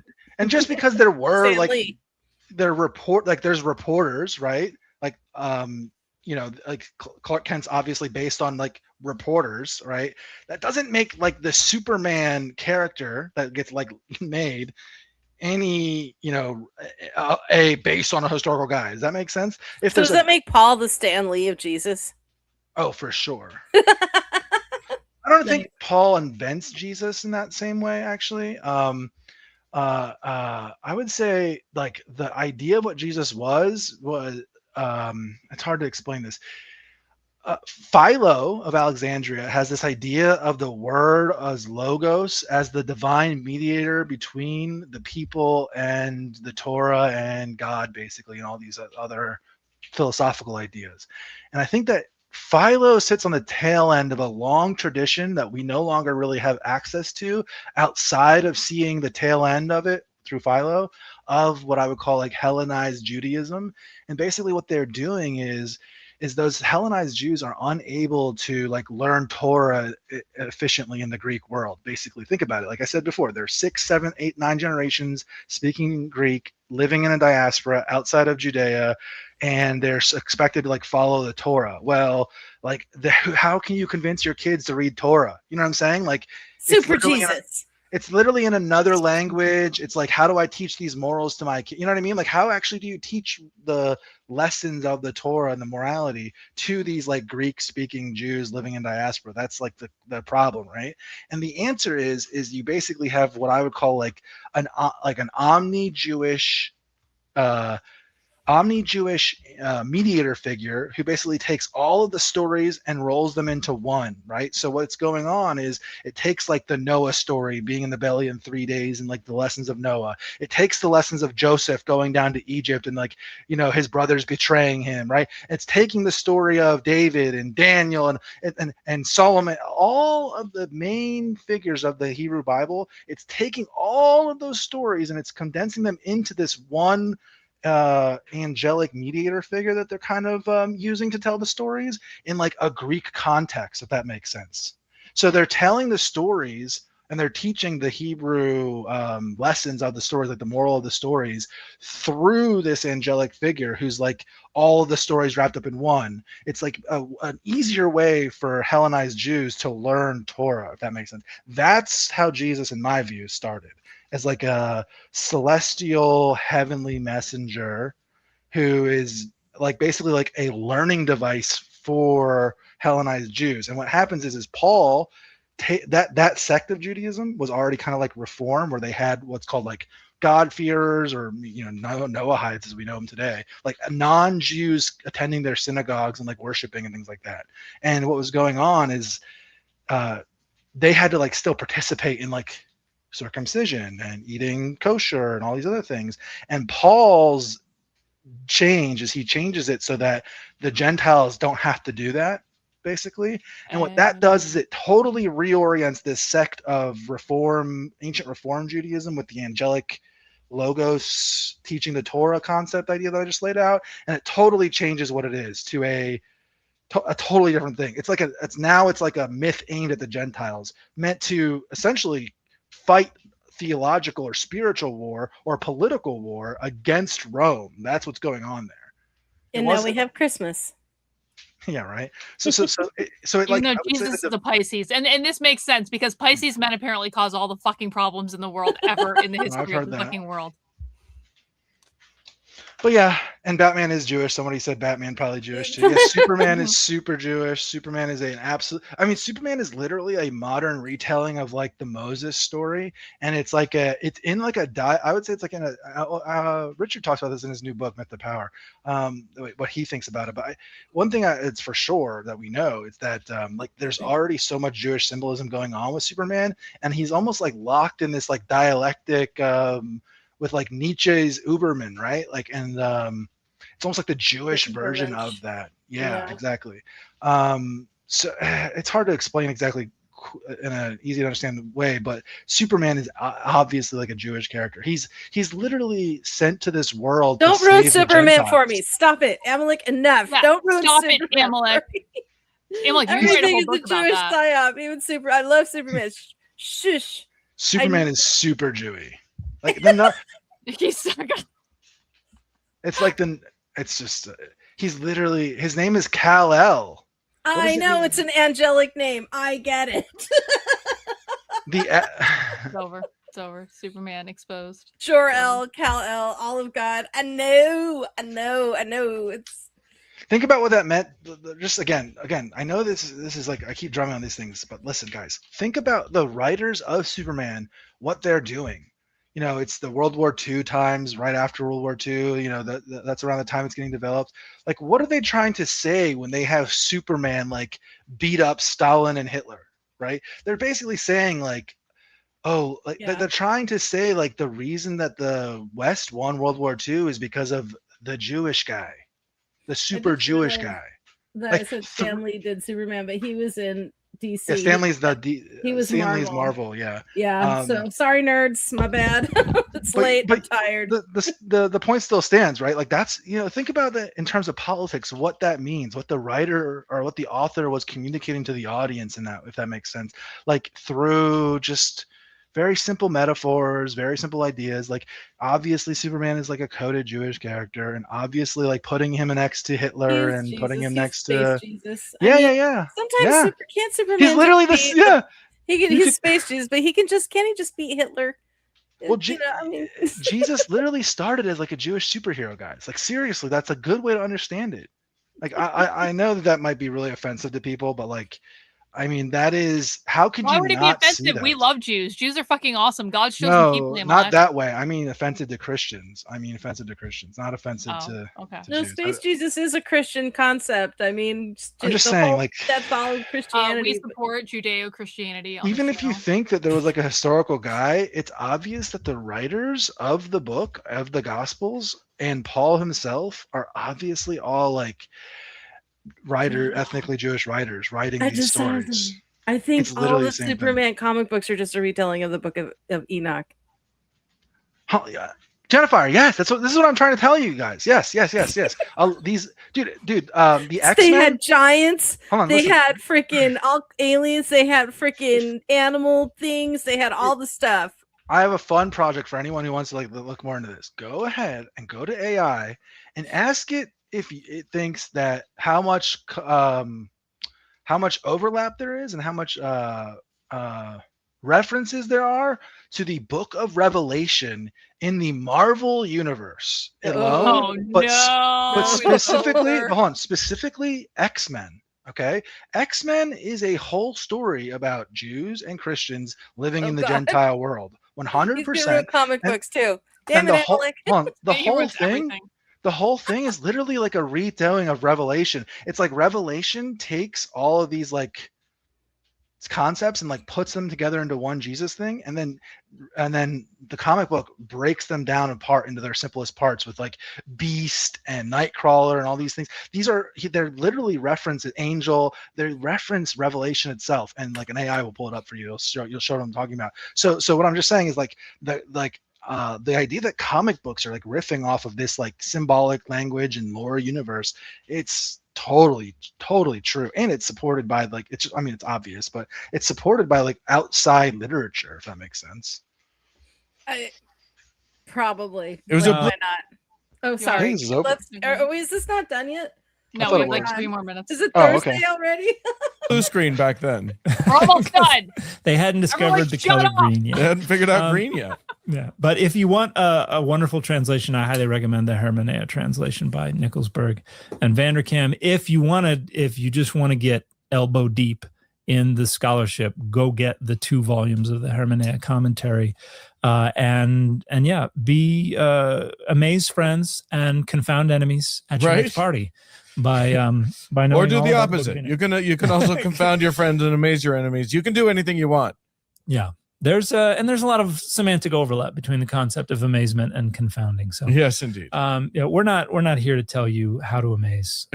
We're just here to give you the tools and the resources so right. that you can amaze and confound all at the same time. It's So that's first Enoch. That's it. We're done. We Okay. finished. Whew. We did it. Peace Congratulations, everyone. We made Sorry it. for making it longer than usual, but That's okay. It was fascinating listening to it. Honestly, I thought it was great.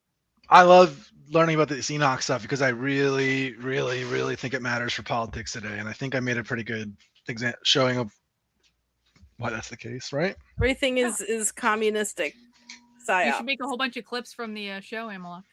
Oh my god, I can't listen to my own voice for clips. I can't even cut up my own parts of Adam's show. Everyone hates their own voice. I know. Aw. Not me. So I'm it's an hard for me to attention cut. whore. I like Amalek's voice I myself. do. It's fine. Yeah, it's fine. It's buttery in many ways. All right. Well, thank you, Amalek, for joining us and hanging out. Jennifer, do you have any announcements before we wrap up? I do. I got one. Well, I got a couple. So let's see. We'll start with what's coming up for Sunday's movie night. We will be watching. It is Papa Fire's birthday. We'll be celebrating with one of his things he's been trying to get me to play for a couple of years that I finally This found cult available. movie. Okay. Colossus: The Forbidden Project. Hmm.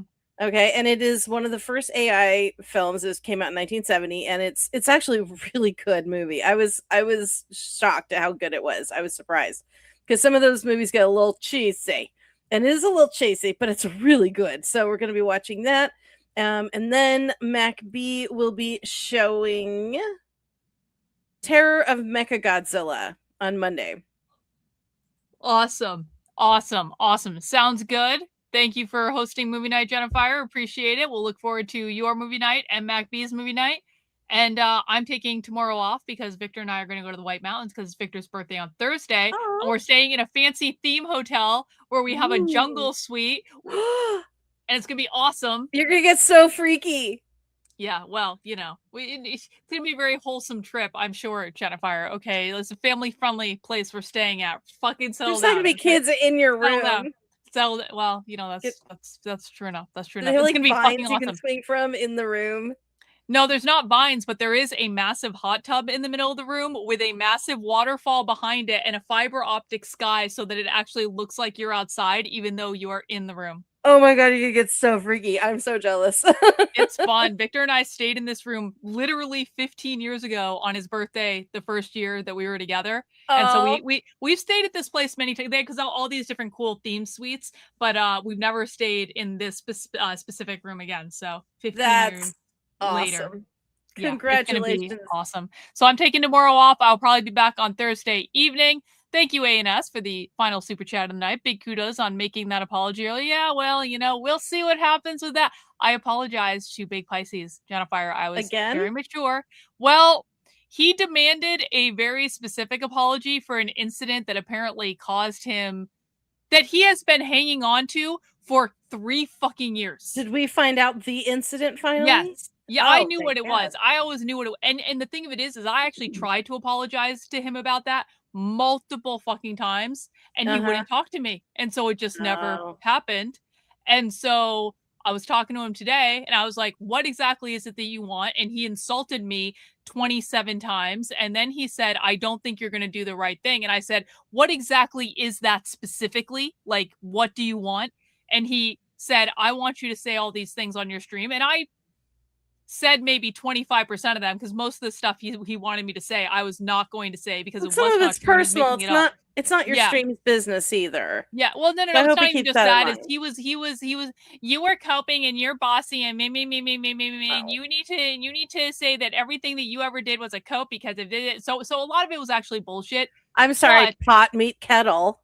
Well, no, in this case he you know, whatever. But for the core thing, I fucking apologized, and he has been silent ever since. So we'll see what he does, and if anything. But I'm done. I'm my conscience is clean. I'm done. I am done. And if there's any further fucking tension when he and I are in the same place, it's his fucking fault. It is not mine. I've done everything I can do. I'm done. I'm retired from the Pisces. I'm retired. Now, can you get an apology for the AI porn and stuff? Yeah, I mean, it would be very nice and adult of him to apologize for making AI porn of me. That would be very, but do I expect it to happen? And the nasty cartoon AI stuff that we had to watch because I did go back and watch his stream just to hear his reaction, which I'm glad I did. But that was just grotesque and I couldn't watch the screen. I was just listening. In theory, there should be many, many, many apologies, but there won't be because... whatever, it doesn't matter. I'd rather have silence than anything else. I think that's just fine. Well, we'll see. I think he's going to weaponize it in some way, but we'll see. But we'll see. It doesn't matter. I can't control his reaction. I can only control what I do. And now I'm done. I have nothing else to apologize for. I have nothing else to say. I'm done. And with that, done your bit. I'm done my part. I've done my part. With that, I'm going to bed. Thank you guys for hanging out. Awesome show. I appreciate both of you. And I'll talk to you thanks for having me on later. Bye.